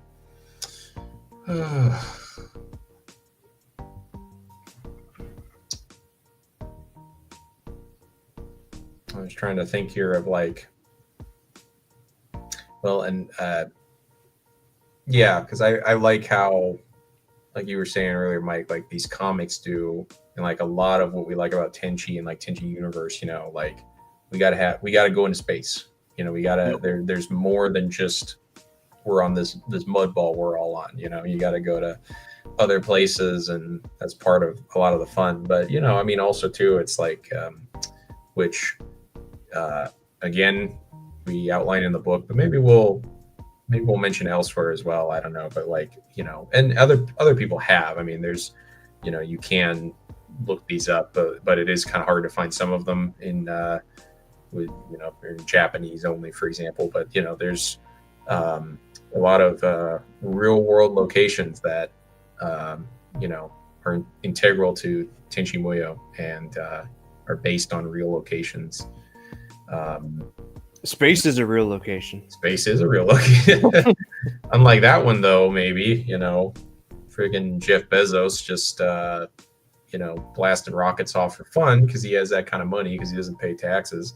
Other than that, like, I don't think I could, you know, manage the space program. But the you know, the Okayama stuff, it's like, I hope someday I would love to walk that walk and see some of those locations, you know, real world locations that, I mean, and it's weird to think about how, you know, looking into that and how, again, it's one of this weird thing, like you get told by somebody or you get this impression that like, oh, you know, man, I'm not saying Tenchi started everything, right? But it's like, you know, I was just kind of thinking like, you know, people do that now with One Piece stuff, with Dragon Ball stuff, with anybody who's popular, who's behind a popular manga or, you know, whatever.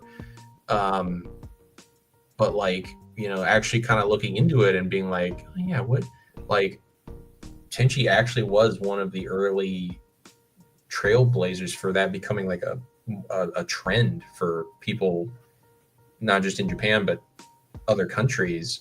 What they call now anime tourism, like that really is very much a thing now.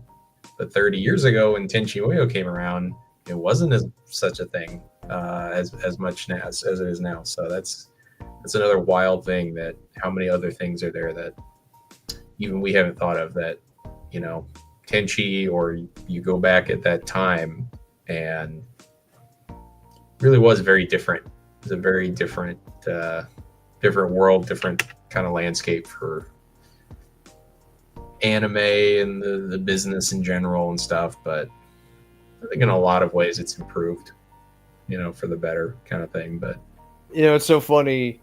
People are talking in chat like Escape from Jirai, Tenchi and Escape from LA. Right there, everybody. Tenchi Muyo, Escape from Heaven and Earth. Oh wow, that sounds cool. That sounds like a cool idea. It's kind of crazy how like you almost can't miss with Tenchi. You can't, like, you really can't. Like, if you gave me 24 hours and you said I need the X amount of names and X amount of scenarios, I could give it to you. Like, it's crazy easy to just go through and just do that kind of stuff, because Tenchi just lends itself to that. It's not something that, not to say that it's not, that takes away from it, but it's kind of like, the names from Tenchi Universe. It's no need for blank.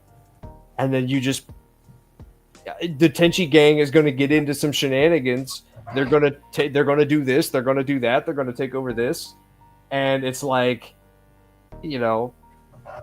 very literally, somebody just posted in chat, Tenchi Muyo's bizarre adventure. I mean, that's literally Tenchi at its best is a bizarre adventure. So, Yeah, and that's something where you have like,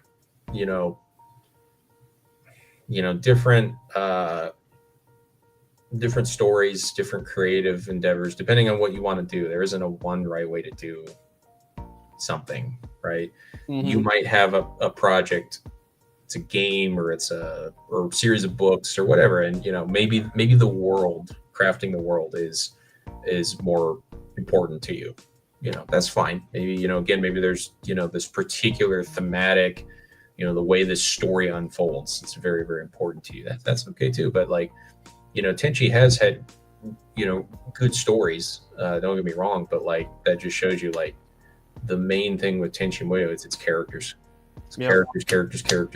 That's its strength. That's always been its strength. And like Matt and Patria were singing the praises of their fellow actors back in the day. They had a great cast, and when you have really strong characters, I can see why people coming into Tenchi are confused by like, wait, which one's next? What the heck?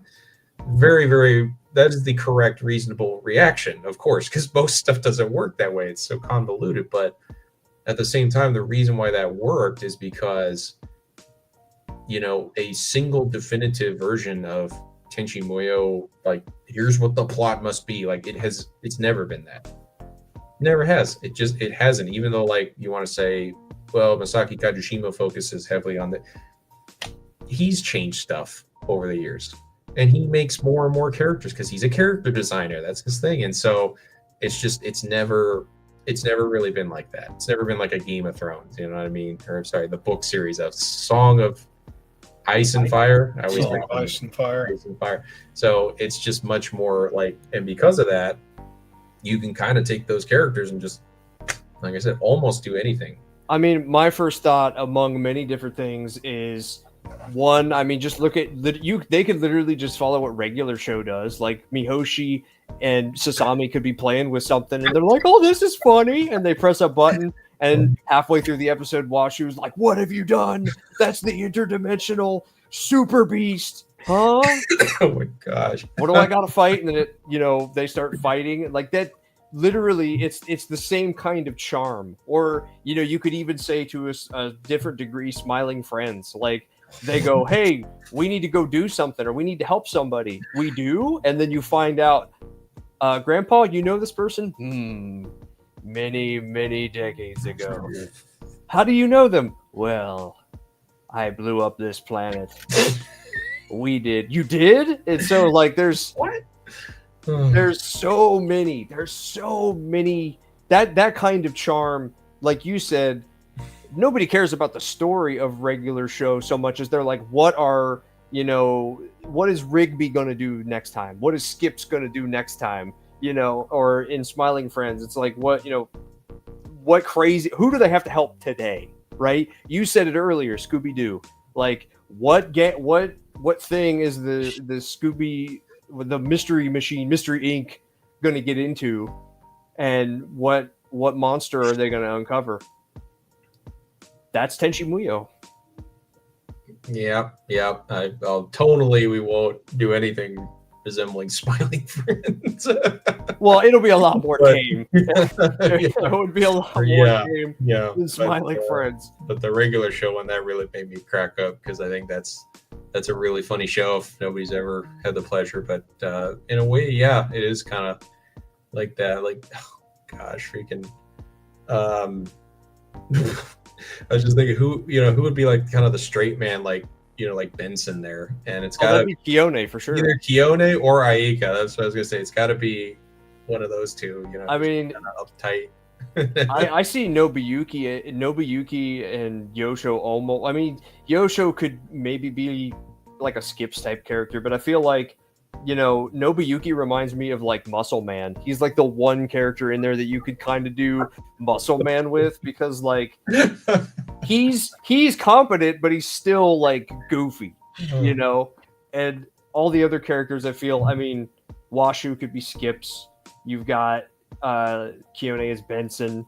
You've got Mihoshi and Keone, or Mihoshi and Washu are Mordecai and Rigby. Aika could be Pops. Like, I could see, it's a little bit of, like, obviously it's not a one-to-one parallel, but you see what I'm saying. Right. Like, if that's a challenge, though, that's a challenge. I was gonna say, like, maybe Pops, if you're not going for age, like Yosha, like I would say almost like, I don't know, Mihoshi more. I would say Sasami would be Pops, because Sasami kind of fits into that mold. Oh, man, that's a tough one, but that made me laugh. Regular.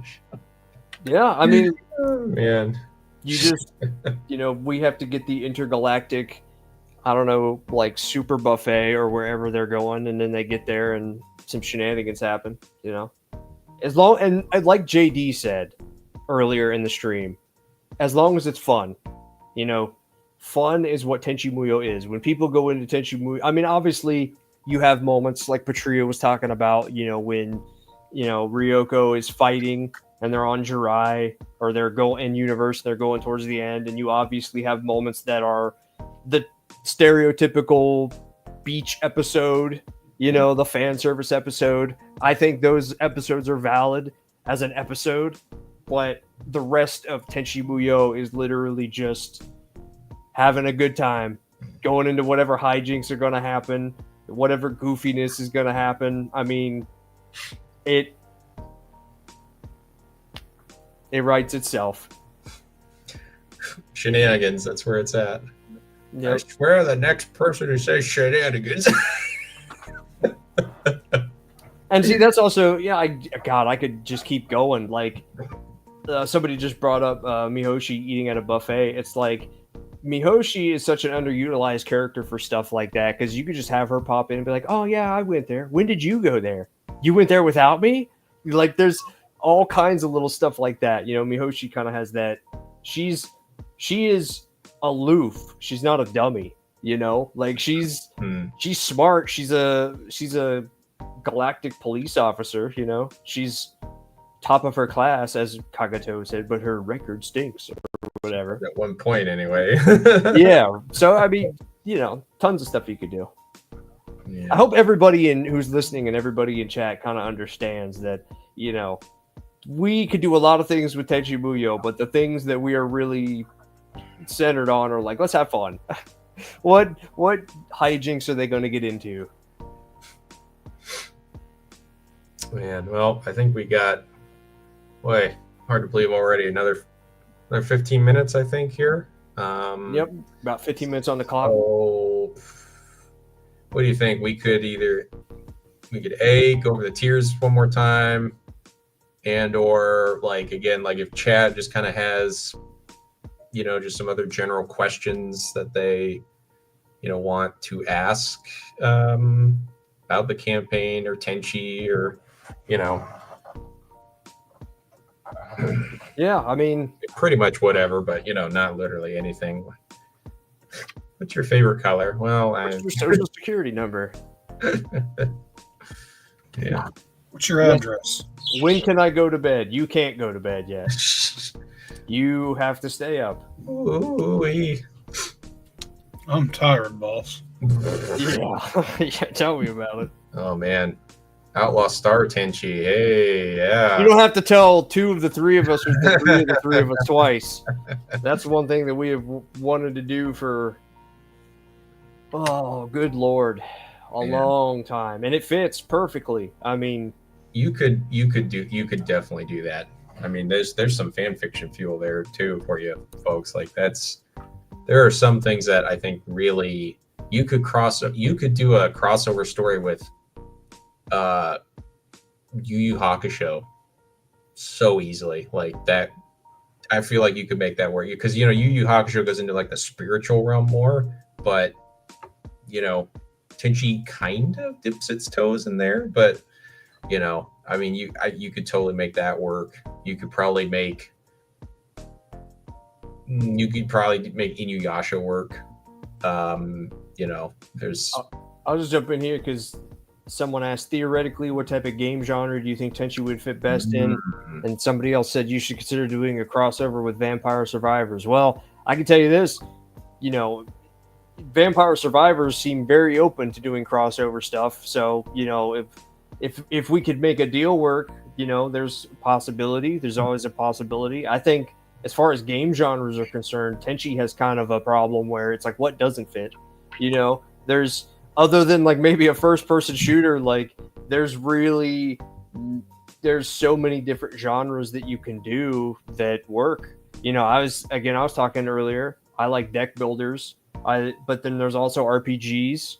There's also visual novels.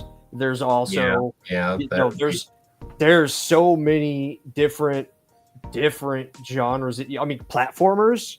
Tenchi's whole thing is doing adventures, so you could do a platformer thing. You could do, somebody just now brought up Metroidvania, Metroid style or Castlevania style. Somebody literally did that with Record of Lodoss War. So, it's there's the possibilities are endless. It's just for us it would be, the feasibility of the style of game, because the easier the style of game, the easier it is to produce not that there's anything against a Metroidvania or anything like that, but even the Record of Lodoss War one, that one was relatively short. It was good, but you got to put a lot into it, It's interesting. There was because they did a number of Tenchi games back in the day, which I'm sure some people are aware of. There's one which I don't think you could. Well, I don't know if it's possible. It's not saying it's impossible, but it just reminded me of how. So there's this game been around quite some time, called Puyo Puyo. And, and it's very much like Tetris. And so Tenchi had its own version of that, which would be cool to, get hypothetically or do again. But it always, I'm sure it was maybe a just, money thing, right? But it's like I always thought the first time I heard about that game, and I was just like, and y'all didn't call it Muyo Muyo or like Puyo Muyo? Like, are you serious? Like the branding possibilities were right there. They were right there, and but I'm sure that would have cost money. So I'll tell you guys right now, Puyo Puyo is still going strong. They did a Puyo Puyo Tetris crossover game. I don't know if Tetris or Puyo was the one. I forget the name of the company who makes the Puyo games. But then also, like, I don't remember if you guys ever played it, but like there was a game on they did 2 versions. There was a Super Nintendo version called Kirby's Avalanche, and then there was a game on the Sega Genesis called Dr. Robotnik's Mean Bean Machine. And like, dude, I played Kirby's Avalanche so much. I sucked, but I loved that game. So, I mean, having Tenchi characters do that stuff would be super cool. Definitely, probably for feasibility, the simpler the better to start anyway. But you know, you really could do a lot creatively. But so for us, I would say something simpler, you know. But a simple game's not a bad game, you know. Right. Indeed. Pinball. Somebody just said Tenchi pinball. Well, there you go. There you go. You think that'd be crazy? Because like, you think about the oh man, Peggle. Wow, I used to love playing Peggle. I don't know why in my head I was thinking back to that era. I was like Plants versus Zombies, but with like Tenchi Muyo. So you've got to like Washu or somebody would put up like defenses, and the characters coming after her would be all of the other girls trying to get to like the time and space adventure machine or something like that, you know. Oh my gosh. Oh man. Yeah, even something as simple as pinball, like, yeah, you know, man. I mean, that's I'm no pinball enthusiast, but you know, that has a long history of like big IP Hollywood stuff would you know, the media mix, they were calling it back then here in the States, I'm sure, but like, you know, you look, I mean, I remember this one like it's a Indiana Jones themed pinball machine, and it was incredible, incredibly ornate, all the stuff going on, and had, you know, everything you could think of, and the audio and the music snippets and stuff, and just like, you know, that's kind of like brain right now. What is it in Japan? Not pinball, but like Pachinko. Pachinko. Yeah. That's kind of the Japanese, I think, rough equivalent, because of the whole. If there's a big anime or whatever, like it's gonna get. Hey, we make a Pachinko machine, but we're not gonna release it in Japan. You what? Oh my gosh. Yeah, this is kind of a strange, which again, thank you all for thus far backing, and we've even got some folks coming into our fandom server, you know, and so whether you are a Tenchi fan, or whether you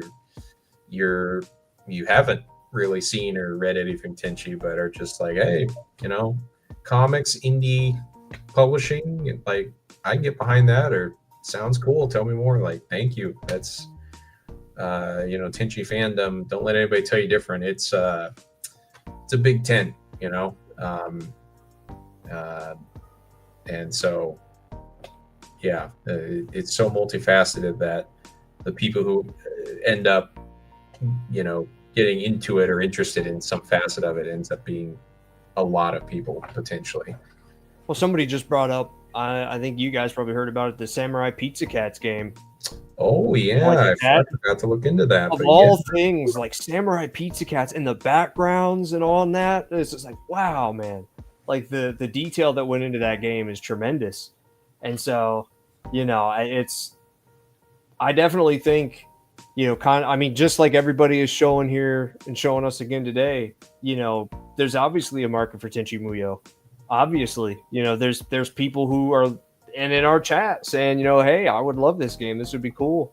You know, just, I was thinking, you know, obviously people have brought up the fighting games because they kind of, you know, there's even fighting games in the anime at a number of different times. Kind of like little, just funny, poking fun ones. and they've kind of played around with that a couple different times. Fighting games in this day and age, though, I feel like are 2D fighters that aren't Mugen, are they like actually still like played, or is it all moved on to like the 3D fighting arena? Because I feel like the vast majority of the fighters that I see are, with the exception of maybe DBZ, are all 3D fighters, Street Fighter 6, the Tekken games, stuff like that. But, you know, I mean, I always see all the time whenever somebody gets added to Tekken, they're always like, you should add this character to Tekken. Like, Mm-hmm. who knows? There you go. There's that possibility. Us not having to lay all the groundwork again. Just, hey, you know, if you have an IP and get everybody's permission, you know, some possibility for stuff like that. Seeing a Tenchi character crop up here or there. So, yeah. I mean, we were joking with Miura about putting Ryoko in Fortnite, so. How many people in here play Fortnite? Would you get a Ryoko skin if she was in Fortnite?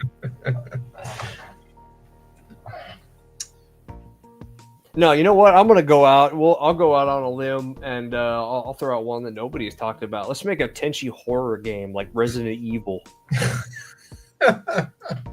Oh my gosh. Yeah, I mean, you could do it. I don't know.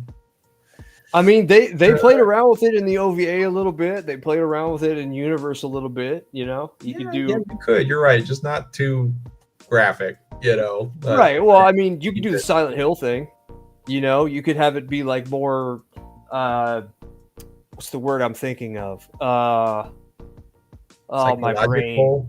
Scary. You know? Yeah, like more not about like gore and more just about like.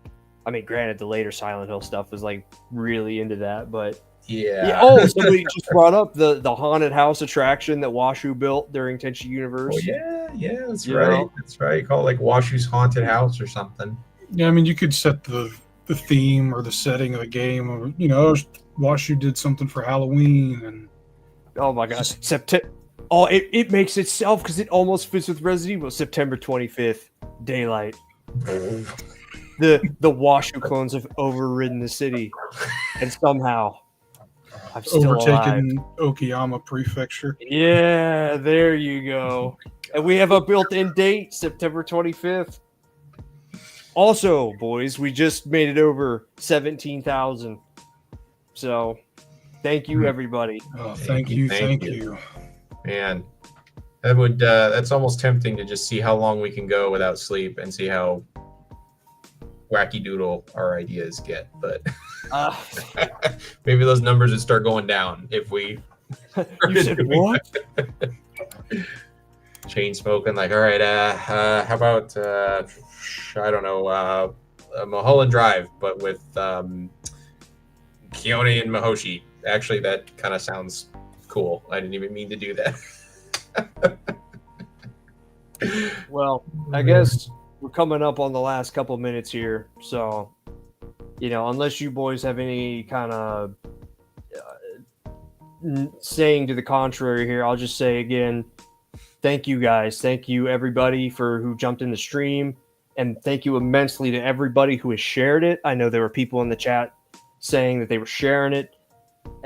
To the people who backed it, to the 135 of you who backed it, to the 470 something who followed it, thank you. Like, it is literally it's over a third of the way there. We're almost there in day one in the first 5 hours. So, thank you all. And I guess I'll let you boys have your last thoughts here. Just want to say thank you all as well. Just amen to all of that. Follow us on social media platform of your choice, and we'll give you updates. You can keep up with whatever we come up with next. Maybe something else like this, maybe some other things for us to promote. But thank you again, and I'll leave it to our president here to round it out here tonight. Yep, just thank you everybody again. 135 backers, and we're over 17,000.